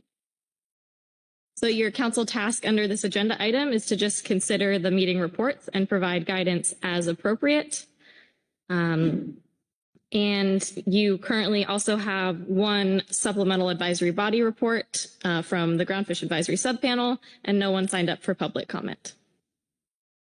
Thank you, Angela. Questions for Angela on her overview? Seeing any? So we'll turn to Basha Hutnizik. That close? Probably not. Good afternoon, members of the council as well as members of the public. My name is Basia Hutniczak. I'm a Fisheries Regulations and Data Services Branch Manager at the International Pacific Halibut Commission.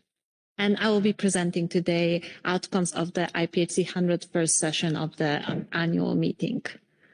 I'm not sure, can I switch the slides myself or you will be switching them? Okay, so if I can go to the next one, thank you. So the 101st session of the IPHC annual meeting took place 27th and 31st of January this year. It was held in Alder, Vancouver, the one in Canada. We had the meeting was very well attended. We had 186 attendees, that including 6 commissioners, 15 advisors and experts from both contracting parties, and 165 members of the public. For anybody interested in additional details, all the meeting results and decisions from the meeting are available in the AM 101 report that is linked in this presentation, as well as all the materials for the meeting are available on the IPHC website. If we could go to the next slide. In terms of some of the significant dates, I will note that Mark Waddell was appointed as a new head of the Canadian delegation on 8th of January 2025. He became the chairperson of the IPHC for the 101st session of the IPHC annual meeting. However, following that meeting, he will be serving now as a vice chairperson for the next year, with the chairperson reverting to the United States, and the current chairperson for the IPHC is John Curland. If we move to the next one, thank you. Moving to the decisions on the mortality limits, the table here presents 2025 adopted mortality limits by the Commission.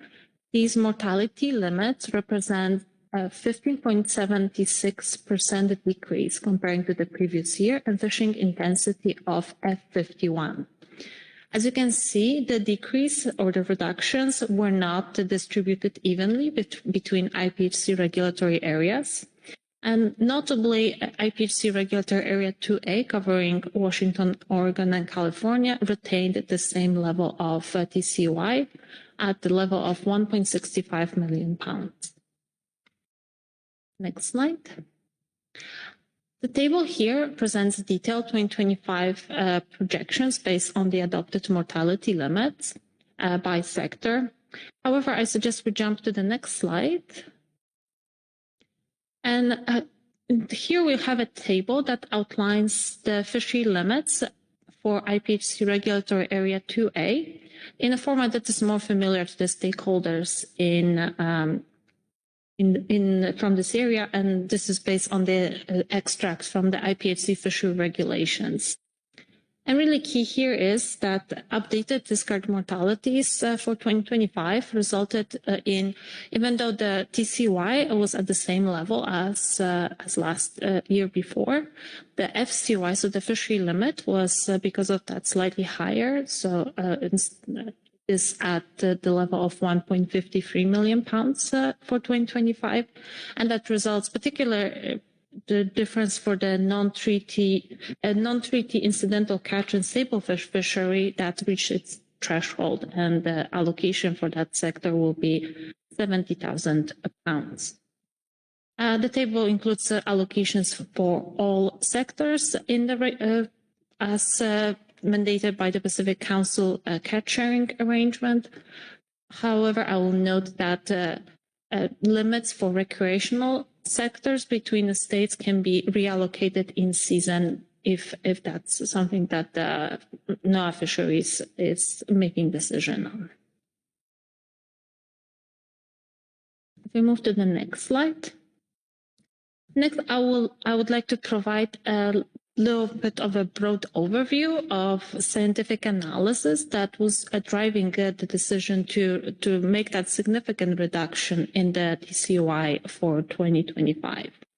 And as you can see, in terms of a coast-wide trends from the Fishery Independent Setline Survey conducted by the International Pacific, we can see mixed trends. Numbers per skate are increasing, but weight-based metrics are significantly declining. And you can see here these are declines in a range of 2% for fishery overall. And if we look at the fish of the legal size, 032, the decline is at 9%. We'll move to the next slide, please.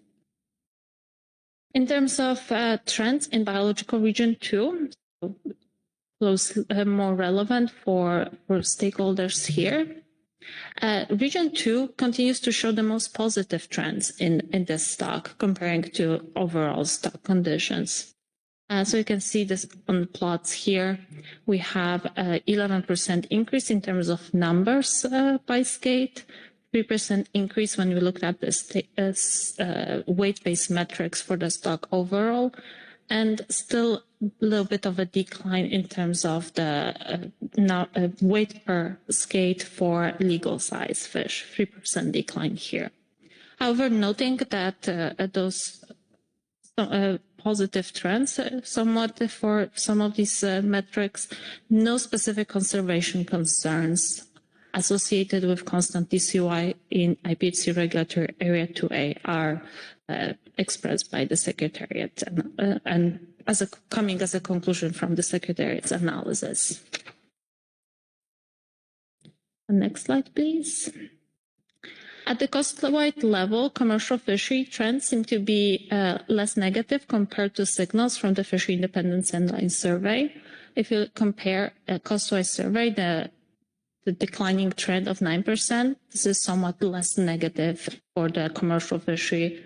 That's 2% decline, but 2024 data is still incomplete. As a reminder, we do have a cutoff for the analysis at the end of October, and anything, any data coming after that period is accounted for in the following year stock assessment. Next slide, please. However, in IPHC Regulatory Area 2A, commercial fishery trends vary between tribal and non-tribal subsectors. So if you look at the survey, it's a somewhat positive trend, but it's very a mixed trend in the commercial fishery between two subsectors, the tribal and non-tribal. One is actually showing positive trend and the other negative trend. The stock assessment results for 2024 highlighted a reduction in fishing mortality compared to 2023. We observe continued shift from older to younger fish in both the fishery and the Fishery Independence Headline Survey. Fish and fishery indices are at historical low level, which is part of a concern within the stock assessment and overall stock utilization. Fishery data in terms of catch per unit of effort, again, had the largest effect on the stock assessment results, decreasing the 2024 spawning biomass by 17% comparing to last year's assessment. The stock remains at low productivity level due to low weight at age within the stock and low recruitment at least through 2016. However, despite these challenges, the spawning biomass is estimated to be above the B30% threshold, and the fishing intensity is estimated to be lower than F43. Next slide. In terms of projections and looking ahead, the mortality limits adopted by the Commission, these correspond to a 25% probability of stock decline through 2026, a 29% probability of stock decline through 2028, and fishing intensity of F51, lower than the fishing intensity estimated for 2024. Poor recruitment continues to be a high priority concern and is likely to limit short-term yields in the fishery. And that is even if strong year class emerges in the future. The projections remain reliant on still uncertain 2016 year class, and this is emphasizing the importance of maintaining prudent management measures for this stock.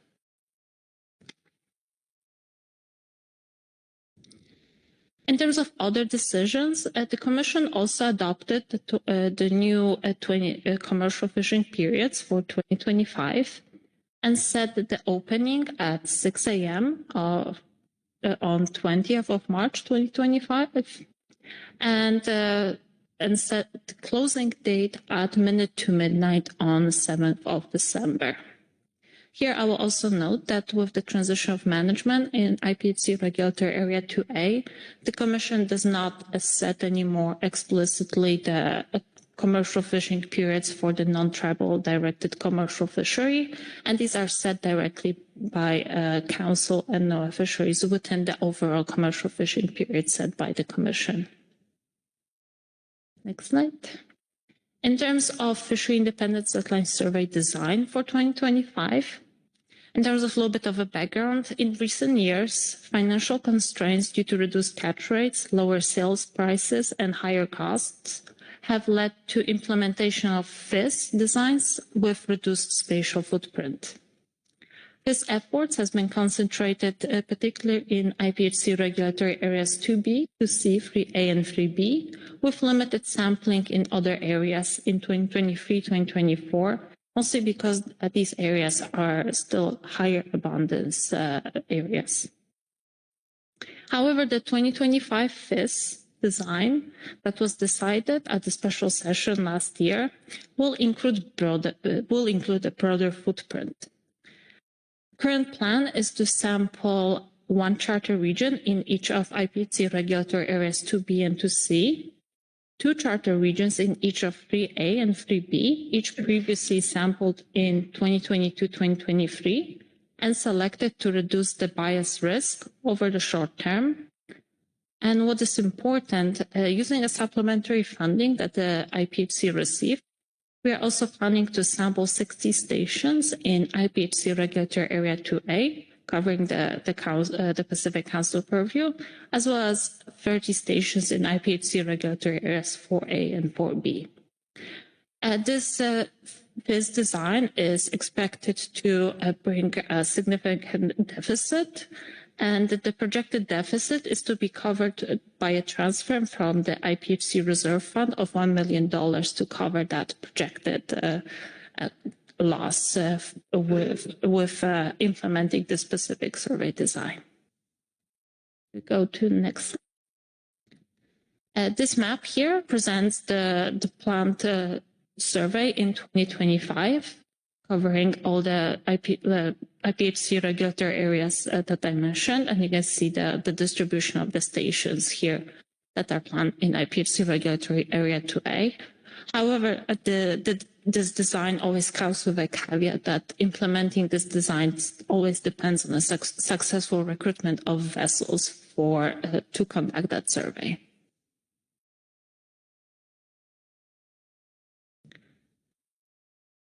The IPHC also continues to advance its efforts in terms of the work on management strategy evaluation with support of Management Strategy Advisory Board, known as MSAP.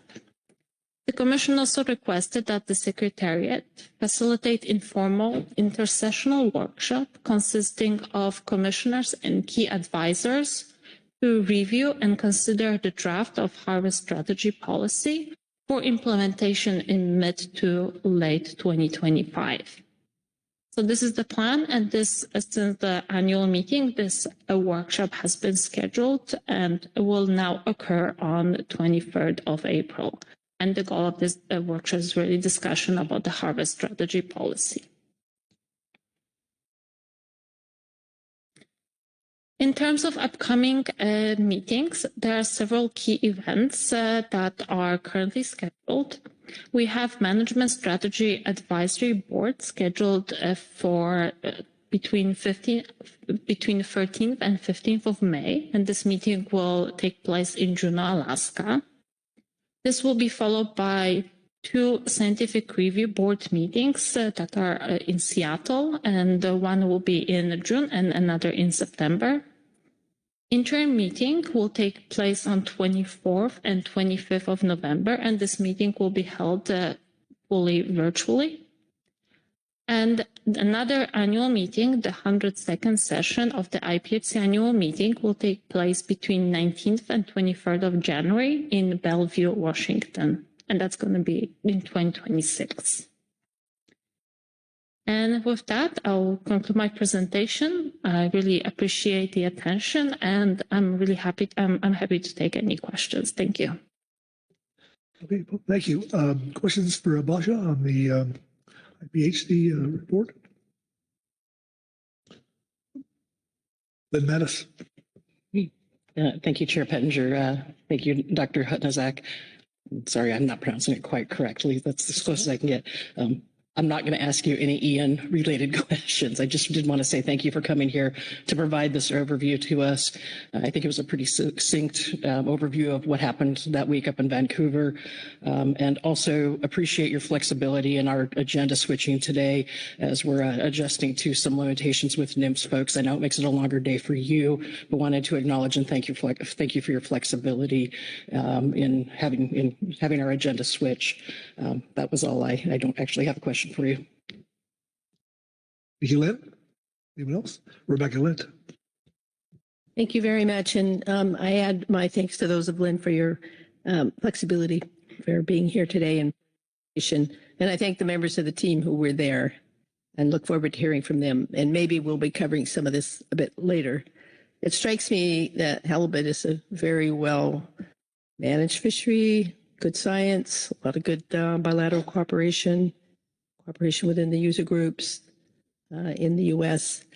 I'm just wondering, despite all that, seeing some declines, and do we have any just general views of what that might be, what might be behind that, and why it might be slightly different in 2A? Thank you, Dr. Hudson. Thank you for the question and for the chair. Yes, we pride ourselves by being really transparent and like with the process, with so many stakeholders involved in that process. It's a really big part of the IPHC work with the science, bringing the science and the stakeholders' perspective to this big meeting and having this analysis and the decisions made in the open forum. But overall, yes, the stock is at the historically low level. The stock condition, it's not nowhere there as we've seen in the historic. If you look at the historical trends, we do believe a lot of it has to do with the environmental conditions. The environmental conditions are the primary driver of the current stock condition.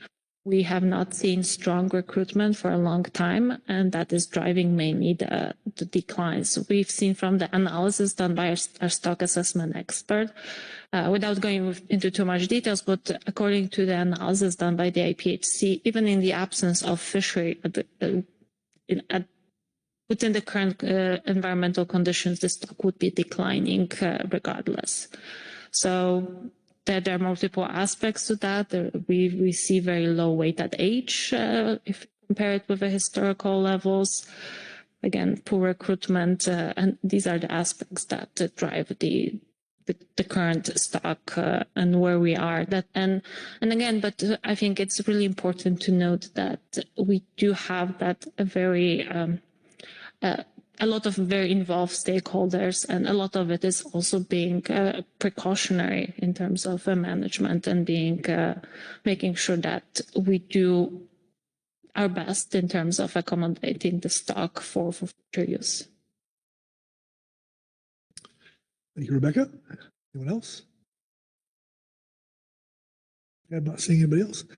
Thank you, Basha. Thank you very much. Yep. Okay. Next up is the WDFW report. I'll turn to Heather Hall. Heather. Thank you, Chair Pettinger. This isn't a WDFW report, but actually just an informal report,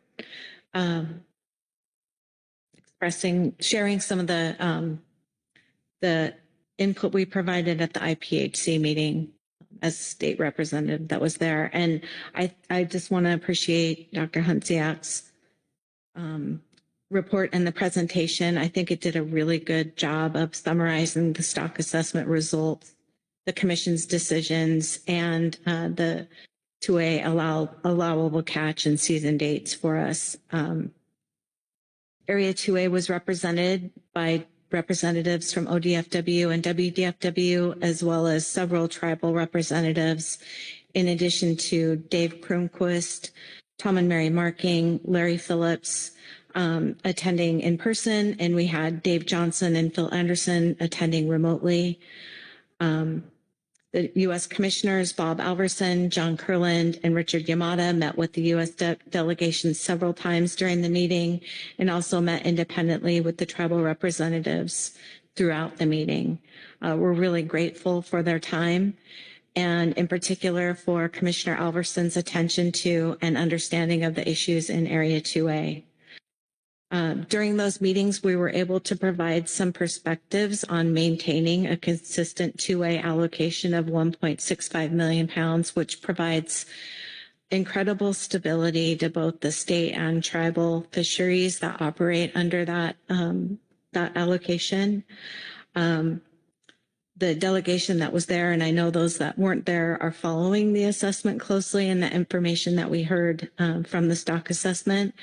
Appreciation about concerns about the spawning biomass being at some of the lowest levels observed. The 2A delegation again confirmed at the meeting after the assessment with the IPHC Secretariat that catch in Area 2A does not represent a conservation concern to the stock coastwide, largely because we're at the tail end of the distribution of that stock. So limiting fishing in 2A does very little to improve the situation for the coastwide stock.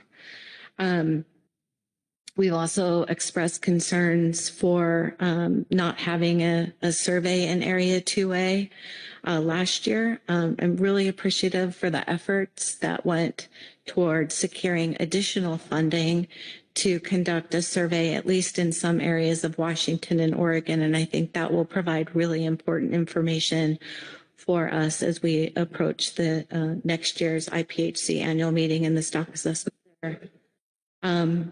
Relative to also some of the rationale for maintaining our 2A quota, we explained how the catch sharing plan, which is divided into different sectors and sub-allocations, actually provides a rigid allocation scheme and almost in the way it's designed keeps our catch below the allocation every time. And for example, since the 1.65 million pound TCEY went into place in 2019, mortality in 2A has been approximately 13.9 or 14% lower than the TCEYs. So we have a precautionary approach to how we're managing our quotas in every single one of our fisheries.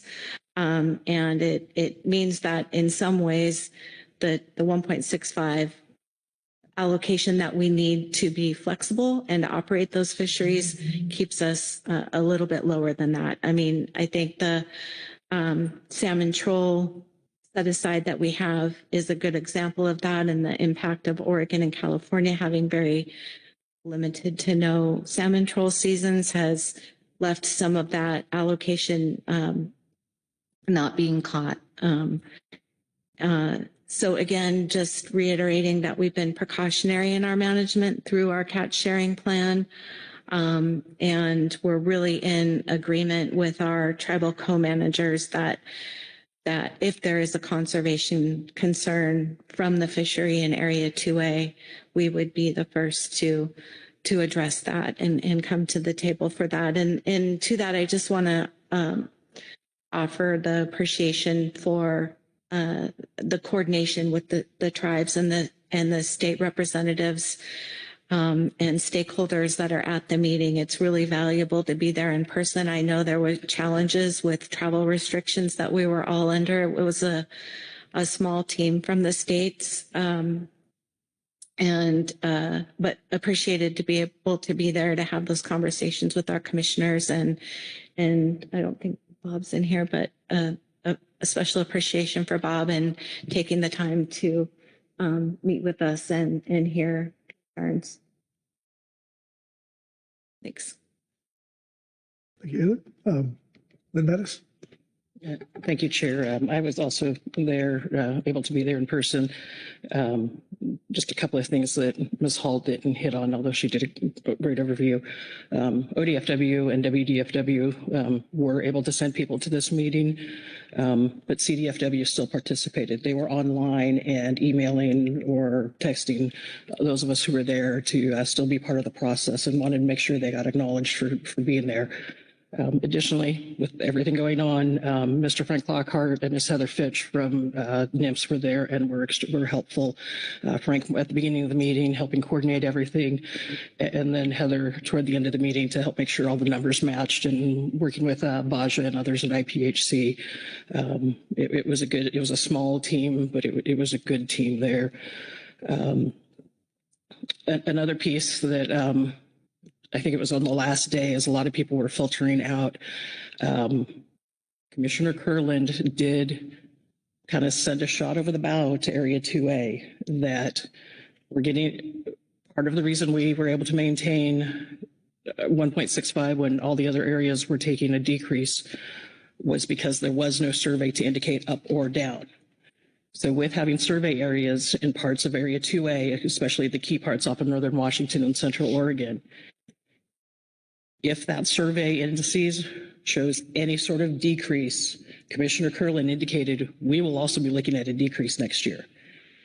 The fact that most of Alaska and British Columbia took a 50% decrease, and we did not.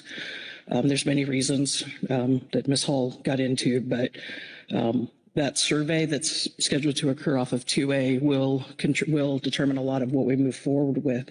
So I felt it was important enough to bring up that we need to, as we look forward to next year and the next time we go through this, when we get to meet in exciting Bellevue, Washington,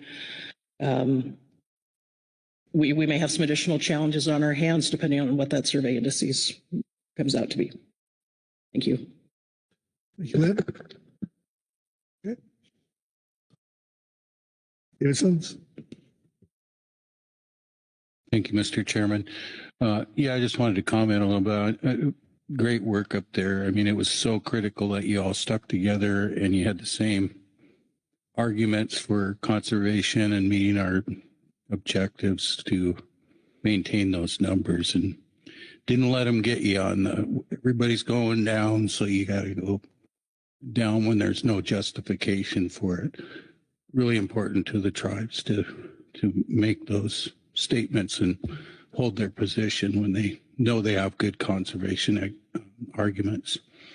The other thing that I was appreciative of is, if they're not going to do the surveys, I mean, you do have systems to monitor how well those numbers are working for us, and those remain in place, as I understand your weight to catch limit and some of the CPU information that you have that does give you some indication of your impacts on our area with the stock. So I appreciate the continued work there, and with the surveys, we'll see. I think you guys already got a pretty good grip on what's going on out there, but thank you for your work.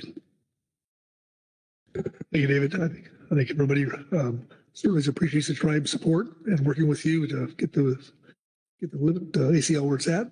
And anyway, it's just a great job by the tribe helping out in the process. So I like to acknowledge you. So. Okay. More questions for the manager's report? Okay, I think go to the GAP report.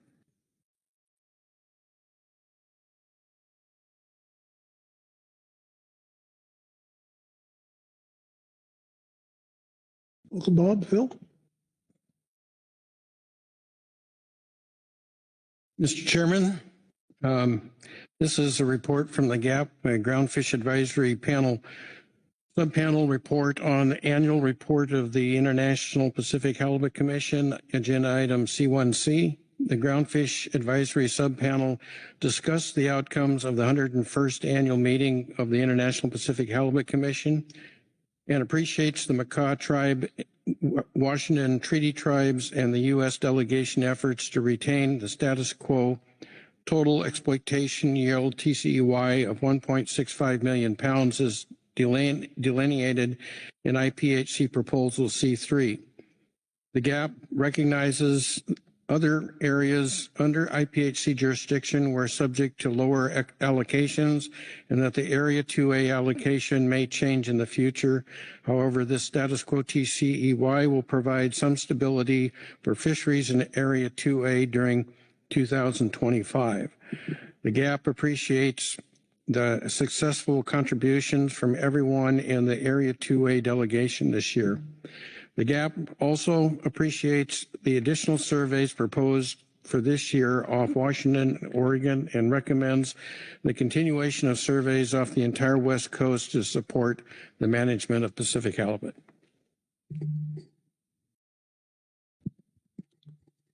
Thank you, Bob. Questions from the GAP? I have a little follow-up on the GAP report, if I may, Mr. Chairman. Sure. Please do. Normally, of course, we have total confidence in Bob Alberson giving the GAP report, particularly on halibut issues, given his 40 or 50-year experience with the IPHC. And we knew he'd do a really good job in giving our report. But we were concerned there might be one area that he might fall a little bit short on, and he did. So I'm here to just fill in that blank. We noted in our report and lots of discussion around the table here about the great team that 2A had at the IPHC meeting this year, and paid particular recognition to our stakeholders, our states, and the tribes, calling out people like Russ Savek and others that really contributed to the success. But what we didn't do a very good job of in our report, and we didn't put it in there because we knew he'd fall short, is thanking Bob Alberson. Bob's been a commissioner since 2014, I believe, so for the last 12 years. He's been one of the 3 U.S. commissioners representing the United States in this forum. And I heard the term shot across the bow. 2A's had more shots across the bow in the last few years than I can count. And we've watched them go by. And the only reason that one of them haven't hit us is because of our team, but more importantly, because of the gentleman sitting to my right. And so the GAP just wanted to take this opportunity to publicly thank Bob Alberson for his outstanding work and being a representative of the United States on the commission and always having 2A's back.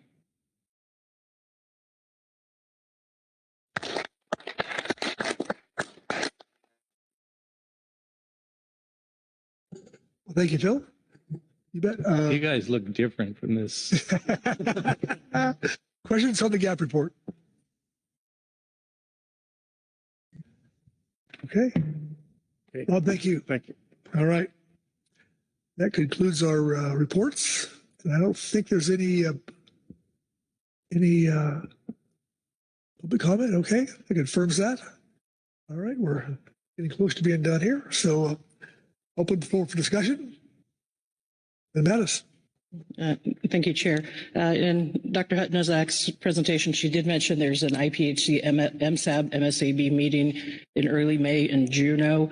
I am the council's designee to that forum for a couple of reasons. I'm not going to be able to participate in that meeting in person, but I believe IPHC, especially Dr. Hicks, or Dr. Alan Hicks, who's coordinates that, is going to have it available so that myself and some others can participate remotely. So just let you know that I'm going to be participating in that in May. Thank you, Lynn. Anyone else? Oh, Lynn? Thank you, Chair. I was going to let others go. This is going to be a question for nymphs, but it's sort of related to this, and I didn't know when else to bring it up. And I gave Ms. Kwan a heads up. I was going to ask this at the break. There's some concern and some nervousness from some folks about the publication of the halibut rule that results from the IPHC annual meeting. Just wondering, I know you mentioned earlier under open comment that things were in the works, but do you have any details on timing or what happens if we get to May, I think May 1st is when all of our fisheries start, or some in mid-April. What happens if we get to those dates and the final rule has not yet been published? Thank you. Thanks for the question. We are, first of all, we're tracking a few fisheries and rules that are in this position. And so we're pushing hard at headquarters right now. That's the first thing that we're doing. And I mentioned before, I think we've gotten approval all the way through our NOAA offices, and now we're in the DOC realm. So we're doing that, and we're also asking that question: what happens if they don't get cleared? So, we're doing the legal analysis right now. We're doing kind of some risk assessments. So I don't have a complete answer for you yet. I just want everyone to know that for all of those, we are looking at that, and I think that's something we need to have an answer on ASAP. And as soon as we do, we will be circling back with everyone as we move forward into that. I guess I would just note on a bigger picture, I think that asking that question, at least for me, has made me start thinking about if we are in a deregulatory posture, what opportunities do we have to evolve how we do our rules going forward? So I think there could be some opportunities for hopefully maybe even streamlining some of this in the future. Not everything, but some things. Thanks. Thank you, Lynn. Oliver? Thank you, Mr. Chair. I don't mean to speak out of turn, but I have this recollection that there's a mechanism in Halibut where last year's regulations automatically roll over if new ones aren't put in place, or I might be confusing that with the overall, with only one part of it. So there are, depends what fishery. So it's not for every fishery, and I don't know that it's for the halibut one. So let me finish working through that review, and we'll get back to folks. Thanks, Jennifer. Okay, thank you, Chris. Anyone else? Oh, Butch Smith. Just a little historical perspective, not to take anything away from Bob, the halibut Alverson, but and a great job he did. But I think the last time I saw Phil on that side of the table, I was 18 years old. I am now 60 years old. So just a little perspective on the last time we saw Phil in that seat, and it was a little bit different than we've witnessed before in the past. So just throw a little history in there. Thank you for that historical moment. All right, thank you, Butch. Okay, I see any other hands. I'm going to wrap up C1. I'm going to turn the gavel over to. Excuse me, I signed up.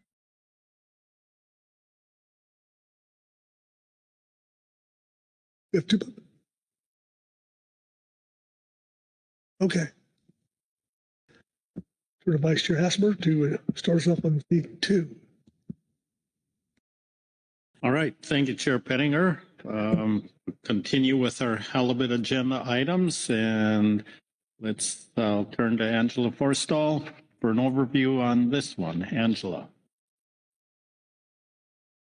Thank you again, Mr. Vice Chair. This is agenda item C2, incidental catch recommendations, options for the salmon troll, and final recommendations for the fixed gear sablefish fishery. Both of these fisheries have landing restrictions in place that are meant to ensure that incidental harvest rates of Pacific halibut are appropriate and do not encourage targeting of fishing on halibut, but do ensure an equitable sharing among halibut among fishers. So in recent years, the Council has used landing restrictions and limits to make sure that these fisheries stay within their allocations and has successfully done so. So for the salmon troll fishery, the Pacific Halibut Catch Sharing Plan does allocate 15% of the non-tribal commercial halibut quota to this fishery for incidental catch. And unless revised by the council, the incidental landing limits from the previous year will apply in the coming fishing year. And what was in place last year was a limit of 1 halibut plus 1 for every 2 Chinook, with a 35 halibut limit per trip. So the council should confirm or make in-season adjustments for these limits for the early part of the 2025 fishery, April 1 through May 15th.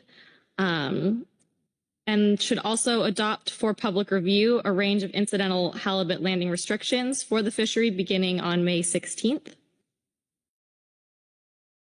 For the primary sablefish fishery, the catch share plan allocates a portion of the Washington sport allocation in excess of 214,110 pounds to the primary sablefish fixed gear fishery north of Point Chehalis. And with the current FCEY this year, we fall in that 70,000 pound bucket, which means the allocation this year to that fishery will be 70,000 pounds, since the FCEY for Area 2A is 1.53 million pounds. And again, unless revised, halibut may be retained when the sablefish fishery opens on April 1st, with the incidental landing limits in place that were in place for last year. And that was a ratio of 150 pounds of halibut for every 1,000 pounds of sablefish, plus an additional 2 halibut per trip.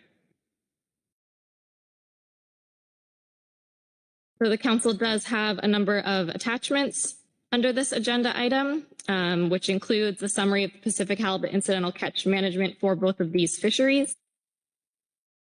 Your tasks for today are to recommend any in-season changes to the halibut landing restrictions for the early salmon troll fishery, and adopt for public review a range of options for the halibut landing restrictions for the salmon troll fishery beginning May 16th.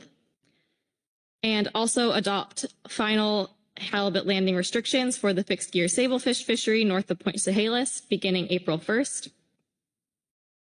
And you do have 1 public comment signed up under this agenda item, in addition to a couple management reports, 1 from the Groundfish Advisory Subpanel, 1 from the Salmon Advisory Subpanel, and 1 from the Groundfish Management Team. Thank you, Angela. Any questions on the overview and regarding the tasks before us on this item? Not seeing any questions, then we will move into our reports. First, we will have the Groundfish Advisory Subpanel report. Bob Alverson, I think you're back up here. Welcome back.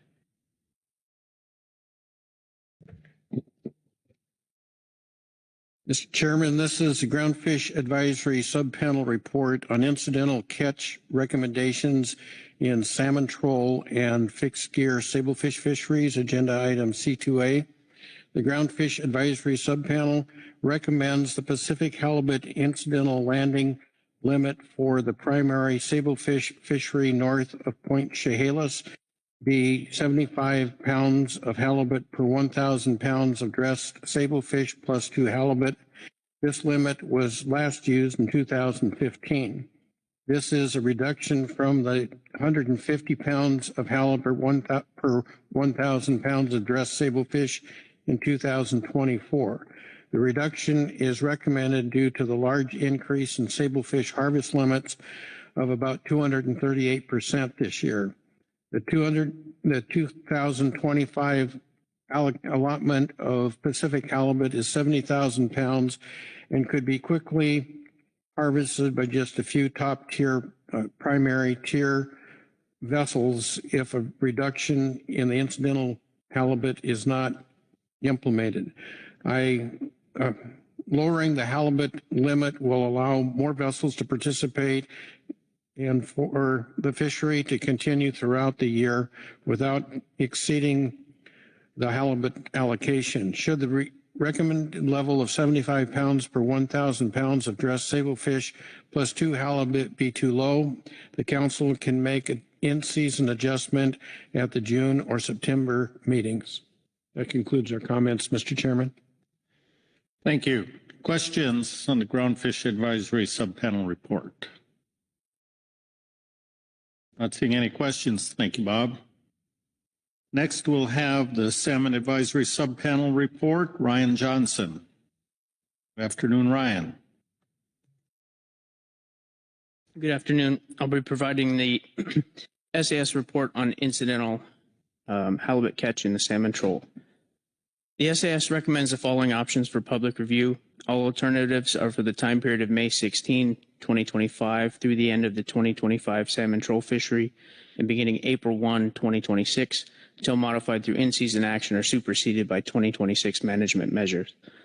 Alternative 1, license holders may land no more than 1 Pacific halibut per 2 Chinook, except 1 Pacific halibut may be landed without meeting the ratio requirement and no more than 35 halibut landed per trip. Alternative 2 is 1 plus 1 per 2 to 40. Alternative 3 is 1 plus 1 per 2 to 30. The incidental Pacific halibut catch regulations in the commercial salmon troll fishery may be modified by in-season action. The SAS recommends alternative 2 for the period between April 1 through May 15, 2025. The current limit is no more than 1 Pacific halibut per 2 Chinook, except 1 may be possessed and landed outside the ratio requirement, no more than 35 landed per trip. This limit has been in place since 2019, but harvest of halibut has been well below the allocation in recent years. The small increase in the trip limit will allow for better retention of halibut when encountered. Application deadlines for permits. The SAS appreciates previous updates from NIMFs that they are looking into moving the permit deadline and reiterates that moving application permit deadline would allow participants to make better informed economic decisions when deciding whether to apply for a DC halibut permit or an incidental salmon troll permit. The SAS has been making this recommendation for a number of meetings and hopes changes to the permit deadline can be made for the 2025 season, recognizing the federal rulemaking process may not make that possible. The SAS maintains a recommendation from September that the application deadline should be changed to March 15th for incidental salmon troll and April 30th for the DC fishery, but further recommends a deadline for the incidental salmon troll permit as late as possible. Thank you. Thank you. Questions on the Salmon Advisory Subpanel report? Butch Smith. Thank you, Mr. Vice Chair. I didn't hear you clearly say it, Mr. Johnson, but I think you meant for the whole 2A troll fishery, correct? Yes, that's correct. The SAS had a discussion with all 3 state troll representatives supporting these recommendations, and this would be shared up and down all of 2A. And then, Mr. Vice Chair, the council might not have known this, but out of many qualified SAS members, Mr. Johnson was elected chairman of the SAS. So congratulate him or give him a medal of Purple Heart. I don't know which, but anyways, congratulations on your appointment. Congratulations to that, Ryan. And I'm going to see if there are any other questions. Yes, there are. Marcia Remco. Thank you, Mr. Vice Chair. Thank you, Mr. Johnson. Hello. I am wondering about the range of alternatives to include Alt 2 at a level of 40 halibut landed per trip. And my question for you specifically is, how does a ratio requirement, or I'm sorry, how does a maximum trip limit of 40 halibut per trip meet the statement in the situation summary, which is very clear, indicating that landing restrictions are meant to ensure incidental harvest rates are appropriate, do not encourage targeted fishing on halibut, ensure an equitable sharing of the halibut landings among fishers, and keep fisheries within their allocations? It's a long sit-some statement question. I think the reason for a potential change, particularly this year, is these recent years in the past, we've had fairly low salmon abundance on the north coast of Washington, and California's been closed. Oregon's had difficult seasons. Some of that's true again this year or made worse. One difference is that the Columbia River has expected some relatively healthier hatchery returns of Chinook this year. So we would anticipate or expecting an increased quota level. And that quota level would then correspond to a higher trip limit in north of Falcon Fisheries, particularly in areas where we're spending time on the water with our gear in the water, encountering salmon and halibut at the same time. They feed on the same grounds there. They migrate out of like the West Side Canyon, and then they come over what's called the prairie is a big shelf, and then there's Wandafuca Canyon, then the near shore shelf line. And they feed there and intermingle when there's lots of times where we will have, and we fish deep water there. There's lots of times there will be Chinook and halibut mixed throughout our gear vertically. In past years, we've had a trip limit up in that area anywhere between 50 to 100. This year, there's potential to have a larger trip limit than that. So if we're on the water trying to accrue those Chinook, and we see similar to past historic rates of halibut interaction, this modest increase of 40 would allow us to not discard the fish that we currently are discarding once we have attained the 35 halibut. Marcy. Thank you, Mr. Vice Chair. So you're saying that you're taking a salmon troll trip targeting Chinook, where, at least looking at last year, it looked like you had some vessel-based trip limits for Chinook that were in the 60, 75, even up to 80 fish per landing period. And you reached the 35 fish per trip limit and then had to discard Pacific halibut. Is that what I'm understanding? That's correct. Did you have, if I may, did you have your limit of Chinook at that point? Well, no, because then we would have had, you have to pull your gear at that point. So this would just allow for the potential, if you do run across the halibut, to bring them to market on what we're expecting to be a larger trip limit this year.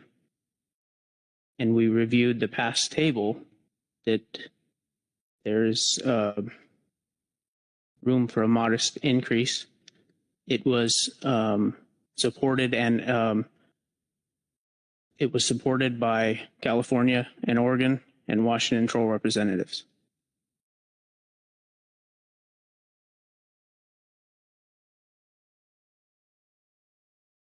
Nothing further. Thank you. Thank you. Any further questions? Heather Hall. Thank you. And thank you, Ryan. I just want to, this is similar to the question I was asking this morning too, and similar to what Mr. Umko is getting at. And so you're not, so when it's incidental retention, to me, that seems like you would adjust that for salmon, you'd adjust the ratio rather than the landing limit. And that's getting at the incidental. So if there's more salmon, you'd want to hire for a different ratio. But this is just increasing the landing limit, meaning that if you haven't caught your salmon and you say you'd reach 35, you'd have 5 more fish that you could retain if you're still fishing for salmon. And the rationale is that you're going to be on the water longer because you're expecting a higher salmon quota, Chinook salmon quota, excuse me. Right. Yes, that's correct. Okay. Any further questions on the Salmon Advisory Subpanel report? Not seeing any. Thank you, Ryan. And next we have the Groundfish Management Team report. Mr. Christian Heath, I believe, is giving that. And he is making his way to the front or back table, whatever your perspective is here. Good afternoon, Christian. Thank you, Vice Chair Hessmer. It's a long walk up here. Good afternoon. My name is Christian Heath, and I'll be reading from Agenda Item C2, Supplemental GMT Report 1, the Groundfish Management Team Report on Incidental Catch Recommendations, Options for Fixed Gear Sablefish Fisheries. The incidental Pacific halibut allocation to the primary sablefish fishery will increase from 50,000 pounds in 2024 to 70,000 pounds in 2025 due to an increase in the fishery catch exploitable yield from 1.47 million pounds to 1.53 million pounds. In the primary sablefish fishery north of Point Chehalis, Washington, vessels are currently allowed to land 150 pounds of Pacific halibut dressed weight per 1,000 pounds of sablefish dressed weight, plus an additional 2 Pacific halibut outside the landing ratio. The landing ratio was a minimum of 200 pounds in 2019, 2020, and 2021. The three recent years in which the Pacific halibut landing allocation was 70,000 pounds. But 2 years of those years were impacted by COVID, resulting in very low participation. In 2023, the allocation was 70,000 pounds, and the landing ratio was 150 pounds as effort in the sablefish primary fishery recovered post-COVID, particularly since the allocation was exceeded in 2019 when the landing ratio was 200 pounds and the season ended October 31st. Starting in 2021, the primary sablefish season end date was extended to December 31st, providing additional time to attain the incidental halibut allocation. The last date to retain commercial Pacific halibut is set each year by the International Pacific Halibut Commission and has typically been around December 7th of each year. For 2025, concerns are raised that record high sablefish quotas and higher optimism about sablefish markets could result in a single vessel landing a substantial portion of the Pacific halibut allocation. Setting the ratio limit at a precautionary level would allow for more equitable distribution of the quota among vessels looking to increase activity in the fishery in 2025. If left too high, Pacific halibut landings could accrue quickly, increasing a risk of exceeding the 70,000 pound allocation. To keep Pacific halibut catch within the allocation and to equitably spread the opportunity for halibut retention more evenly throughout the year, as some vessels may spend more time fishing in Alaska than others, the GMT considered a 75-pound landing ratio as a precautionary start to the 2025 season. The ratio was last set at 70 pounds of Pacific halibut per 1,000 pounds of sablefish each year in 2013 through 2015. The incidental Pacific halibut allocation ranged from 10,348 pounds to 21,410 pounds during that time, but the sablefish ACL north of 36 was also at its lowest since 2011, ranging from 4,012 metric tons to 4,793 metric tons in 2013 to 2015. With higher sablefish catch limits for 2025 than in recent years, the extremely low vessel participation within the past few years, the GMT considered that prior methods of estimating the appropriate ratio may be less accurate predictors for 2025. Therefore, the GMT considered using a recent indicator year of fishing to estimate what Pacific halibut landings might have been that year under 75-pound ratio limit of sablefish landings had doubled. If vessels had made incidental Pacific halibut landings in 2023 had doubled their sablefish landings, the maximum amount of Pacific halibut that could have been incidental landed under a 75-pound ratio limit is 75,841 pounds net weight. This estimate exceeds the 70,000 pounds allocation by over 5,000 pounds. However, it is not likely that all primary tier vessels will double their sablefish landings and land the full Pacific halibut allowance, but some vessels may. Given the FMP objective to provide year-round availability of quality seafood and to increase the likelihood of keeping Pacific halibut catch within the allocation and avoid an early season closure, the GMT recommends setting the incidental Pacific halibut landing ratio in the commercial sablefish fishery north of Point Chehalis, Washington, at 75 pounds dress weight per Pacific halibut per 1,000 pounds dress weight sablefish, plus an additional 2 Pacific halibut. As before, the Washington Department of Fish and Wildlife will monitor incidental Pacific halibut landings in season and alert the Council if action may be needed to keep landings within the allocation. That ends the reading. Thank you. Questions for Mr. Heath on the Groundfish Management Team report? Lynn Mattis. Thank you, Vice Chair. It doesn't specifically say it, and I'm just making sure I'm reading correctly. The GMT is recommending the same as what the gap was. Is that correct? The Chair, Ms. Mattis, yes, that is correct. Oh, thank you. Just wanted to double check as it's getting late in the day. Thank you. Thank you. Rebecca Lent. Thank you very much, and thank you for your report.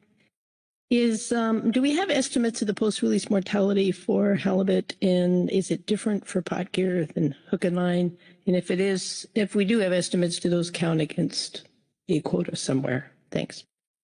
Through the chair, Dr. Lent. I don't have those numbers off the top of my head. I do know that we do account for discard mortalities. I have the recreational numbers off the top of my head. That's usually my sector that I kind of navigate. For pot and sable fish fishery, I would have to phone a friend or ask somebody else. It's, I think Lynn Mattis might be able to answer that question. Lynn Mattis, do you have something to add? Mr. Vice Chair, I have a little information. I can be the friend to the phone if that's okay. The discards are incorporated into an off the top, what's the difference between the totals to EY and the FCEY. And those values come based on observer reported condition of the fish. So there's like excellent, poor, something, and dead, and each one of those has a different percentage. Although the dead percentage is 98%, so we jokingly call them some Lazarus fish. But it's based on observers observing the condition of the halibut when it is released. And then, you know, for the section of the fishery that's observed, that gets then expanded to the rest of the fishery. And it is incorporated into that off the top. Thank you. Follow up? Yeah, just follow up, please. And is there a difference between pot gear and hook and line troll? Through the Vice Chair, Dr. Lent, I'm not sure that pot gear has ever been fully explored. All the numbers and everything I know is based on long line and trawl gear. Just my experience, having been an observer back in the day, unless it's a real sand flea area, if the pots are being turned over pretty quickly, the halibut do pretty well inside the pot.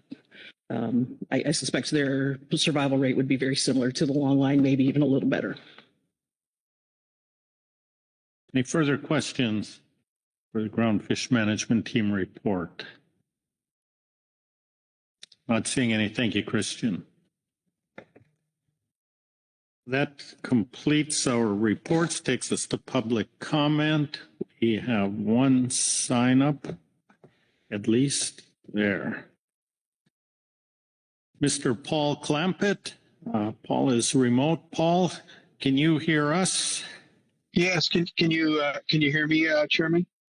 Loud and clear. Please go ahead. Thank you very much. Well, thank you, Chairman, and members of the Pacific Council. I'm Paul Clampett. I represent my family, the owners of the fishing vessel Augustine, and I'm president of the Sable Fish and Halibut Pot Association. For over 40 years, we have fished off the coasts of Washington, Oregon, California, participating in the sable fish and halibut fisheries to supply fresh halibut to American consumers. This fishery is vital to our family business. Our family has depended on the halibut fishery since we began fishing decades ago. It has been a cornerstone of our livelihood, supporting not only our household, but our crew, who earn an average of $100,000 a year. These are good family wage jobs and one of the few professions left where that we can provide a solid living for hardworking people without a college education.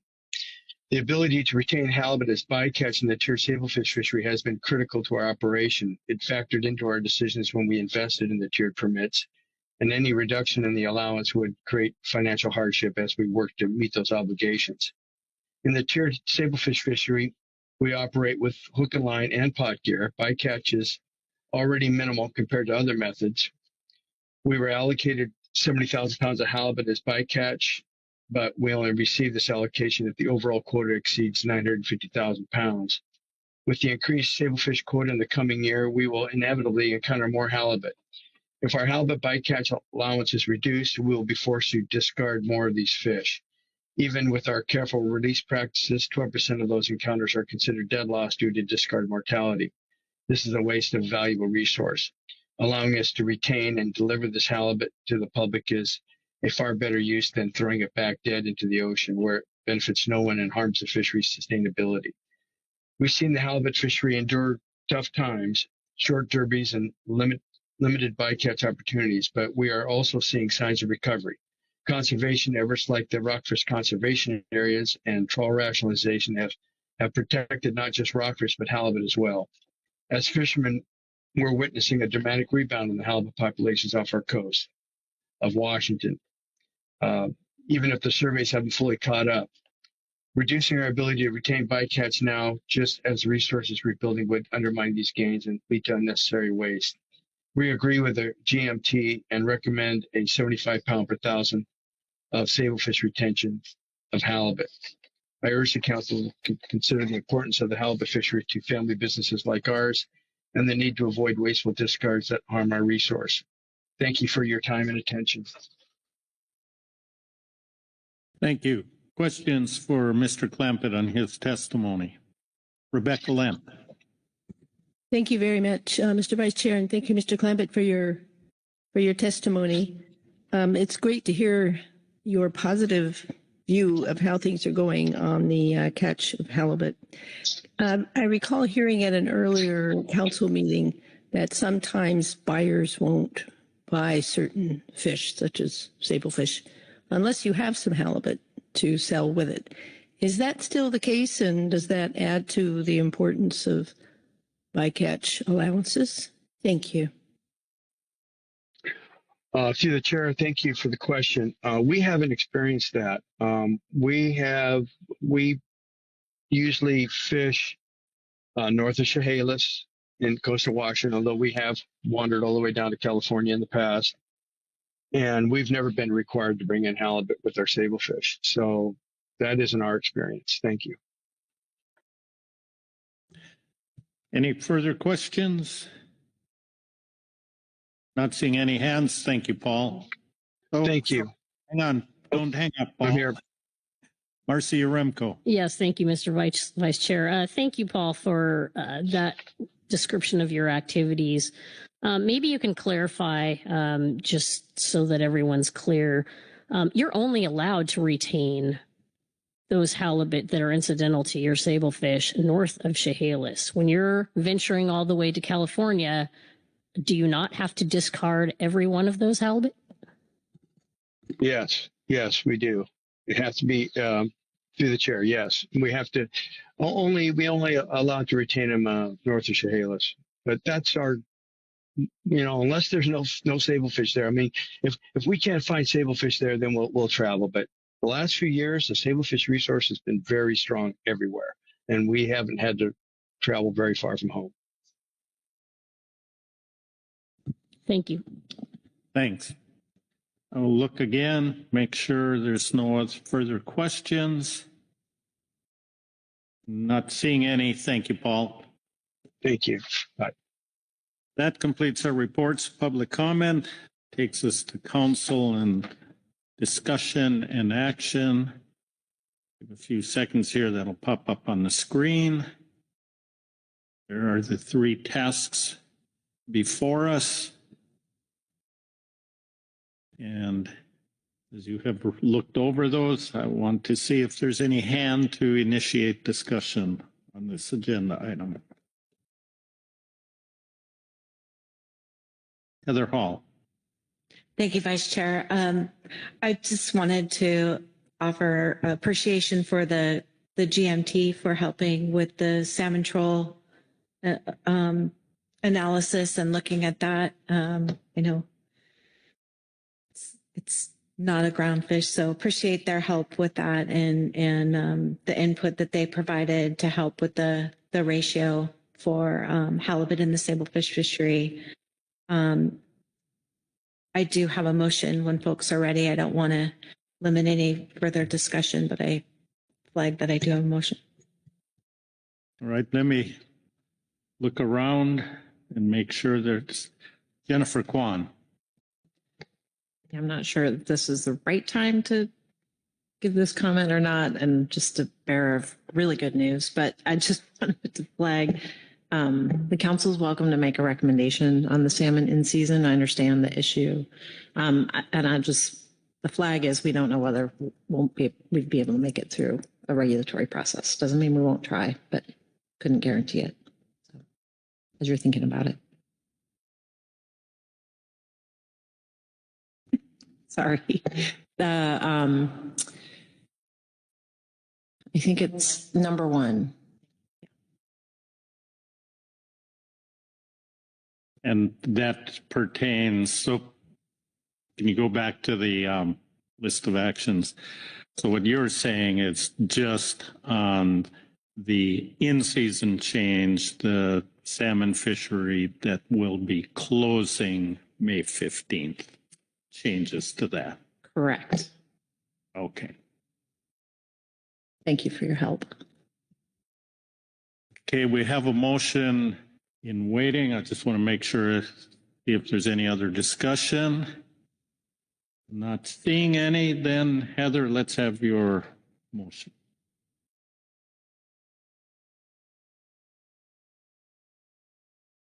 I move the council adopt for public review the alternatives presented in agenda item C2A supplemental SAS Report 1, March 2025 for halibut landing restrictions in the salmon troll fishery in 2025, beginning May 16th through the end of 2025 salmon troll fishery and beginning April 1, 2026, unless modified through in-season action or superseded by 2026 management measures.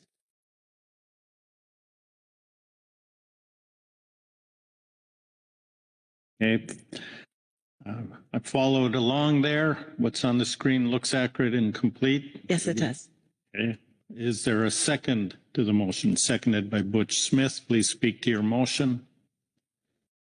Thank you. This motion is for the time period beginning May 16th. So I just want to note that, and this refers to the comment that we just heard from Ms. Kwan, that it does not include an in-season change as was recommended by the SAS to increase the landing limit for May 1 to April 1 for this year, an in-season change. So it's easy to get wrapped around those dates on the salmon troll one, at least for me anyway.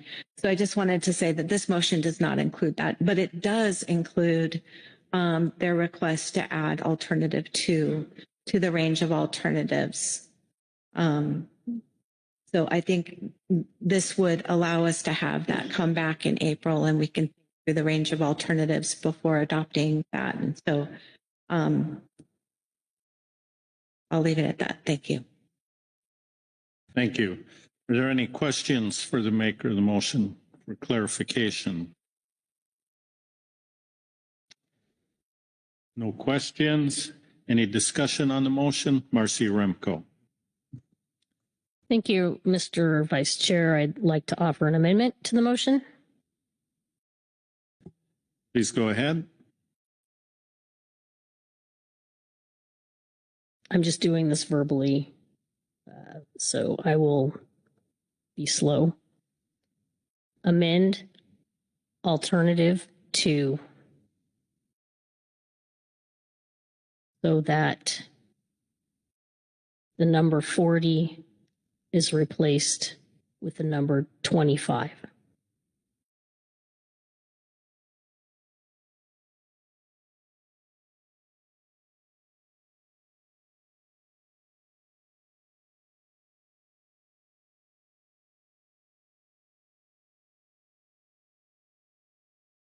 All right. What's on the screen is accurate. It's complete. Do you agree? Yes, it is. Thank you. Okay. Is there a second to the motion? Seconded by Corey Ridings. Please speak to your motion. Yes, thank you, Mr. Vice Chair. We have a long history of noticing a range of alternatives in March for consideration in April with regard to both the ratio requirement and the maximum number of halibut that may be landed per trip. I appreciate the discussion we had with Mr. Johnson, and I also am glad to hear that it does look like you may have some decent Chinook opportunity north of Falcon that might allow you to fish for Chinook with vessel limits in your fishing periods that are higher than what we've seen in recent years. That's very good for the salmon fisheries. However, I continue to have ongoing concerns with what is intended by this incidental authorization of Pacific halibut in the salmon troll fishery. If you are mixing your targets, and as we heard from Mr. Johnson, to the extent that you're discarding halibut while targeting salmon, there's a fairly easy solution, which is to pull your gear and move your operation to an area where there's fewer halibut.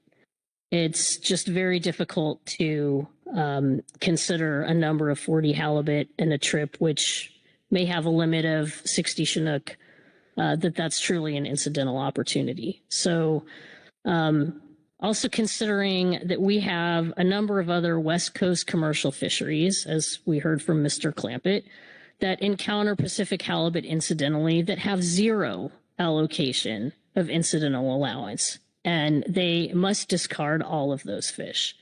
So in the spirit of keeping to the goal of maintaining this incidental opportunity as truly an incidental opportunity, I'd like to see the range of alternatives that we put forward be what it traditionally is. And the numbers that we've traditionally offered in this agenda item have been a max per trip of 25, 30, and 35.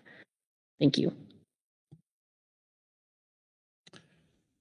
Thank you. Are there any questions for clarification on the motion to amend? David Sones. Thank you, Mr. Vice Chairman. I wasn't clear on if they go to 40, does it change the overall number that they have allocated to the troll fishery? It wouldn't increase their number. So it's one thing. Okay, thank you. Any other questions for clarification?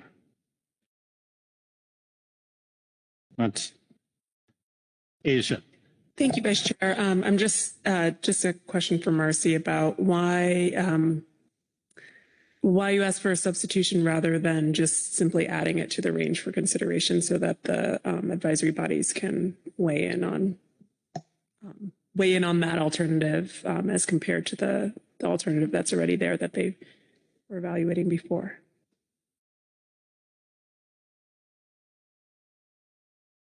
Marcy. Thank you, Mr. Vice Chair. I believe they're putting forward to us their proposals for the range of alternatives that should be put out for public review. The current vessel trip limit on the maximum number of halibut that can be delivered is 35. And the attachment 1, I believe, outlines the history of the max allowed per trip, as well as the history of the ratio requirements. The ratio requirements, I think, have varied from, staring at it right now, 1 + 1 per each up to 4. And then currently we're down at 2. And then the max number of halibut per trip has seen a high of 35 and a low of 12. So right now we are at kind of the highest allowance in terms of what incidental means, looking at our history. So by putting out a range of alternatives that does not provide an increase, that's what I'm intending to do. Thank you. Any further questions for clarification? Discussion on the motion to amend? Butch Smith. Thank you, Mr. Vice Chair. I will not be supporting the amendment for these reasons. One is these are to go out for the analysis, and to the area that Mr. Johnson was speaking is absolutely full of sea life and salmon and rich area, and also fortunately or unfortunately, however you think about it, is halibut. And simply pulling your lines and moving because there's halibut there, you're also moving away from salmon. And If this fisheries stopped and targeted on halibut, that would be one thing. But the halibut in this area are all the way up the water column, and you know, we've all been pretty depressed in our fisheries up and down the coast. Not quite as bad as California, but we do have and gladly have some California participants in our fisheries up the Washington coast, and glad to have them in our ports and the ability to do that. So I think that for analysis, and we're not raising the quota, they're not stopping to non-target on these halibut. It's by prosecuting the salmon fisheries.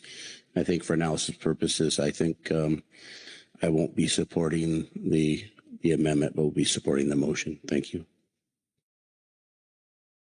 Thank you. Further discussion? Lynn Mattis. Thank you, Vice Chair. Mr. Smith hit on one of the things I was thinking of, is that we are talking about range of alternatives right now.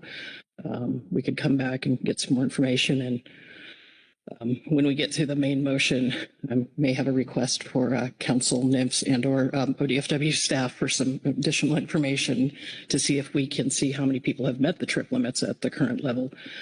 But the other piece is that is coming to my mind is that the ratio is not changing. So if there is a 60 fish limit, Chinook limit, they would then be limited to 32 fish total. The one for two, yeah. And trying to do math late in the day, and to get a 40 fish limit, we'd have to have about a 78. The salmon season would have to have about a 78 or 79 fish limit. So whatever the salmon limits are is going to control this fishery somewhat. That ratio is not changing, which is why, to me, including it in the range to get some more information and come back in just a couple of weeks seems appropriate. So just wanted to share a couple of things that are rattling through my brain.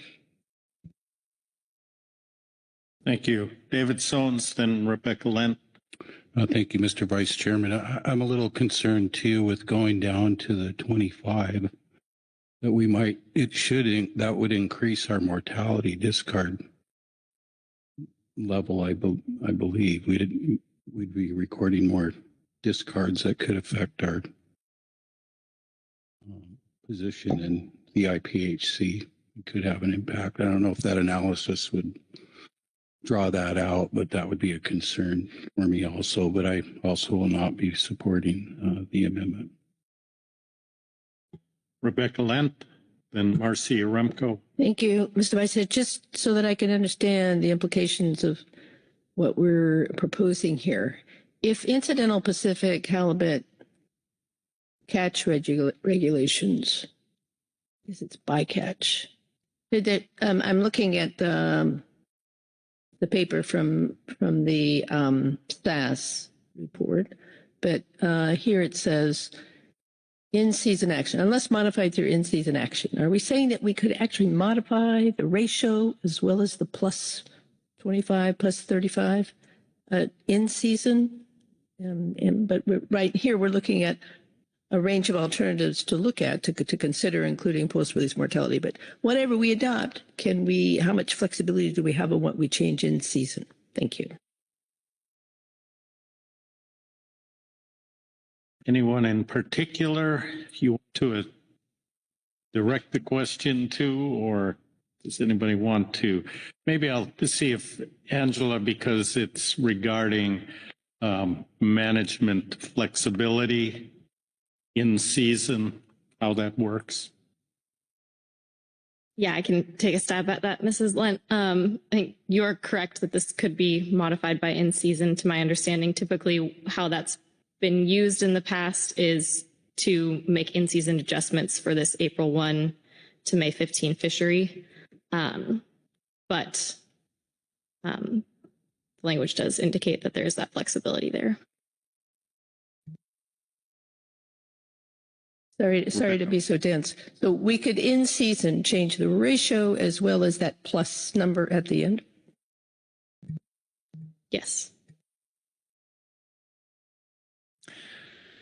Thank you. Marcy, you had your hand up next. Yes, thank you, Mr. Vice Chair.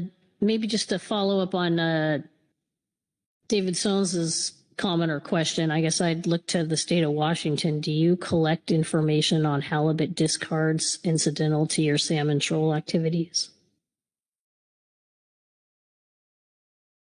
Not sure about that. I mean, they would be, if there was an observer on a salmon troll boat, that's where it would be collected.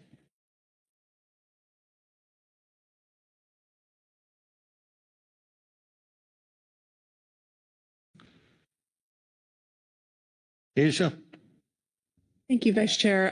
I won't support the motion, but only because I'm always in favor of keeping more options on the table. And I would rather, I could offer an amendment to the amendment, but I don't want to do that. But I would rather add the alternative that you put forward, Marcy, into the range that was put forward by the SAS than to pull out the alternative that they came forward with, just to see them all analyzed against each other. Thank you. Any further discussion? Not seeing any, so I will call the motion, call the question on the motion to amend. The amendment is before you to modify alternative 2. It is no longer 40, but 25 on the trip limit. All those in favor, say aye. Aye. Aye. Opposed? No. No. Abstentions? Abstain.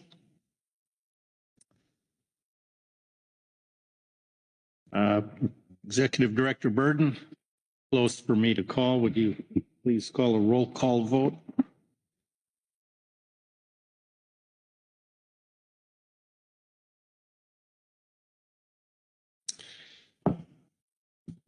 Okay, let's see. I'm working from voting sheet number 1. I'm calling this C2 amendment. It was moved by Ms. Yaremko.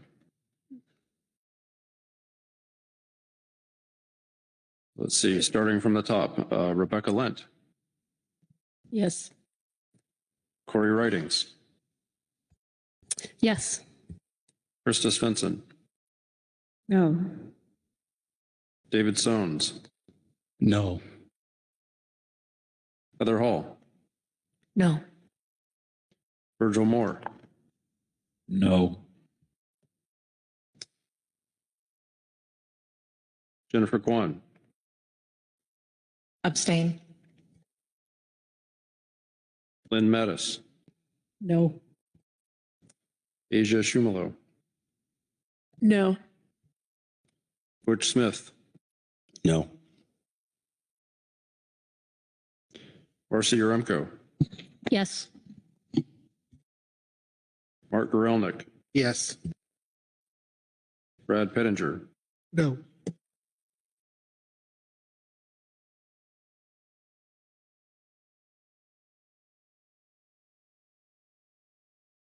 and the motion to amend fails, Mr. Vice Chairman, and you do not need to vote. Thank you, Executive Director Burden. Takes us back to the main motion as it appears on the screen before us. Mark Gorelnik. I would like to offer an amendment in the spirit of what Asia suggested. And it would merely be to add a alternative with the number 25. I don't know if you need me to dictate that, or you can copy and paste and replace what 25 or 40 was as an additional alternative.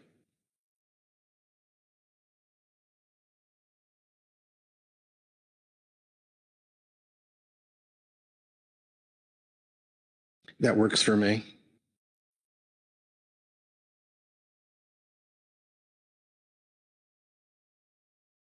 Right. That's clear to me, but it's a little bit light. But I think if it's understood that we are adding a new alternative similar to the current alternative 2 that replaces 40 with 25. Right. Then that language on the screen is accurate. I think there's a common understanding here. I hope. Yes. All right, then I will look for a second to the motion. Seconded by Corey Ridings. Please speak to your motion.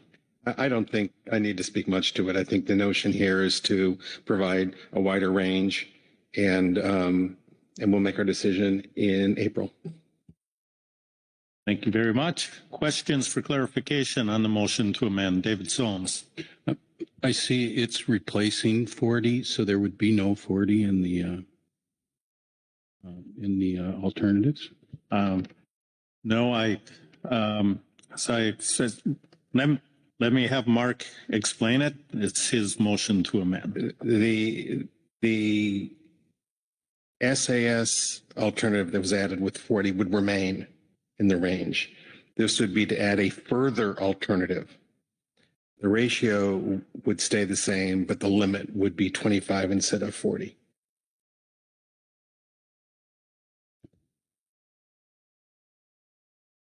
I see Mr. Smith is puzzled. Heather Hall? If I could, my understanding is it would add a fourth alternative that replaces adding 40 with 25. Right. It's adding an additional alternative. Thank you. It doesn't take anything away from what's already on the table. Okay, still making sure everybody's clear on this. Questions for clarification? Butch Smith. Admittedly, the slowest one on the council here. I just reiterate that this actually just adds a fourth analysis. Is that correct? Okay. I got to watch Mark with both eyes, so I just thank you. Further questions for clarification? Marcia Remco. Thank you, Mr. Vice Chair. Question for the maker of the amendment. Regarding your selection of the number 25, I'm looking at attachment 1 and looking at what we've set this trip limit at historically, and we have numbers down as low as 12, and acknowledging that many of our Chinook vessel limits are sometimes 40 fish, sometimes 20 fish, sometimes even 10 fish. I'm wondering how you reached the number 25.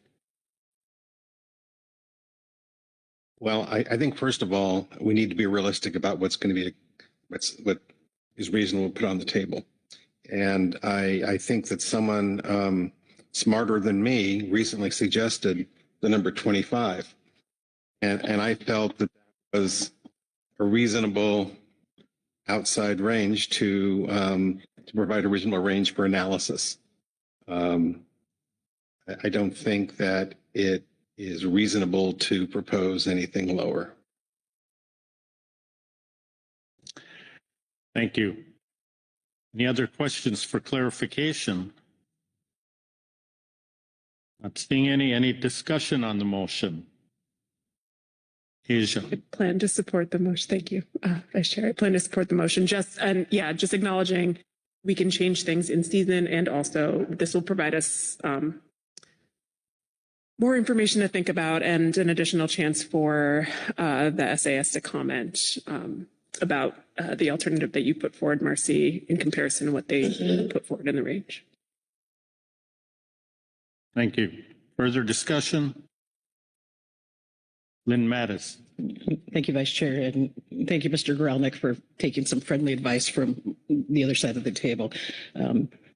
I support adding this and going forward with a wide range, and maybe by the time we come back to this in April, we'll have a little better idea of what our salmon seasons might look like to help us make an informed decision. So appreciate the approach we've come to on this one. Any other discussion? Not seeing any. I will call the question on the motion to amend. All those in favor say aye. Aye. Aye. Opposed? Abstentions? Motion passes unanimously. Takes us back to the main motion now as amended. Any further discussion on that? Lynn Mattis. Thank you, Vice Chair. I feel like I'm talking a lot about a salmon item where I normally don't talk about salmon.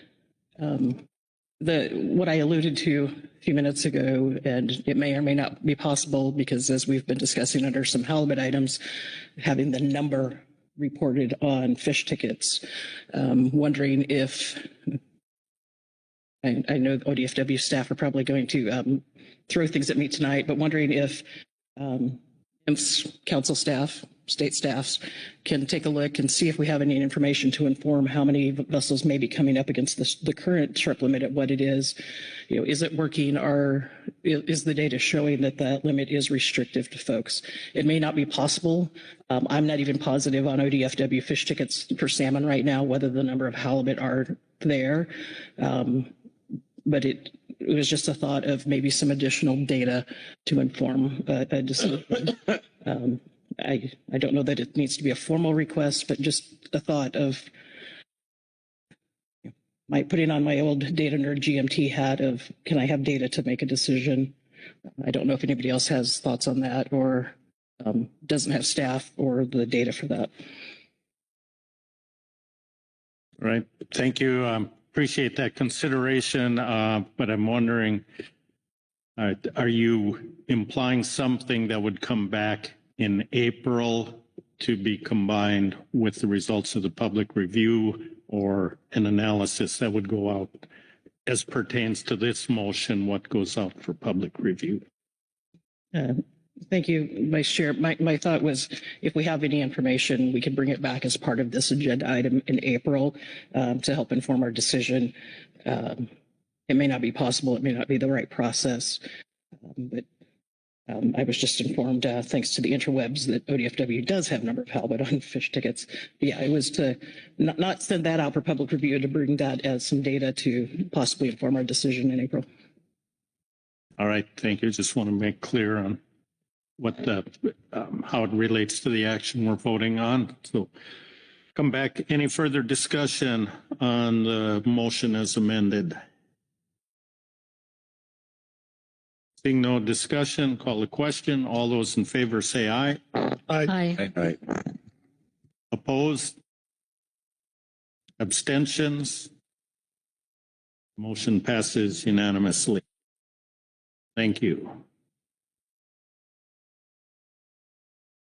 Once the typing is done, I will ask, we'll get our task screen refreshed there. And at this point, there have been no in-season changes proposed, but I believe we have completed tasks 2 and 3. So as you think about any further discussion, let me check in with Angela on how we're doing here. Hi, Mr. Vice Chair. Apologies if I missed it, but I do think we still need to adopt restrictions for the fixed gear sablefish fishery. My apologies, I glanced over that one. So, as I said, before we get back to further discussion, now let's commence our discussion on this agenda item. And it looks like Corey Niles has joined us and is his hand raised. Corey. Well, I've got a motion. If there's no discussion, I'd be happy to make. I'm not seeing any hands to start it, so let's have your motion. Excuse me. I move the council adopt a final trip limit ratio of 75 pounds of Pacific halibut per 1,000 pounds of sablefish, plus 2 additional Pacific halibut for the primary sablefish fishery north of Point Chehalis, Washington, as recommended in agenda item C2A Supplemental Gap Report 1, March 2025. Thank you. I followed along. That language on the screen looks accurate and complete. Is that correct? Yes. Okay, thank you. Is there a second to the motion? Seconded by Asia Shmailo. Please speak to your motion. I'll just speak briefly as referenced there. We thank the GAP and the GMT for their discussions on this. As they put there, the allowance for this sector went up this year from 50,000 to 70,000. we're looking at some increases in the tier limits as well. So the adjustment down to 75 sounds like a sensible place to begin. And as was discussed in the other discussion of the other motion, this is something we tracks closely in season and can adjust or stop if as we approach that 70,000 pounds. Right. Thank you. Questions for the maker of the motion for clarification? Seeing no questions for clarification, discussion on the motion? Not seeing any hands there, so let's call the question. All those in favor, say aye. Aye. Aye. Opposed? Abstentions? Motion passes unanimously.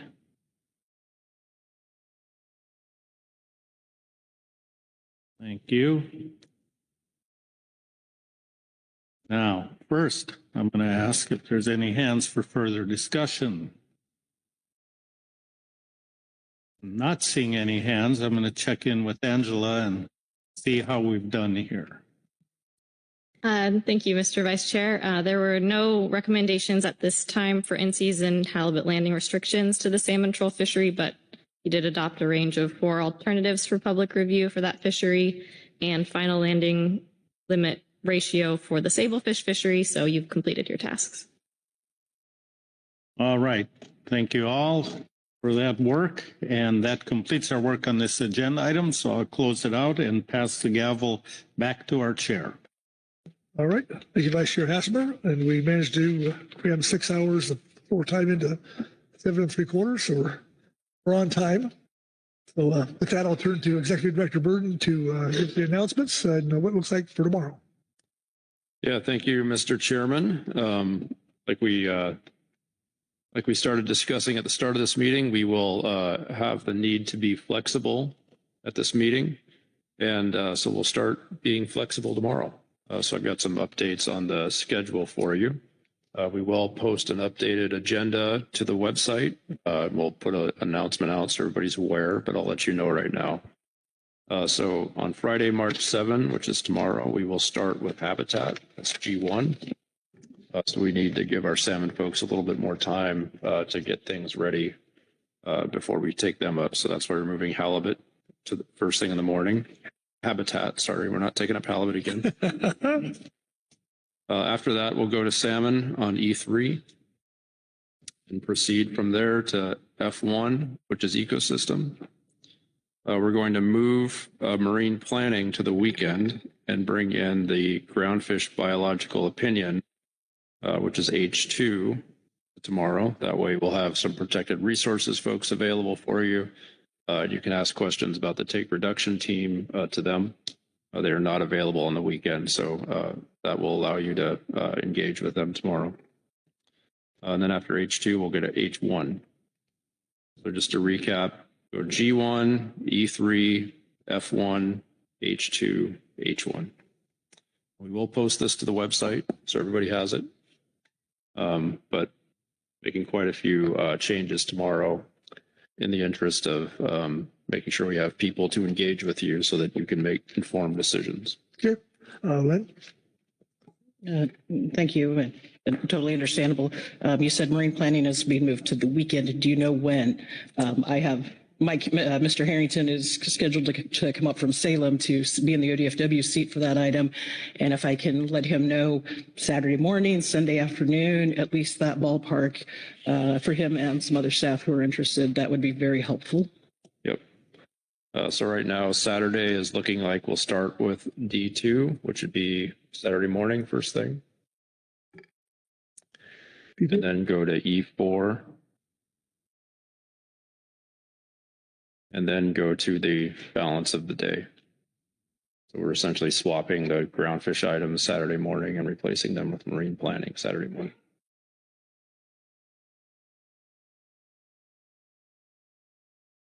Okay. I think you almost sunk my battleship there, I think, with the... Okay. Well, with that, thank you all. Oh, more? Wait, there's more. There is. Oh. We do have a reception tonight. It's going to be right out here in front of the ballroom. It starts at 6 p.m. Hopefully you all can make it. This is a good opportunity to mingle with the advisory bodies and others. The SSC folks are still around too. Not many opportunities to engage with them. So urge you all to make it. And if I confuse the heck out of you with the reshuffling, I'm happy to talk with you again. But again, this will be on the website here shortly this evening. All right. Well, we'll see you in about an hour out in front here. So, all right. Good job, everyone. And have a good evening.